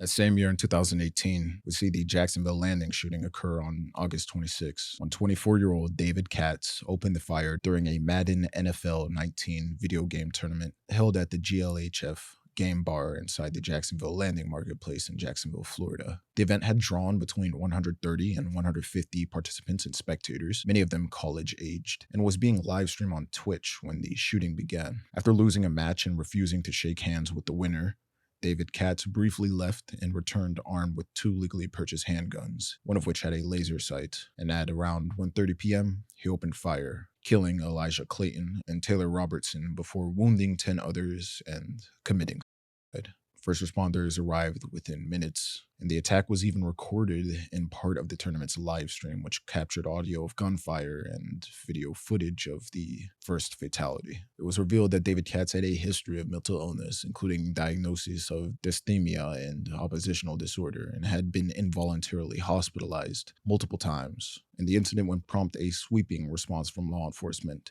and Electronic Arts, the tournament sponsor, as Electronic Arts, or EA, canceled future Live Madden events and pledged $1 million in aid for the victims and launched a donation fund. The shooting would spark broader discussion on security at esports and gaming conventions, with organizers of PAX, E3, and other major events pledging tighter safety measures. And the attack would become a flashpoint in U.S. debates over gun violence and mental health.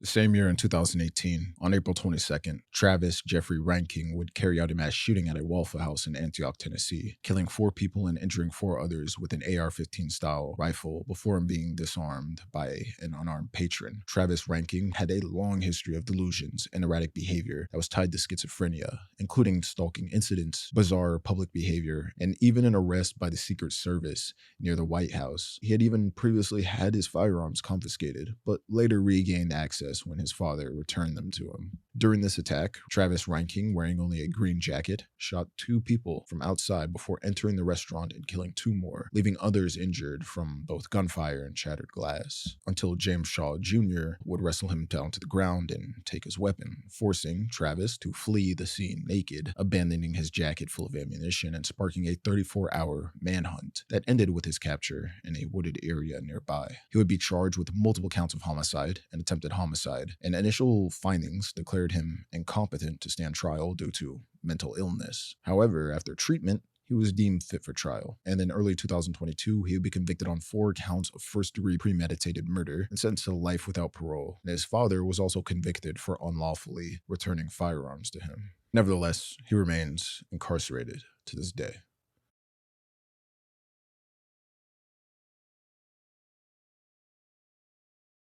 That same year in 2018, on September 20th, a mass shooting would take place at the Rite Aid Distribution Center in Aberdeen, Maryland. The perpetrator, 26-year-old Snowchia Mosley, was a temporary employee at the city and arrived for work that morning, but left after an altercation, only to return later armed with a 9mm Glock 17 handgun, pepper spray, handcuffs, and extra magazines. At around 9:05 a.m., Mosley began shooting during break time, first outside the building where she fatally shot 1 person, and then inside the lobby, killing another. She proceeded into the break room, opening fire on employees eating breakfast, killing 1 and wounding 3 others. The shooting would end when Mosley committed suicide. Emergency calls came in 1 minute after the shooting began, and deputies arrived minutes later, and it was determined that Mosley struggled with mental illness. And in the aftermath, Rite Aid would pledge grief counseling and support for their employees.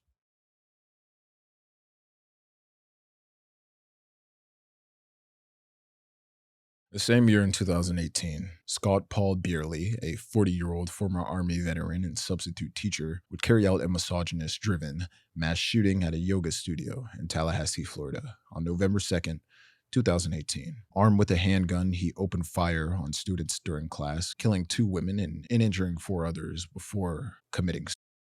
Investigations revealed that Beerley had been planning the attack for months, and law enforcement officials, including U.S. Secret Service and International Center for Counterterrorism, would categorize the shooting as an act of misogynist terrorism. His background revealed a disturbing pattern of misogyny, entitlement, and sexual frustration that mirrored themes commonly found in incel subcultures. He had a history of harassing women, including being fired from teaching positions due to inappropriate behavior towards female students, and even facing battery charges in 2012 and 2016 for groping women. Online, he produced YouTube videos and SoundCloud recordings where he lamented his rejection by women, praised Elliot Rodger, and posted misogynistic rants and songs that openly fantasized about violence. His videos also contain racist and xenophobic tirades, railing against African Americans, immigrants, and interracial couples. And these digital traces made it clear that Beerley was not only radicalized by misogynistic ideology, but actively sought to propagate it. This attack would become a case study in misogynist extremism, with scholars and counterterrorism analysts emphasizing how Beerley embodied the overlap between online hate and real-world mass violence. And in the aftermath, tributes to the victims spurred advocacy efforts, including the creation of Mora's Voice Research Fund at Florida State University, dedicated to studying and preventing hate-motivated violence against women.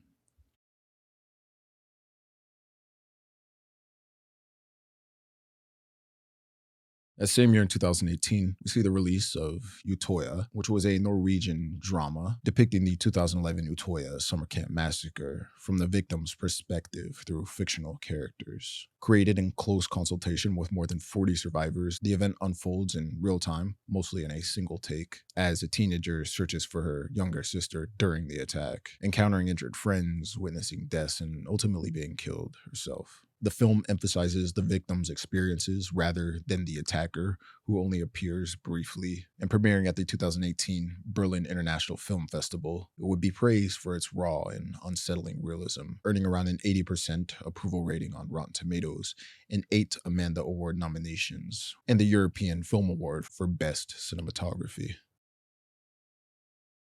In 2018, we'd also see South Park, the long-running animated comedy created by Trey Parker and Matt Stone, which is famous for its crude animation style and sharp satirical takes on contemporary issues, opened their 22nd season with the episode Dead Kids on September 26, 2018. It satirizes the normalization of school shootings in the United States by portraying them as routine disruptions in everyday life, as while the chaos unfolds at South Park Elementary, teachers and students treat the shootings with casual indifference. And really, this was just a reflection of the United States growing desensitization to mass shootings, especially school shootings. It's funny because Sharon served as the only moral voice in this episode, as she's horrified by everyone being nonchalant about it, but they end up gaslighting her into seeing school shootings as not a big deal, which is, yeah, it's, South Park is awesome. That's all I'm going to say. That same year in 2018, we'd see This Is America, which was a song by Childish Gambino or Donald Glover that blends gospel melodies with hard-hitting trap beats to confront systemic racism, gun violence, and police brutality within the United States. It was released alongside a striking music video as it juxtaposes viral dance moves with the shocking scenes of shootings and chaos, drawing inspiration from real-world tragedies like the Charleston church shooting and echoing imagery of Jim Crow caricatures. This well-choreographed video is filled with layered symbolism, from schoolchildren filming violence on their cell phones to the chilling finale of Gambino running away in fear. And it's, I would say, one of the most powerful cultural statements of the 21st century. Yeah, and it won 4 Grammys, including Record and Song of the Year. Yeah, it's a great piece of art. The next year, in 2019, we'd see the Christchurch mosque shootings that took place on March 15th, when Australian-born Brenton Tarrant carried out 2 consecutive attacks during Friday prayers at the Al Noor Mosque in Riccarton and the Linwood Islamic Center in Christchurch, New Zealand. Armed with multiple semi-automatic rifles and shotguns, Tarrant killed 51 people and injured 89 more, marking the deadliest mass shooting in modern New Zealand history. He even live-streamed the massacre on Facebook using a GoPro camera, making it one of the first far-right terror attacks to be broadcast in real time, and even circulated a manifesto online titled The Great Replacement, referencing the conspiracy theory that non-European immigration would lead to the decline of white populations. This was also inspired by previous far-right attackers such as Anders Breivik and Dylan Roof. Tarrant had been planning this assault for years, scoping out mosque layouts, using a drone for reconnaissance, and stockpiling weapons in high-capacity magazines. His weapons were even marked with the names of historical battles and other extremist symbols, underlining the ideological nature of this crime. He would be arrested within 18 minutes of the first emergency call after police rammed his car, preventing him from carrying out a planned 3rd attack in Ashburton. The aftermath of these shootings was felt globally. It led to nationwide responses that included vigils, memorials, and immediate action on gun reform. Within weeks, the government passed legislation banning most semi-automatic weapons and introducing a national buyback program. And Tarrant would plead guilty to 51 murders, 40 attempted murders, and engaging in a terrorist act, becoming the first person in New Zealand history sentenced to life in prison without the possibility of parole.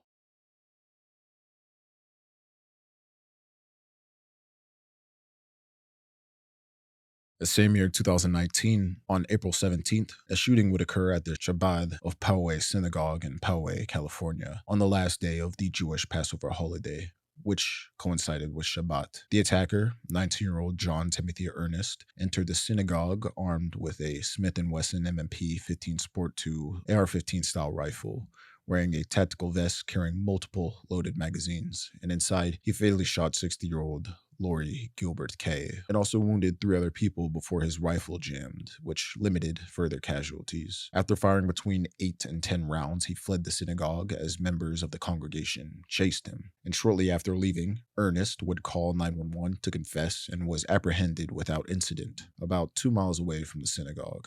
Investigators confirmed that Ernest, a nursing student at California State University San Marcos, had previously attempted to set fire to a mosque in Escondido a month earlier and left behind graffiti referencing the Christchurch mosque shootings. And in a lengthy manifesto he posted on 8chan on the day of the synagogue attack, he espoused anti-Semitic, racist, and white supremacist beliefs, citing inspirations such as Brenton Tarrant, we just talked about, and Robert Bowers. His writings reference common conspiracy theories, including, quote, white genocide and cultural Marxism. And he also denounced President Donald Trump as a pro-Zionist traitor. He claimed responsibility for the Escondido arson in the same document, and would be charged in both state and federal courts with murder, attempted murder, hate crimes, and arson. And in 2021, he would be sentenced to life in prison without parole, plus another 121 years.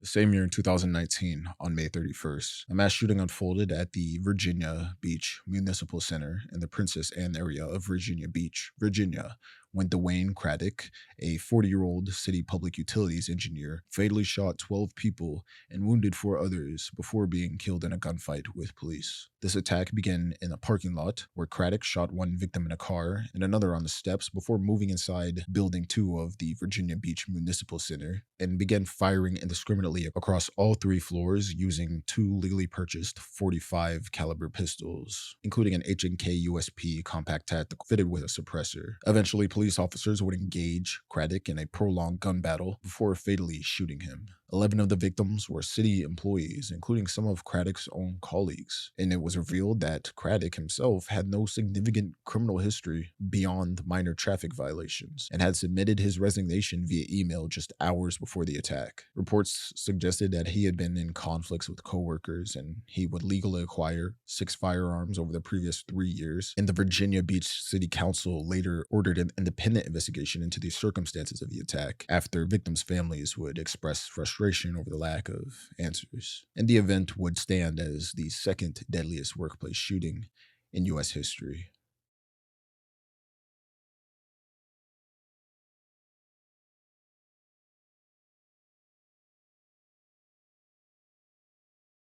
That same year in 2019, on August 3rd, a mass shooting would take place at a Walmart in El Paso, Texas, when 20-year-old Patrick Crucius opened fire with a WSR-10 semi-automatic rifle, killing 23 people and injuring 22 others in what became the deadliest attack on Latinos in modern U.S. history. Crucius had drove over 600 miles from his home near Dallas the night before and posted a white nationalist manifesto on 8chan minutes before the attack, citing the Christchurch mosque shootings and the Great Replacement conspiracy theory as inspiration. The shooting began in the parking lot where he killed and injured several people before moving inside the Walmart and firing on customers, employees, and people waiting in checkout lines, killing dozens in just a few minutes. He then walked outside and surrendered to police without resistance. Victims ranged in age from 15 to 90 and included many American citizens, as well as Mexican nationals and one German citizen. Crucius would be charged with capital murder in Texas and later indicted on 90 federal counts, including hate crimes and firearms offenses. And in 2023, he pleaded guilty to federal charges and was sentenced to 90 consecutive life terms. His manifesto framed the attack as retaliation against what he called a Hispanic invasion and echoed extremist rhetoric circulating online and in far right spaces. In the US, the attack reignited debates on immigration rhetoric and the rise of white supremacist violence, with critics linking the gunman's words to mainstream political discourse. And the El Paso massacre will remain a defining example of ideologically motivated domestic terrorism and part of a broader wave of far right violence tied to online radicalization.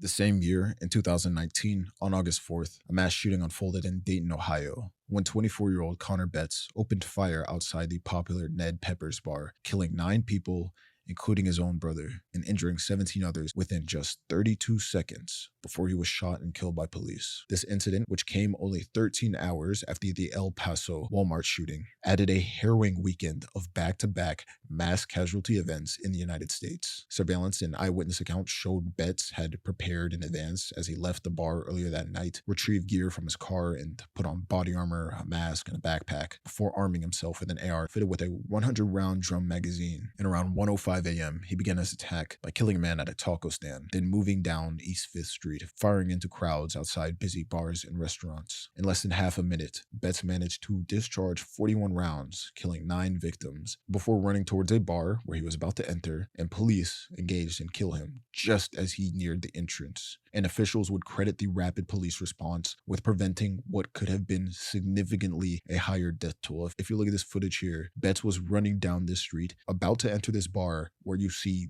dozens, maybe even 100 people running inside before police shot him. I mean, this could have been a lot worse. FBI concluded that Betts had long fantasized about mass killings and murder suicides, and his background would reveal earlier red flags, as in high school he had been suspended for making hit lists of students he wanted to kill or rape. And at the time of the attack, he legally purchased his weapon online, and the event would renew international warnings about gun violence in the US, as countries like Japan, Uruguay, and Venezuela advise citizens to exercise caution while traveling to the country.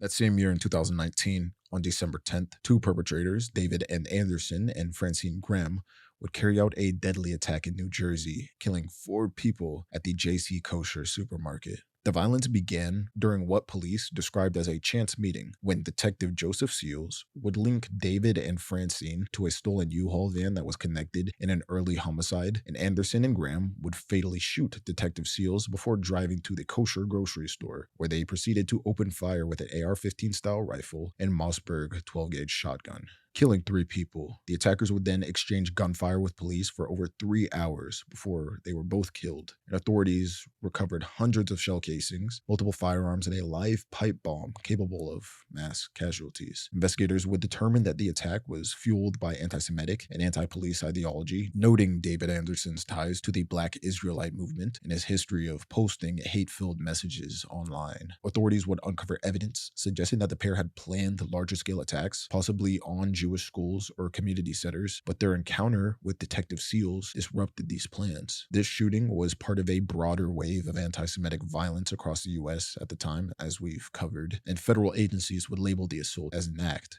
of domestic terrorism and hate crime. And in 2022, a memorial bench will be dedicated to honor Detective Seals, recognizing his role in preventing an even greater tragedy.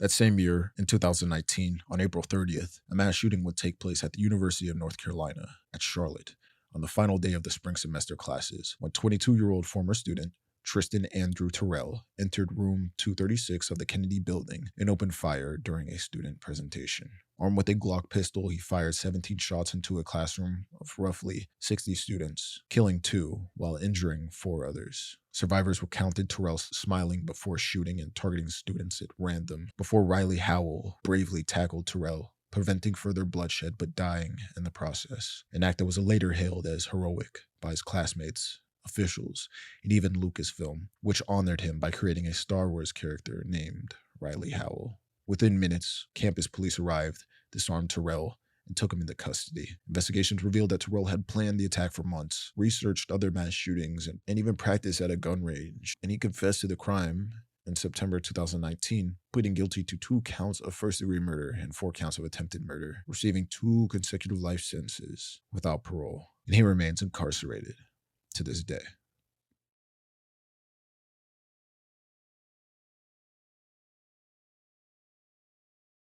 That same year in 2019, on December 29th, the West Freeway Church of Christ in White Settlement, Texas, became the site of a deadly shooting that was live streamed to the public. The gunman, later identified as 43-year-old Keith Thomas Kinnunen, entered the church disguised with a fake beard, wig, and hat before pulling out a shotgun. However, and within seconds, he fatally shot 2 people, which created chaos within the sanctuary, but it was quickly halted when Jack Wilson, a 71-year-old firearms instructor and head of the church security team, drew his pistol and fired one single shot from over 50 feet away, killing Kinnunen instantly. This swift action ended the attack in just 6 seconds, preventing what could have been a much larger massacre. The incident, captured on the church's livestream, would spread rapidly online across platforms such as Twitter, YouTube, and Rumble, thereby fueling national debates about guns, insecurity in places of worship, and even the role of armed civilians in stopping mass shootings.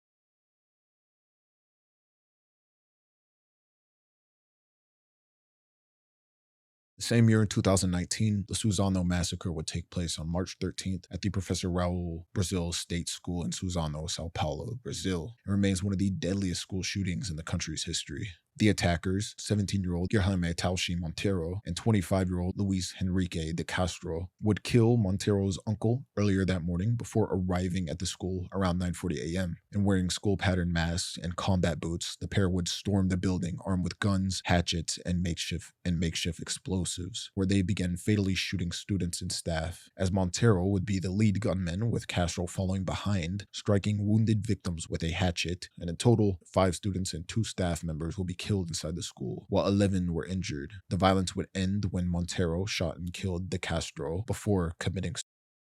Investigators linked the 2 perpetrators to the image board Dogolachan, which was a fringe online forum known for glorifying violence, extremism, and intolerance, and found that the pair had drawn direct inspiration from the Columbine High School massacre. Authorities concluded that they had been planning the attack for at least a year, with the intent to surpass Columbine in notoriety. Tributes would pour in for the victims, including staff members remembered for protecting the students during the chaos, and state officials would declare 3 days of mourning.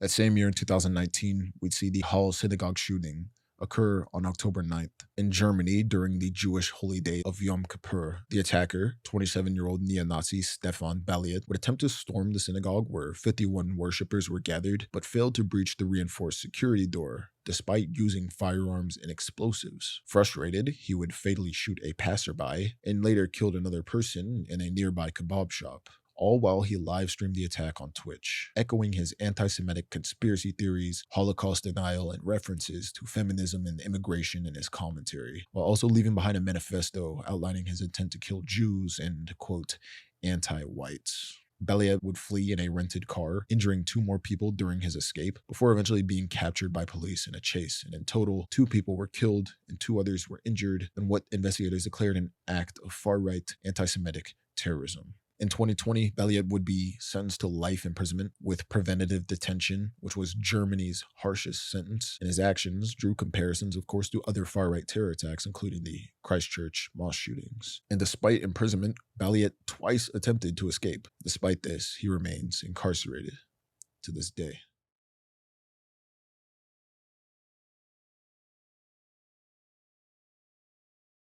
Same year, in 2019, on November 14th, Saugus High School in Santa Clarita, California, will become the site of a deadly school shooting when 16-year-old student Nathaniel Berhow would open fire on classmates in the school courtyard. The attack unfolded in just 16 seconds, beginning at 7:38 a.m. when Nathaniel pulled a .45 caliber semi-automatic gun from his backpack, which was a firearm privately assembled from parts and lacking serial numbers. And after the first shot caused his weapon to jam, he quickly cleared it and fired it on fellow students, killing 2 and injuring 3 others before committing The rapid response of off duty officers, along with on campus resource officers and local deputies, helped contain the scene within minutes, as students and staff drilled on lockdown procedures, barricaded classrooms, and improvised defenses. The tragedy would highlight the preparedness of the school community and the grim reality that such precautions had become necessary. The attack drew national attention, not only because of the swiftness and the youth of the victims and perpetrator, but also because the gun itself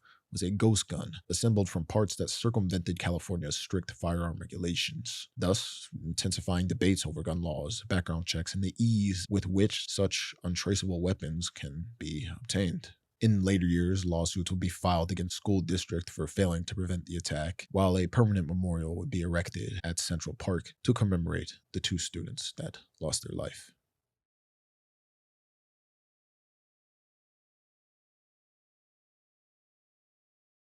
That same year, in 2019, on August 10th, 21-year-old Philip Mounthouse would carry out the Byrum murder and mosque attack in Norway, a crime that began with the killing of a 17-year-old adopted sister at their home before he drove to the Al Noor Islamic Center near Oslo. Armed with multiple firearms stolen from his father, he attempted to live stream the attack but failed to connect to the internet, and he proceeded to shoot through the mosque glass door before opening fire inside, hitting nobody. And worshippers would quickly subdue him and restrain him until police arrived. Mounthouse was revealed to have posted extremist forums praising the Christchurch shooter, Brent Tarrant, and was motivated by racist and Islamophobic ideology, claiming his sister was targeted because she was Asian and he intended to kill Muslims as part of a race war. And although he was flagged by security services in 2018 over his neo-Nazi views, this flagging had been dismissed. Investigations revealed he had been radicalized through online far-right networks, conspiracy theories, and image boards where he consumed anti-Semitic, anti-immigrant, and pro-terrorist material, including the writings of Anders Breivik. He would be convicted in 2020 of murder and terrorism, receiving Norway's maximum sentence of 21 years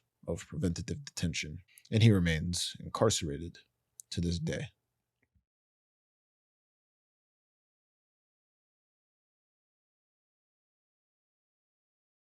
The same year in 2019, on May 7th, a mass shooting would unfold at STEM School Highlands Ranch in Douglas County, Colorado, when two students, 18-year-old Devin Erickson and 16-year-old Alec McKinney, opened fire inside a classroom, killing 18-year-old senior Kendrick Castillo and injuring 8 others. Armed with handguns hidden in a guitar case and backpack, the pair entered classroom 107 while students were watching a movie, and Erickson drew his Glock and began firing, only to be confronted by Kendrick Castillo, who lunged at him and was, however, fatally shot. Castillo's actions, along with the bravery of his classmates, helped subdue Erickson before he could fire further rounds, and simultaneously, McKinney would pull out a revolver and fired 9 shots, wounding several students before being tackled and eventually locked out of the classroom. Both shooters will be taken into custody without police firing a shot, and the shooting would lead to lengthy trials revealing the planning behind the attack. McKinney would ultimately plead guilty to 17 charges and receive a life sentence with the possibility of parole after 40 years, while Erickson was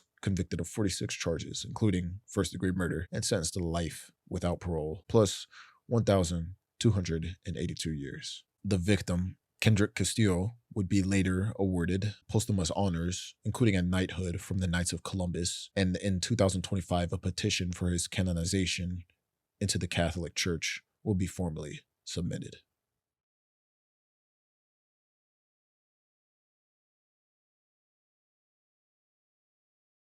That same year in 2019, we see Back to School Essentials, which is a 2019 public service announcement by the nonprofit Sandy Hook Promise. It was created as a shocking commentary on school shootings and later awarded the 2020 Primetime Emmy for Outstanding Commercial. This ad begins like a typical upbeat back to school commercial with students showing off supplies, but abruptly shifts as a school shooting unfolds, with the items repurposed for survival, such as a skateboard, a sock used as a tourniquet, and scissors wielded as a weapon, culminating in a girl texting her mother, "I love you," as the shooter approaches.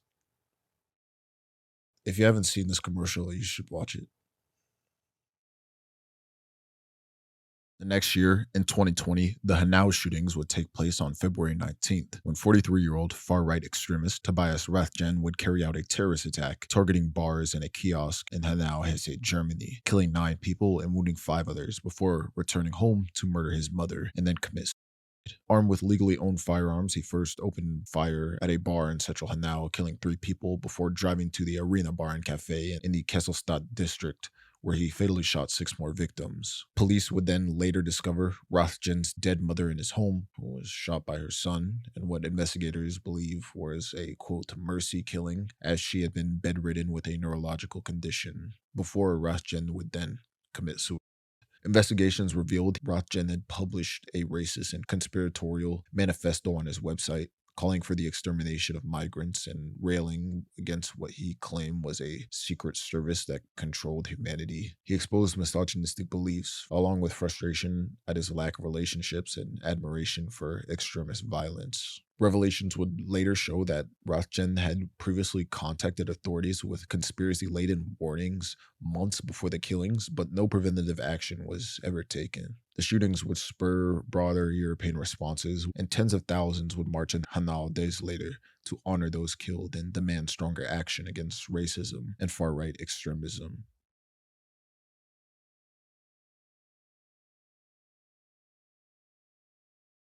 The same year in 2020, in the night and morning of April 18th and 19th, 51-year-old Gabriel Wortman would carry out Canada's deadliest shooting rampage, killing 22 people and injuring 3 across rural Nova Scotia. The violence began after he assaulted his partner and set fires, and disguised in an RCMP uniform and driving a meticulously refurbished replica cruiser, he moved between communities, committing shootings, arsons, and stops that mimicked police traffic pulls. Despite early 911 reports describing the uniform and fake cruiser, initial containment failed and no province-wide alert was issued. Worthman, who had no firearms license, used a mix of illegally sourced U.S. guns and a rifle, and the manhunt would end at an Enfield truck stop when RCMP officers confronted Wortman, and he would commit suicide. Victims will be found at 16 crime scenes, and the aftermath brought national mourning and sharp scrutiny of RCMP response and sweeping policy and legal fallout.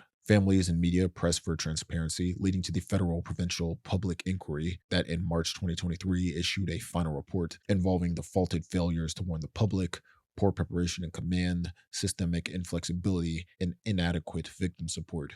It also made 130 recommendations, over half aimed at RCMP reform, plus calls for stronger domestic violence prevention, tighter gun rules, and an overhauled national alerting system. And days after the attacks, the federal government prohibited some 1,500 models of assault-style firearms and would later advance red flag measures.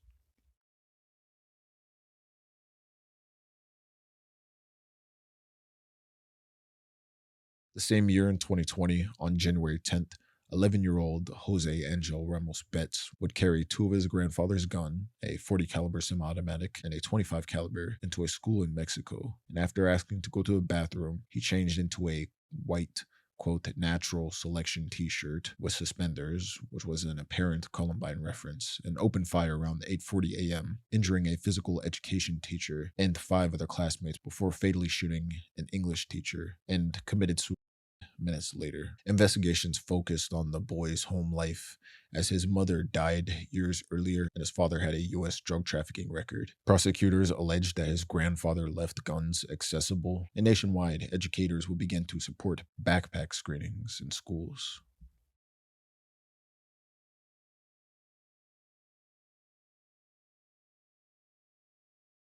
The same year in 2020, between February 8th and 9th, Thailand would experience its deadliest mass shooting when 31-year-old Sergeant Major First Class Chakrapanth Thoma would kill 29 people and wounded 58 others. The attack began at a house during a property dispute where he shot his commanding officer, Colonel Krase, and Krase's mother-in-law before raiding a nearby military camp for rifles, a machine gun, and ammunition, killing another soldier and stealing a Humvee. And on his way to Terminal 21 Krat shopping mall, he killed civilians and a police officer and continued firing on the road before attacking shoppers at the mall, killing more, detonating a gas cylinder, and taking hostages on the 4th floor. He even live streamed parts of the massacre on Facebook, where he railed against being cheated in a property deal, before police and military engaged him in an hours-long siege that left additional officers dead and several injured. On the morning of February 9th, authorities fatally shot Tama inside the mall. And the incident, which he justified in his live stream as revenge against corruption, would draw widespread criticism of Thailand's military for failing to secure their own weapons and of media outlets for broadcasting live coverage that risked aiding the gunman.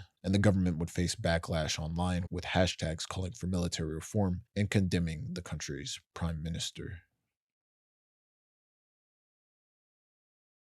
Now, the same year in 2020, in early 2020, if many of you remember, the COVID-19 pandemic would trigger unprecedented quarantine and lockdown measures across the United States and much of the world. Beginning in March, federal and state governments imposed stay-at-home orders, shutting down schools and workplaces and restricting large gatherings to curb the spread of the virus. For months, millions of people faced sudden unemployment, financial insecurity, and prolonged isolation, with many relying on government aid or temporary relief measures just to stay afloat. Studies during this period documented sharp increases in reported anxiety, depression, substance abuse, and domestic violence, as well as a surge in gun sales, as March 2020 alone saw nearly 2 million firearms purchased, one of the highest totals in US history. This disruption of social routines combined with the stress of illness, economic strain, and isolation created a volatile environment that strained mental health and intensified existing social fractures. While mass shootings in the world, especially in the United States, predate the pandemic, it should be noted how the aftershocks of quarantine may have contributed to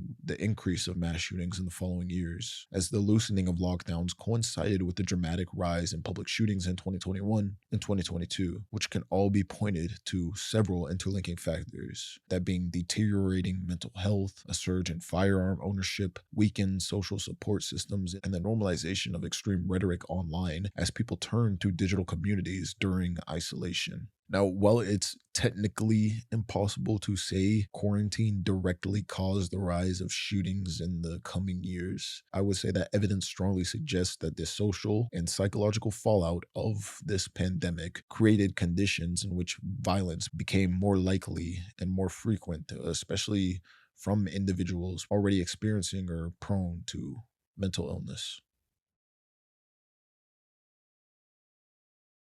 The next year, in 2021, on March 22nd, 21-year-old Ahmad al-Ilawi al-Isa would open fire at a King Soopers in Boulder, Colorado, killing 10 people. The attack began in a parking lot around 2:30 p.m., with first responders arriving within minutes. And after a prolonged engagement and store breach, officers shot al-Isa in the leg and took him into custody at 3:28 p.m. The victims ranged from 20 to 65 years old, with 7 being killed inside and 3 outside. And Al Issa, a naturalized U.S. citizen born in Syria with a prior misdemeanor assault and reported mental health issues, was initially found incompetent to stand trial multiple times through 2023, though ruled competent in October 2023. He will plead not guilty by reason of insanity, and in 2024, a jury found him guilty on 10 counts of first-degree murder and dozens of other charges, and received 10 consecutive life sentences without parole, plus 1,334 years. Investigators said that Al Issa bought 10 high-capacity magazines, which were illegal in Colorado, and legally bought the AR-556 pistol 6 days after a local judge blocked Boulder's 2018 ban on assault weapons and large-capacity magazines. Colorado would then enact several laws in 2021 and 2022, including safe storage and lost and stolen reporting requirements, also stricter background check timelines, and a 5-year firearm ban for certain violent misdemeanor convictions.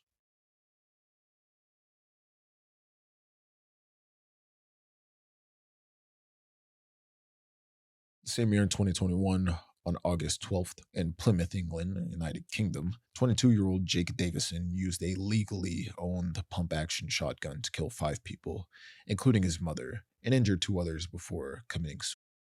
This rampage began after a domestic altercation at their Bithick Drive home, where Davison shot his mother, then a 3-year-old girl, and her father in the street. He also wounded 2 neighbors through a door window and killed a man at a nearby park, and also fatally shot another woman before committing suicide.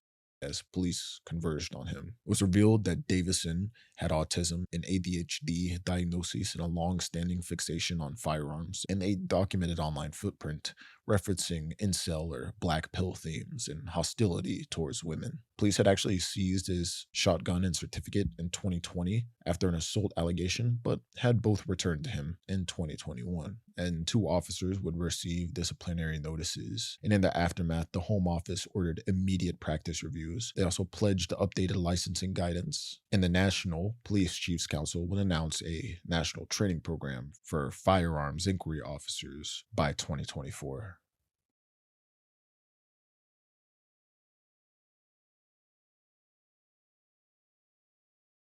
The same year, in 2021, on May 11th, a deadly school shooting and bombing would take place in Kazan, Tatarstan, Russia, leaving 9 people dead, including 7 8th grade students and 2 teachers, and 23 others injured. The perpetrator was 19-year-old former student Ilnaz Galyavyev, who entered the school armed with a semi automatic shotgun, an improvised explosive device, opening fire in the halls and classrooms while also detonating a small bomb. Teachers managed to lock down many classrooms after an alarm was triggered, limiting the number of casualties, but Ilnaz still killed students and teachers across multiple floors before being apprehended by police. He had legally obtained his shotgun in 2021, and on the day of the shooting, he posted online that he intended to kill and presented himself as a god. And after his arrest, conflicting psychiatric evaluations were conducted, and he was ultimately deemed sane and fit for trial. In April 2023, he would be convicted and sentenced to life in prison, and he remains incarcerated to this day.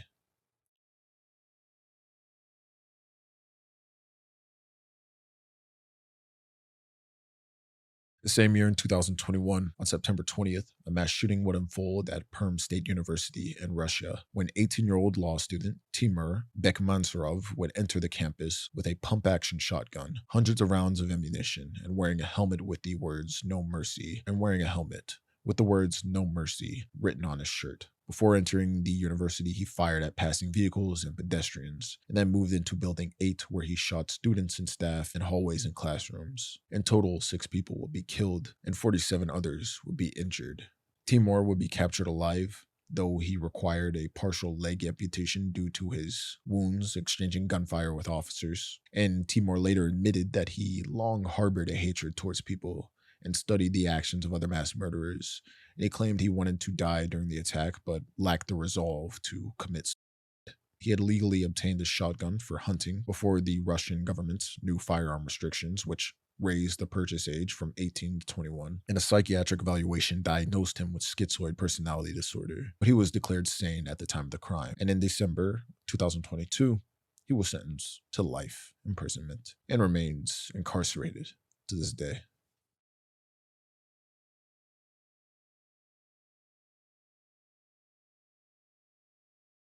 The same year in 2021, on May 6th, 57-year-old VTA employee Samuel James Cassidy would carry out a targeted workplace shooting at the Santa Clara Valley Transportation Authority's Guadalupe light rail yard in San Jose, California, killing 9 coworkers during a shift change before committing suicide. Minutes earlier, he had set his South San Jose home on fire, and investigators found 12 guns, 25,000 rounds of ammunition, and Molotov cocktails in the ashes. At his workplace, Cassidy moved between buildings B and A, firing 39 rounds from 3 legally purchased semi-automatic handguns. And law enforcement, responding within minutes, rescued around 40 people and confirmed the gunman's death from suicide at 6:43 a.m. The massacre, the deadliest mass shooting in Bay Area history, halted VTA light rail service for months, and federal and local authorities investigated the site and Cassidy's background, which included a 2016 CBP detention for noting, quote, dark thoughts about harming others, including workplace conflicts and his owned firearms. San Jose and California officials would hold vigils, provided victim support, and advanced gun violence responses as the city passed the first in the nation requirements for gun owner liability insurance and annual fees, also expanding retailer recording rules and considered a buyback, while state legislators allocated $20 million to VTA recovery.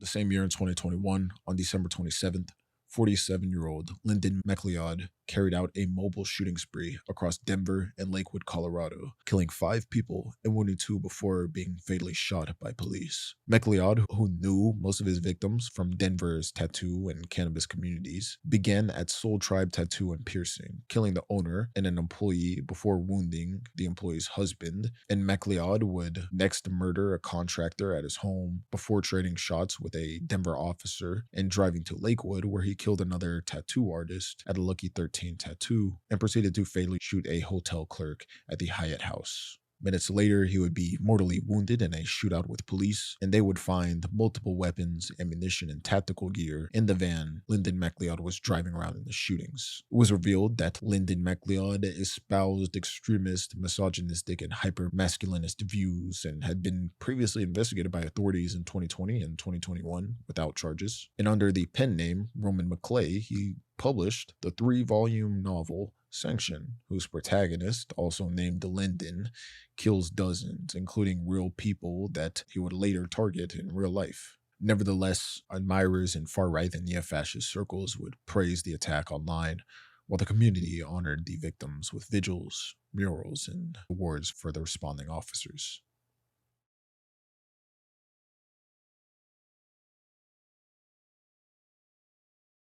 The same year in 2021, on November 30th, 15-year-old Ethan Crumbley would open fire at Oxford High School in Oxford Township, Michigan, killing 4 students and injuring 7 others, including a teacher. Surveillance showed him emerging from a bathroom with a 9mm Sig Sauer SP 2022 and firing 30 rounds down hallways and classrooms before surrendering within minutes to responding deputies. In the days and hours prior, school staff actually twice confronted warning signs, and counselors met with Ethan and his parents, but he was returned to class and his backpack and locker was not searched. Investigators later found phone videos planning the attack and a journal detailing intent, and the handgun had been purchased 4 days earlier by his father and described by his mother as Ethan's, quote, new Christmas present. Charged as an adult, Ethan pleaded guilty to 24 counts and in December 2023 received life without parole plus 24 years. And in a landmark move, his parents, Jennifer and James Crumbley,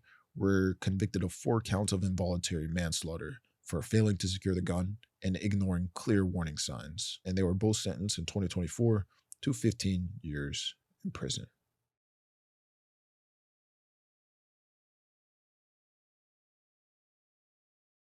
The same year in 2021, on April 15th, 19-year-old former employee Brandon Scott Hull would open fire with 2 AR-15 style rifles at a FedEx ground facility near Indianapolis International Airport, killing 8 workers and wounding 7 others before committing suicide in under 4 minutes. He began in the parking lot, shot through the entrance turnstile, then returned outside, where he actually traded gunfire with one employee who was armed. Police would arrive just after 11 p.m. and found Brandon dead with 2 rifles. It was revealed that Brandon had a long history of behavioral and mental health issues, as in 2020, police seized a shotgun from him after his mother warned he was looking for a suicide by cop, but prosecutors did not pursue an Indiana red flag hearing. He would then legally buy the 2 rifles months later, and these attacks would be condemned as a national embarrassment and urged an assault weapons and high-capacity magazine ban. The attack would also intensify scrutiny of Indiana's red flag law and of FedEx's no-phone policy that employees said hindered calls for help.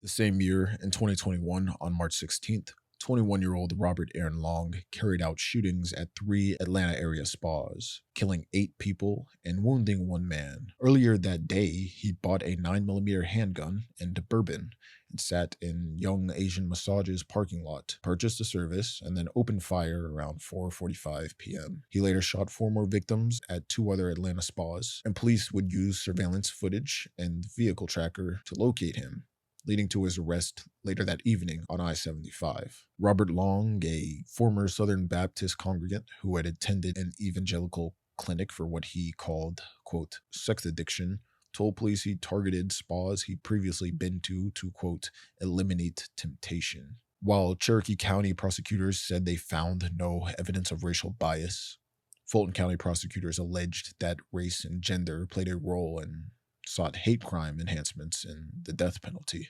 Nevertheless, Long would be charged with 19 crimes in Fulton County and 23 in Cherokee County. He pleaded guilty in Cherokee County and received life without parole, and he pleaded not guilty in Fulton County, as prosecutors were pursuing capital charges. These attacks, occurring amidst a rise in anti-Asian incidents during the COVID-19 era, galvanized the Stop Asian Hate movement and spurred national debate over racism, misogyny, sex work stigma, gun access, and hate crime definitions. And President Biden would meet with Asian American leaders and later sign the COVID-19 Hate Crimes Act.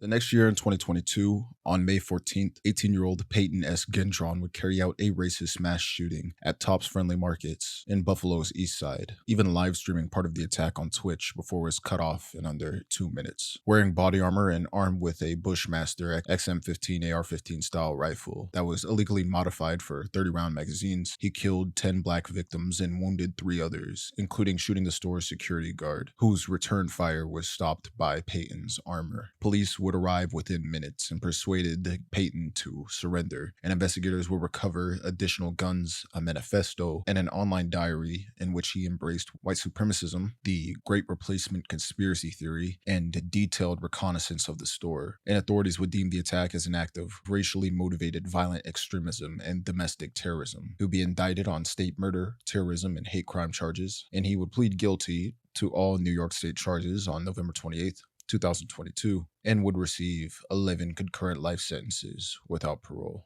The U.S. Department of Justice would later announce it would seek the death penalty in federal case, with its trial set for August 17th, 2026. Nevertheless, in New York would end up banning most semi-automatic sales to people under 21 and certain body armor, and the judge allowed lawsuits against Reddit and YouTube to proceed over alleged radicalization. Nevertheless, Peyton Gendron remains incarcerated to this day.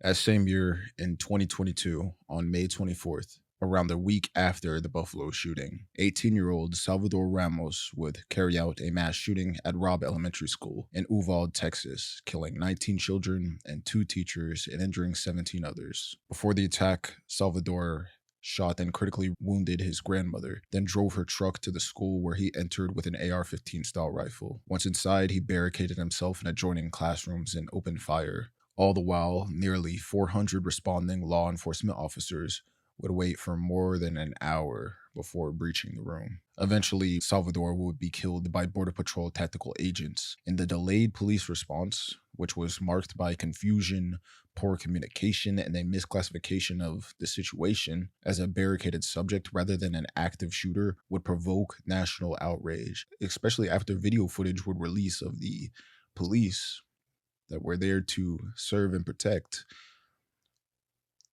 Just, I don't know how else to say, just chilling. A Texas investigation would later condemn their response as a systemic failure and egregious poor decision making. And in June 2024, Uvalde school police chief Pedro Arredondo and another officer would be indicted for child endangerment over their handling of the crisis. This massacre would spur the passage of the bipartisan Safer Communities Act, the most significant federal gun reform in nearly 30 years, while lawsuits would also target gun maker Daniel Defense, social media platforms, and also law enforcement agencies. Robb Elementary would be permanently closed and slated for demolition, with a replacement school, Legacy Elementary, under construction.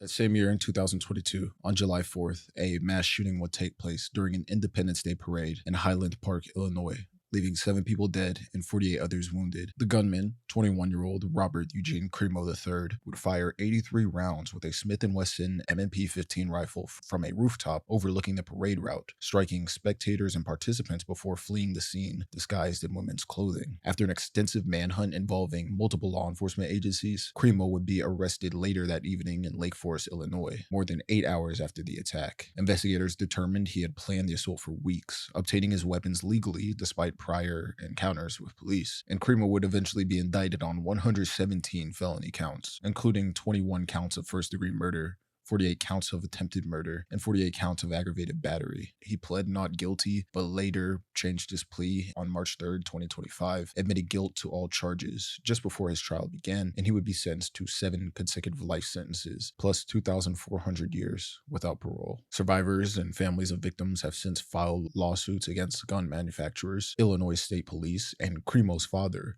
who had previously sponsored his son's firearm license despite the red flags.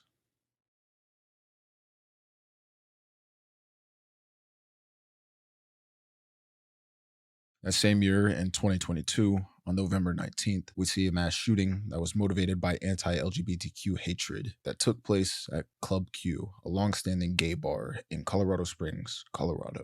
Armed with an AR-15 style rifle and a handgun, 22-year-old Anderson Lee Aldrich opened fire during a dance party, killing 5 people and injuring 25 others before being subdued by patrons. This attack lasted less than a minute, with survivors describing how music initially masked the gunfire until panic erupted. Eventually, U.S. Army veteran Richard Fierro and Navy Petty Officer Thomas James would wrestle Aldrich to the ground with the help of other patrons, and if you can't tell by his mugshot, they beat the dog shit out of him.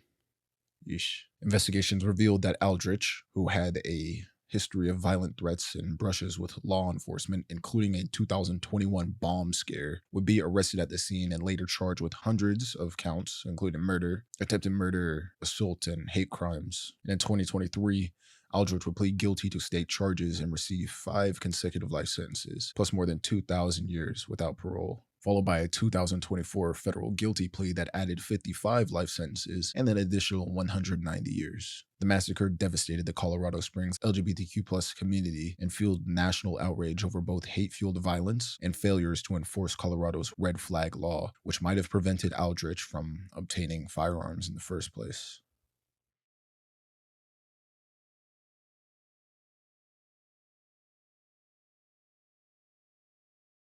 The same year in 2022, on September 26, 34-year-old Artyom Kazantsev, a former student, would carry out a mass shooting at school number 88 in Izhevsk, Russia, beginning around 10:52 a.m. He would be armed with 2 pistols and ample ammunition as he killed a guard and an attendant at the entrance and moved through multiple floors, shooting teachers and students, before entering room 403 on the 4th floor, where he killed additional students and an English teacher and then committed suicide. In total, 18 people were killed and 23 others were wounded. Investigators identified that Artyom was wearing a balaclava and clothing with Nazi symbols, and they searched his home amid reports of neo-fascist or neo-Nazi sympathies and noted his prior outpatient treatment for schizophrenia and a past insanity-ruled knife attack in 2008. His gear also reportedly included items honoring the Columbine perpetrators, and Kremlin officials would label it as a terrorist act linked to neo-fascism.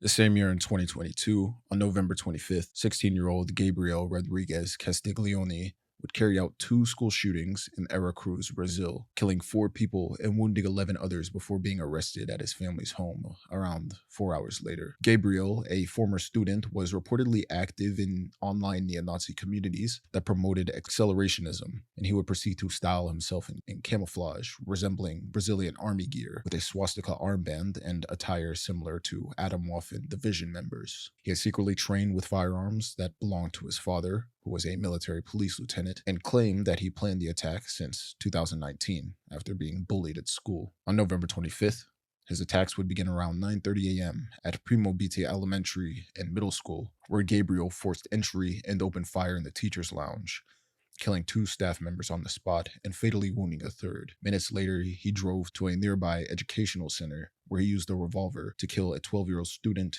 and injure others before fleeing. After briefly hiding at home and even eating lunch with his parents, Gabriel would be arrested. In the aftermath, classes were suspended, 3 days of mourning were declared, and national leaders would condemn the violence. And in December 2022, Gabriel would be sentenced to 3 years in juvenile detention, which is the maximum penalty for a minor. So he should be getting out a couple months.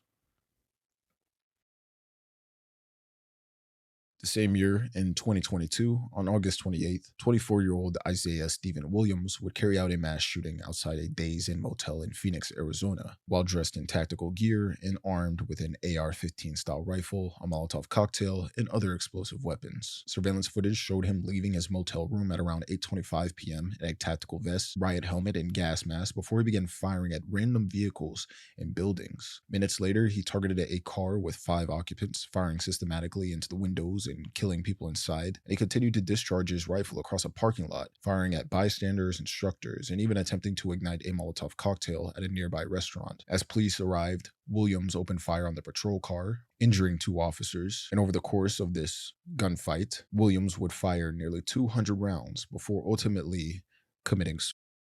This attack left 2 people dead and 5 others wounded. And investigators later found unused stun grenades in Williams' possession, underscoring his potential for even greater destruction. And authorities would identify him as a recent Arizona State graduate with a degree in film studies who had grown increasingly disillusioned, struggling to find employment and openly posting anti-police and anti-government sentiments online, calling institutions, quote, corrupt. And his motives still remain unclear, though his attack suggests a mix of ideological disillusionment, personal frustration, and intent and mental illness.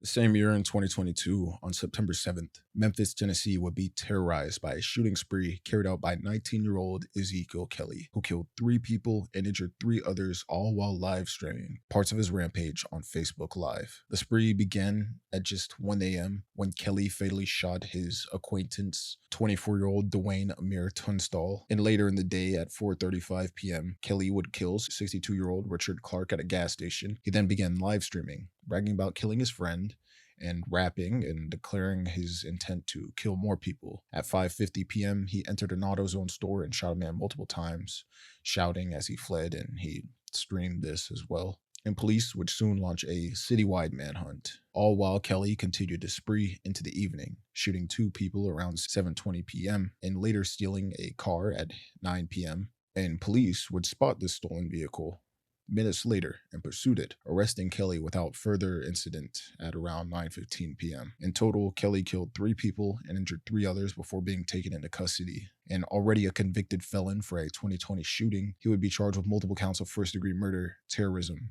and carjacking. And on August 13th, 2025, Kelly pleaded guilty and received 3 life sentences without parole, plus an extra 220 years in prison.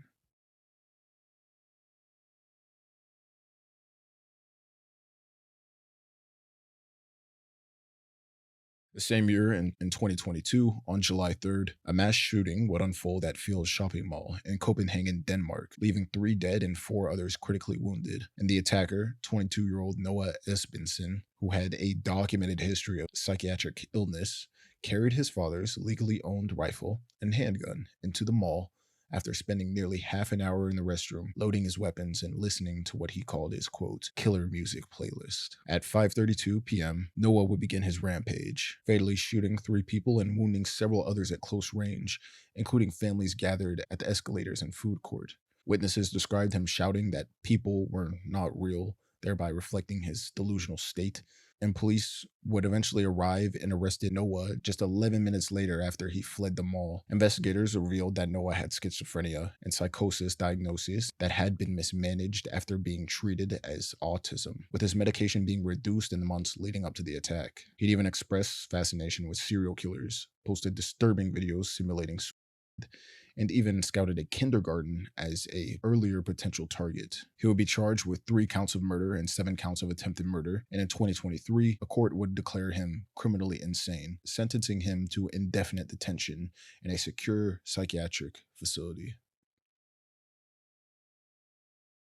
On October 6, 2022, Thailand would experience its deadliest mass shooting when 34-year-old former police sergeant Panya Kamrab would murder 36 people and injure 10 others, primarily targeting a nursery in Utai Sawan. Armed with a 9mm pistol, shotgun, and knife, Panya began his rampage by fatally shooting a father and son at a local administrative office before storming into the nursery, where he slaughtered staff members, including a pregnant teacher, and attacked children as they slept. 19 boys and 3 girls would be killed inside this nursery, with additional victims shot or run over during his escape in a white pickup truck. Panya's rampage would extend across nearby villages where he killed more bystanders, including his wife and stepson, before setting his vehicle on fire and committing suicide. Investigations revealed that Panya had a troubled history of drug addiction, violent behavior, and mental health issues, and he had been previously arrested for methamphetamine possession, treated for mental illness, and dismissed from the police force in 2022.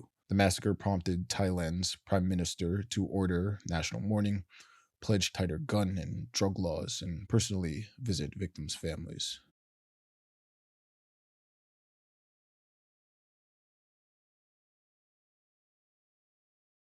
The same year in 2022, on June 1st, Michael Lewis would carry out a mass shooting in the Natalie building at St. Francis Hospital in Tulsa, Oklahoma, killing 4 people and injuring others before committing suicide. The attack unfolded on the second floor in the orthopedic clinic, where Lewis entered through a public garage armed with a pistol and AR-15 style rifle he had purchased days earlier. And this attack unfolded within 2 minutes as Lewis opened fire at employees and attendees before eventually committing suicide. Investigators found 37 shell casings at the scene and a letter on Lewis that confirmed that a specific Dr. Preston Phillips was his intended target, with others to be harmed if they got in the way. Police later revealed that Lewis had undergone back surgery that was performed by Dr. Phillips just weeks earlier, and he repeatedly complained about ongoing pain, calling the office several times without resolution. Authorities concluded that the attack was deliberate rather than random, considering the fact that he did kill Dr. Preston Phillips, and this was described as being fueled by anger over his medical treatment.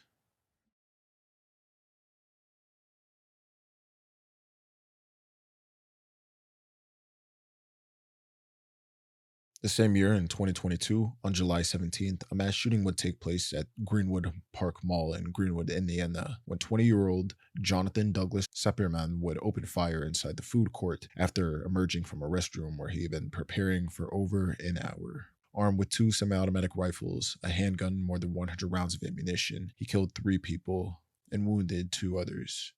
The attack lasted less than a minute and could have claimed 4 more lives had it not been interrupted by 22-year-old Elisha Dickin, a bystander who was illegally carrying a handgun. From 40 yards away, Dickin fired 10 rounds, striking Jonathan 8 times and fatally stopping the attack just 15 seconds after it began.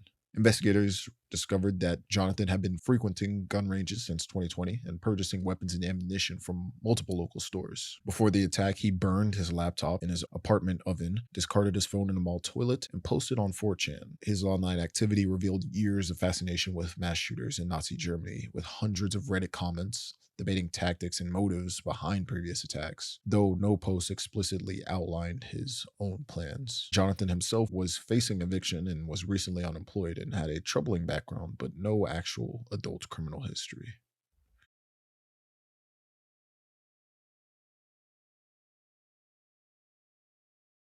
Same year in 2022, on November 22nd, Andre Marcus Bing, a 31-year-old night shift manager at a Walmart supercenter in Chesapeake, Virginia, opened fire on his coworkers during a routine overnight meeting, killing 6 and wounding 4 others before committing suicide.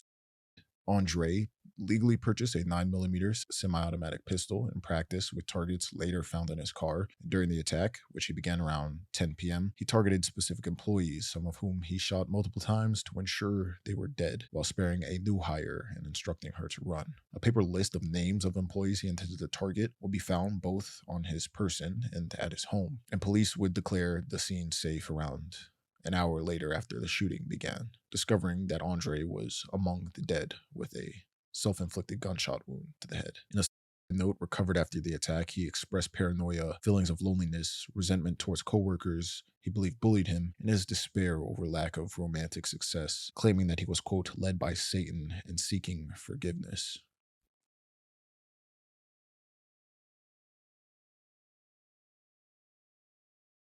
The same year in 2022, on August 28th, 20-year-old Ethan Blair Miller would carry out a mass shooting at Safeway grocery store in Bend, Oregon, killing 2 people and wounding 2 others before committing suicide. Armed with an AR-15 style rifle and shotgun, Miller left his nearby apartment at 7 p.m., firing into vehicles and businesses as he made his way towards the Forum Shopping Center. And upon entering the Safeway, he shot and fatally wounded 84-year-old Korean War veteran Glenn Edward Bennett before moving deeper into the store and firing into aisles, killing a 66-year-old employee who attempted to disarm him. Minutes later, Miller sat down in the store and died by with a shotgun at around 7 p.m. Police would discover more than 100 shell casings across the scene, along with unused Molotov cocktails and a sawed-off shotgun in his truck. Miller, a former Safeway employee, had legally purchased his weapons and left behind a digital journal titled, quote, The Downward Spiral of Ethan Miller, where he described his motivations, including loneliness, resentment towards his family, and anger over his inability to find a girlfriend. Inspired by the Columbine massacre, he initially planned to attack his former high school in September, but decided he could not wait and chose the Safeway as his target.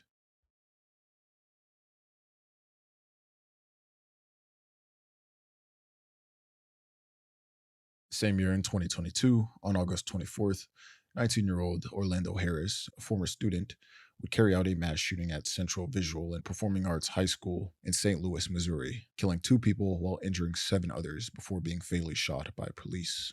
Orlando Harris entered the building armed with an AR-15 style rifle, more than 600 rounds of ammunition, and multiple high-capacity magazines after forcing entry through a side door. He moved through classrooms and hallways, threatening and shooting at students and staff, though his weapon repeatedly malfunctioned, which allowed some victims to escape.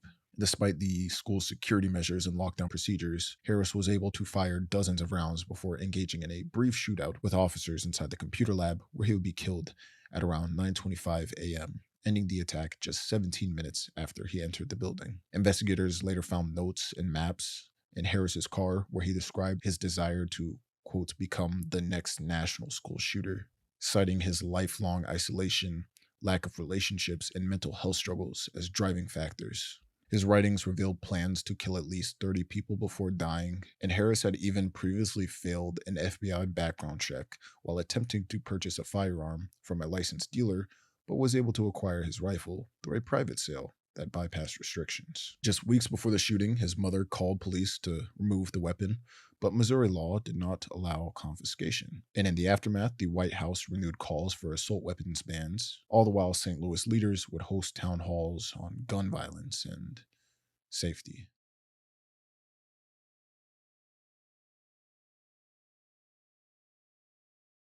The next year, in 2023, on January 21st, a mass shooting would take place at the Starred Ballroom Dance Studio in Monterey Park, California, during Lunar New Year celebrations.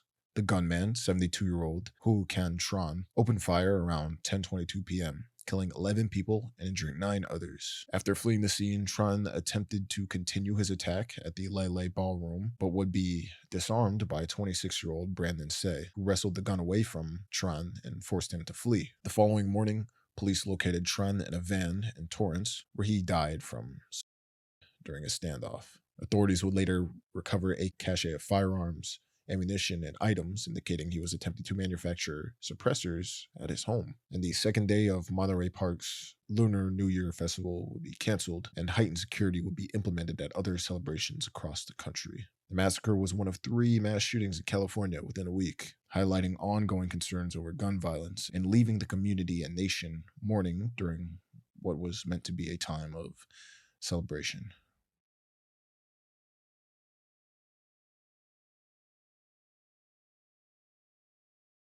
The same year, in 2023, around 2 days later, on January 23rd, a shooting spree would unfold at 2 agricultural sites in Half Moon Bay, California, leaving 7 people dead and 1 critically injured in what authorities described as an act of workplace violence. The suspect, 66-year-old Chunli Zhao, lived and worked at California Terra Garden, which was the site of the first attack. As armed with a Glock 17 pistol, Zhao shot co-workers at both locations in Terra Garden and Concord Farms before being arrested without incident. Authorities charged Zhao with 7 counts of murder and 1 count of attempted murder, and Zhao claimed he acted out of grievances over poor working conditions, bullying, and a dispute with a supervisor who allegedly demanded he pay for equipment damages. And the tragedy drew national attention, as this followed a Monterey Park mass shooting less than 48 hours ago. and also underscored the ongoing crisis of workplace and gun violence in America.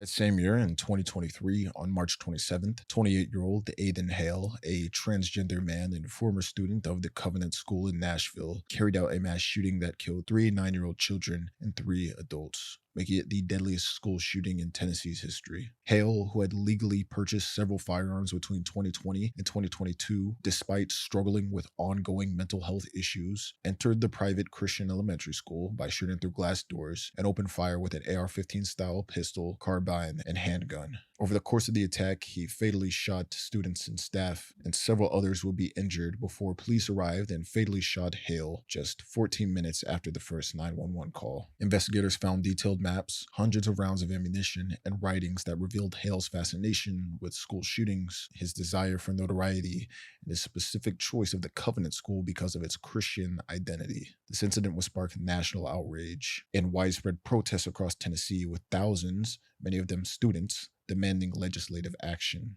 Hale left behind 16 notebooks with over 1,000 pages of writings expressing his wish to inspire documentaries, books, and further mass shootings. Despite tightened school safety laws and massive public demonstrations, the tragedy underscored ongoing divisions, especially in Tennessee and nationwide, over gun rights, mental health, and hate-driven violence.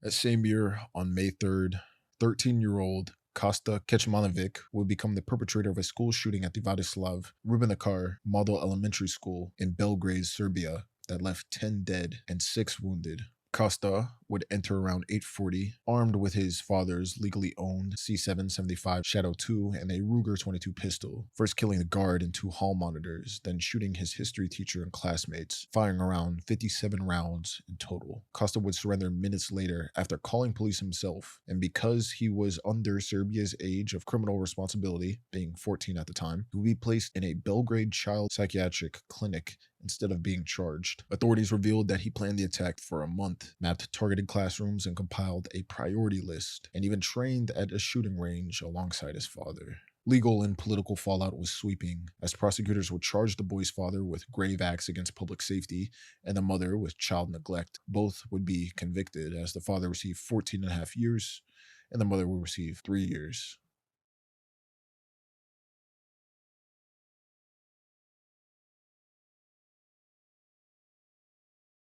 That same year, in 2023, on May 6th, a gunman would open fire at the Allen Premium Outlets in Allen, Texas, killing 8 people and injuring 7 before being shot dead by a police officer. This attack would be carried out by 33-year-old Mauricio Martinez Garcia from Dallas, and the shooting began around 3:36 p.m. as witnesses described indiscriminate gunfire that left victims ranging from 3 to 61 shot. A nearby officer on an unrelated call, whose body camera footage you could actually watch, showed him moving towards the gunfire and fatally engaging the shooter within minutes. 3 firearms will be found on the assailant, 5 more in his car, and all 8 had been purchased legally, even though Mauricio had been administratively separated from U.S. Army basic training in 2008 for mental health reasons. Investigators would document extensive online self-radicalization as Mauricio posted neo-Nazi, white supremacist, and incel content, praising prior mass shooters with tattoos including SS bolts and a swastika. The shooting spurred vigils, student walkouts, and renewed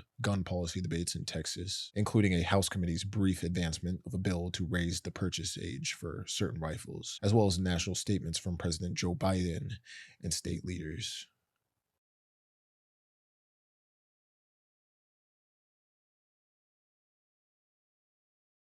The same year, in 2023, on October 25th, 40-year-old Army Reservist Robert Card would open fire at 2 locations in Lewiston, Maine. First, at the Just-in-Time Recreation Bowling Alley during a youth league event. Then, minutes later, at a bar and grill, killing 18 people and wounding 13. He used a Ruger SFAR 308 rifle, firing at least 54 rounds, and fled, triggering Maine's largest manhunt. Authorities found his car at a Lisbon boat launch the same night, and after 2 days, Robert Card would be discovered on October 27th after he committed in a box truck near a recycling center where he recently worked. This massacre, that being Maine's deadliest and among one of the 10 worst in U.S. history, investigators detailed rapid mental deterioration, including delusions, violent outbursts, and prior hospitalization after alarming behavior during Army Reserve training, and he would be later barred from handling weapons by his unit. It was found that he had traumatic brain injury consistent with years of blast exposure as a grenade instructor, and the shooting would spur statements from Maine and federal officials renewing gun policy debates and later lawsuits alleging governmental negligence. In a 2024 independent commission concluded the Army Reserve and local law enforcement missed opportunities such as seeking a yellow flag order to intervene before the attack.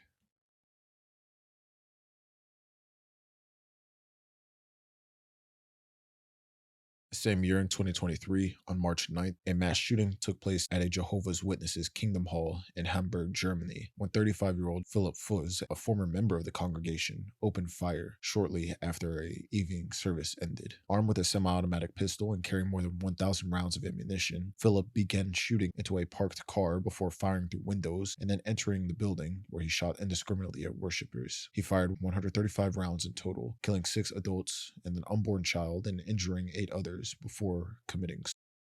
Investigators discovered Philip had stockpiled ammunition and magazines, and that police had previously received an anonymous warning letter about his hostility towards Jehovah's Witnesses, though no action was taken against his gun permit. Philip, who described himself online as a business consultant, had no criminal record, was not considered an extremist, but in 2022, he self-published a book filled with unusual religious claims and apocalyptic interpretations. Authorities ruled out a political motive and acknowledged that his animosity towards the Jehovah's Witnesses likely played a role in his motivations for the shooting.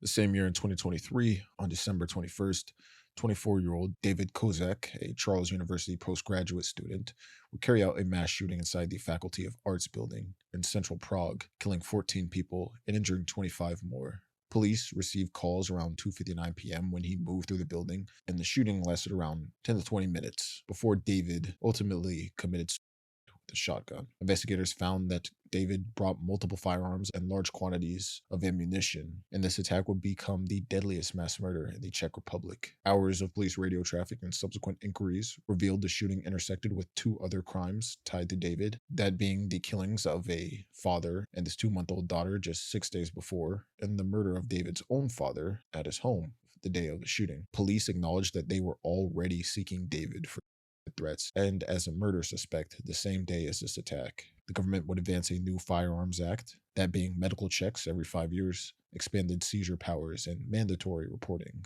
of suspicious purchases. That same year, in 2023, on July 2nd, 40-year-old Kim Brady Carricker would carry out a shooting spree in Philadelphia, leaving 5 people dead and 4 injured. The first victim will be killed around 12:30 a.m., while the remaining 4 were shot around 8, when a shooter wearing body armor opened fire with an AR-15 style rifle and pistol, striking people and cars at random. Officers would apprehend Kim Brady without incident, and investigators said both the AR-15 style rifle and 9mm handgun were privately made ghost guns without manufacturer markings. Kim Brady had also posted disturbing content online and allegedly claimed he wanted to, quote, clean up the neighborhood, and he would be ruled incompetent to stand trial in 2023, but then deemed competent in 2024. And in the aftermath, Philadelphia sued Polymer AD and JSD Supply, major ghost gun component sellers, and Mayor Jim Kenney would condemn the violence and called for keeping guns from dangerous individuals.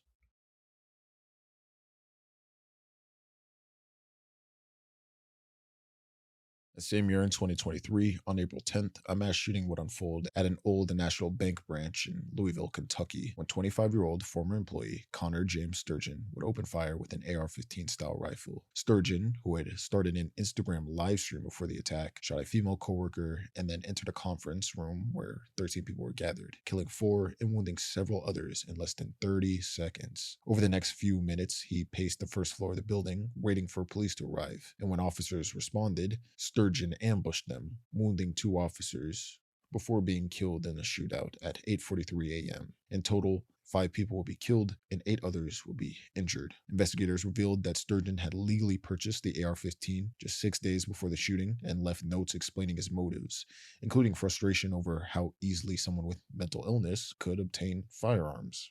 Ironically, his writings also suggested a desire to target, quote, upper class white people to draw political attention to gun access. It was revealed Sturgeon had a history of concussions from playing football and showed signs of depression, and the shooting prompted widespread reaction, with Louisville officials and bank executives emphasizing community healing and support in the aftermath of the deadliest mass shooting in the city's history.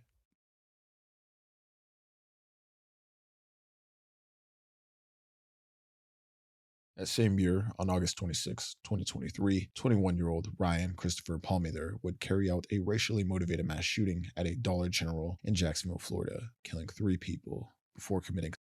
The attack began after Ryan was spotted acting suspiciously near Edward Waters University, where security intervened before he drove to a store and began opening fire. He used an AR 15 style rifle decorated with a swastika and racial slurs, as well as a Glock pistol, both of which he had legally purchased earlier in the year. Ryan wore tactical gear, fled, and re entered the store multiple times during the attack, and ultimately barricaded himself before committing suicide. Authorities recovered 3 manifestos from his body, confirming that he specifically intended to target Black people. Investigators revealed Ryan's long history of troubling behavior, including past police calls and a 2017 Baker Act evaluation for sexual threats, and his extensive online activity in extremist forums such as 4chan and 8chan. His writings praised mass killers like Timothy McVeigh and Brenton Tarrant, and referenced white supremacist literature such as the Turner Diaries. And nevertheless, the attack would highlight persistent concerns about rising extremism, easy firearm access, and the ongoing threat of racially motivated violence within the United States.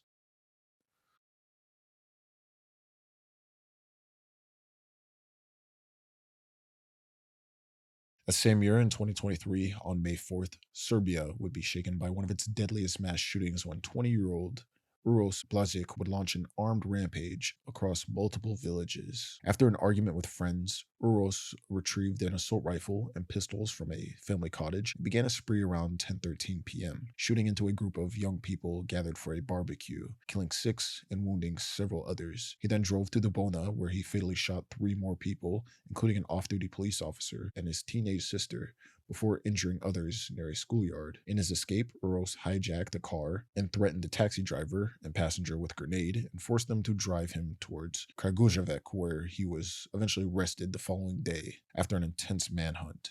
In total, 9 people will be killed and more than a dozen others will be injured. Uros will be charged with multiple counts of murder, attempted murder, kidnapping, carjacking, and illegal weapons possession. And in 2024, he would be found guilty on all charges and sentenced to 20 years in prison, which was the maximum term available because he was under 21 at the time. The next year, in 2024, on June 21st, a mass shooting unfolded at the Mad Butcher supermarket in Arkansas when 44-year-old Travis Eugene Posey opened fire with a Mossberg 12-gauge shotgun and 9mm pistol, killing 4 people and injuring 11 others. Posey began his rampage at the parking lot, fatally wounding a 50-year-old, then shot through the supermarket's windows before entering and killing people inside. He also injured multiple employees and shoppers before engaging in a shootout with law enforcement officers, before he would be in turn wounded and arrested. In total, Posey fired 37 shotgun rounds in less than 5 minutes. And investigations revealed he had a prior weapons-related arrest in 2011, but no significant criminal history otherwise. And he would be charged with 4 counts of capital murder and multiple counts of attempted murder. He accepted a plea deal in 2025 and was sentenced to 4 consecutive life sentences without parole, plus an extra 220 years. He remains incarcerated to this day.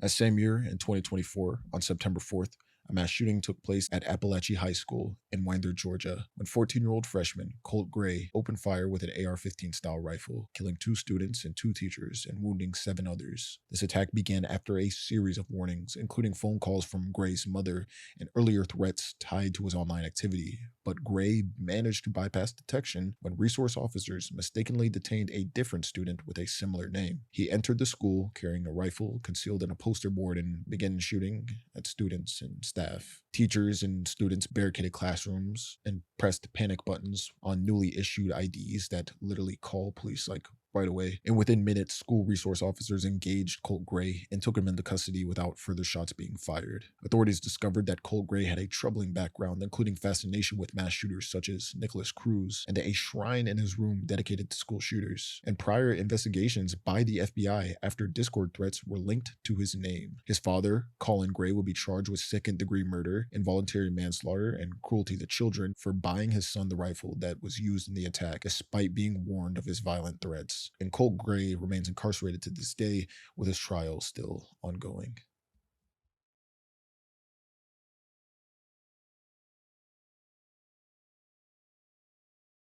That same year in 2024, on January 4th, Perry High School in Perry, Iowa, will become the site of a school shooting when 17-year-old Dylan Jesse Butler opened fire in the shared middle and high school building, killing two people and wounding several others before taking his own life. Armed with a Remington 870 shotgun, Butler entered the school just after 7 a.m., hiding in a restroom to post on social media before launching his attack in the cafeteria, where students were gathering for breakfast. He shot multiple students, and in total, fired around 23 rounds, and the chaos prompted lockdowns and evacuations with more than 150 officers responding. And Dylan Butler would ultimately commit suicide.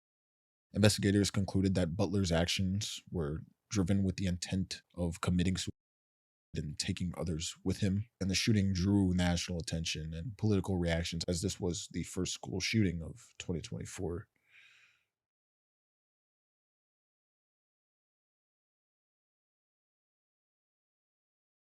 That same year, in 2024, on December 16th, a school shooting unfolded at Abundant Life Christian School in Madison, Wisconsin, when 15-year-old student Natalie Lynn Samantha Ruffnow would open fire at a mixed-age study hall, killing two people before committing suicide.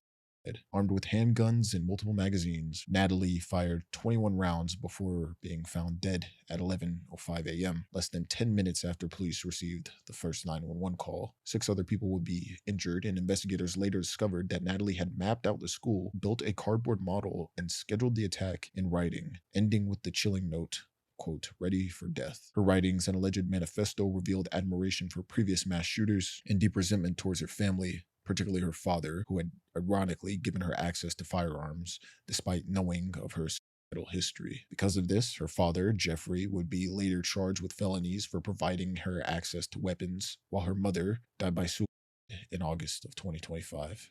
Authorities also uncovered disturbing connections between Natalie and others across the country, including a California man who allegedly discussed planning a parallel mass attack, and a Florida man arrested in 2025 for plotting 7 mass shootings, all of whom had exchanged messages with her online.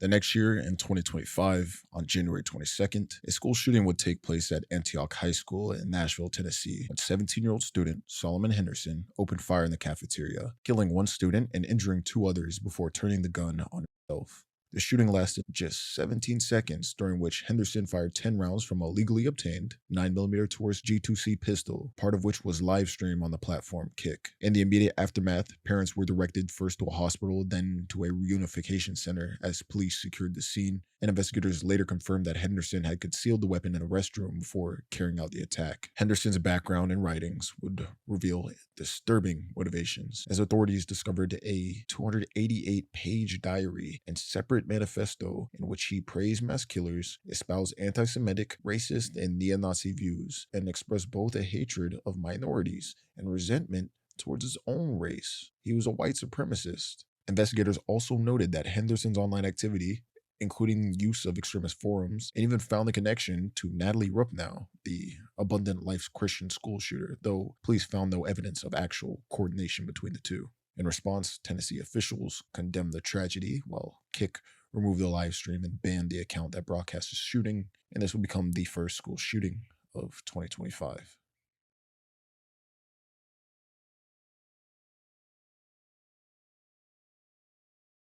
Same year, in 2025, on February 4th, a mass shooting took place at an adult education center in Sweden when 35-year-old Rickard Anderson opened fire with a Browning BAR rifle and other firearms, killing 10 people and wounding 6 before committing suicide This attack, the deadliest mass shooting in Swedish history, unfolded after Anderson smuggled weapons into the school in a guitar case and prepared in a restroom for over an hour before launching his assault. He targeted students and staff across multiple classrooms and corridors, deploying smoke grenades and triggering fire alarms. Most of his victims were immigrants, fueling speculation of a racially motivated attack after witnesses claim Anderson made racist statements during the shooting. However, police investigations later emphasized his motive was rooted primarily in intent and a desire to kill indiscriminately. Anderson had fired 73 rounds before committing suicide, and the massacre prompted a massive emergency response, with the incident reigniting debate about Swedish firearm regulations, with officials calling for tighter restrictions on semi-automatic weapons and a review of gun licensing procedures.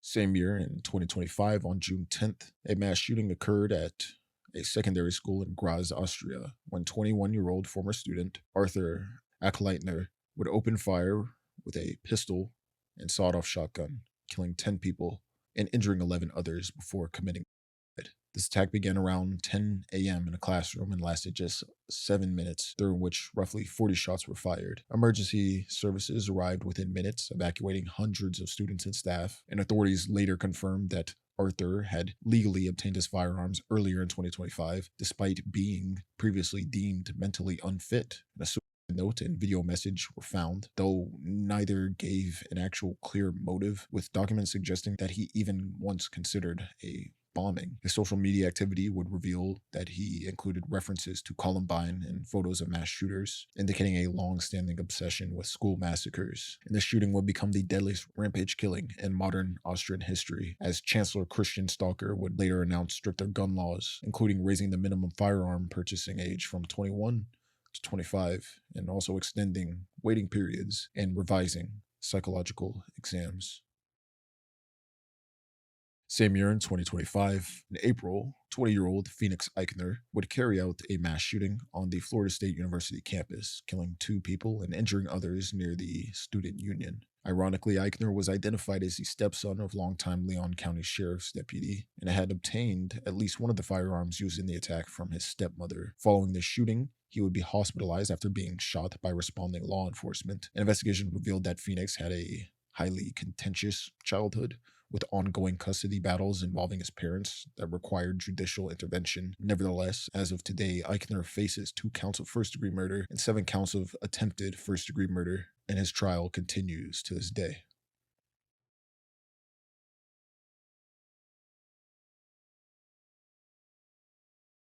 Same year, in 2025, on July 28th, 27-year-old Shane Tamara would carry out a deadly mass shooting inside a Midtown Manhattan office tower at 345 Park Avenue, which houses multiple firms, including the National Football League headquarters. Tamara, wearing body armor and wielding an AR-15 style rifle, entered the building after a cross-country drive from Las Vegas, where he fatally shot an off-duty NYPD officer on security details, along with 2 security guards and a real estate executive, before barricading himself on the 33rd floor, where he committed suicide. 1 additional person would be injured, and this attack would become the deadliest mass shooting in New York in 25 years. Investigators found a handwritten suicide note on Tamara expressing belief that he suffered from CTE, and in the note he blamed the NFL for concealing player brain injuries, asking for his brain to be studied, although he never played professionally. And authorities confirmed that Tamara had a documented history of mental illness, including at least 2 mental health crisis holds in Nevada, and law enforcement analysis would conclude that he acted alone, though his precise motive remains under investigation to this day.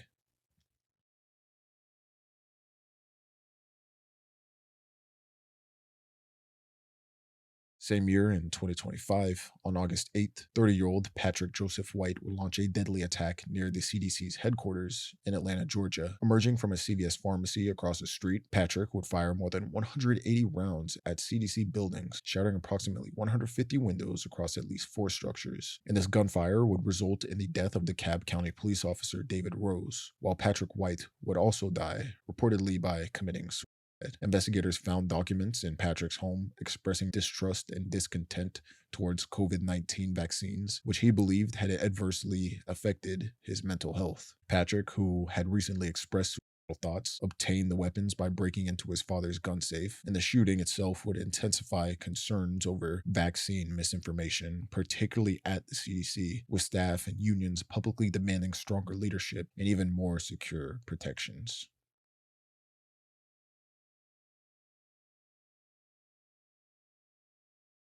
Same year, in 2025, on the morning of August 27th, a mass shooting took place inside the Church of the Annunciation in the Wyndham neighborhood of Minneapolis, Minnesota. The perpetrator, 23-year-old Robin Westman, opened fire with multiple firearms, killing 2 children and injuring 21 others before committing suicide in the church's rear parking lot. Witnesses described chaos and heroism as older students shielded younger ones, and parents and neighbors rushed towards the church to help other children escape. Authorities recovered over 100 rifle casings and confirmed that Westman had blocked exits to trap victims inside. An investigation revealed that Westman legally purchased the weapons recently and left behind disturbing online writings, videos, and diary entries expressing thoughts, violent ideation, and extremist, hate filled messages scrawled on firearms. If you look into the writings themselves, it's weird. It's almost as if every ideology of every past mass shooter has been converged into this one mentally ill individual who has no idea what they're talking about anymore. You have no idea what this person even believes in because everything that's written on Westman's weapons is just a contradiction of something else.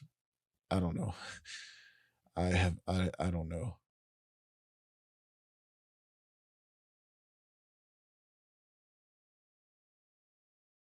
But yeah, as of today, when I'm recording this, it's September 10th.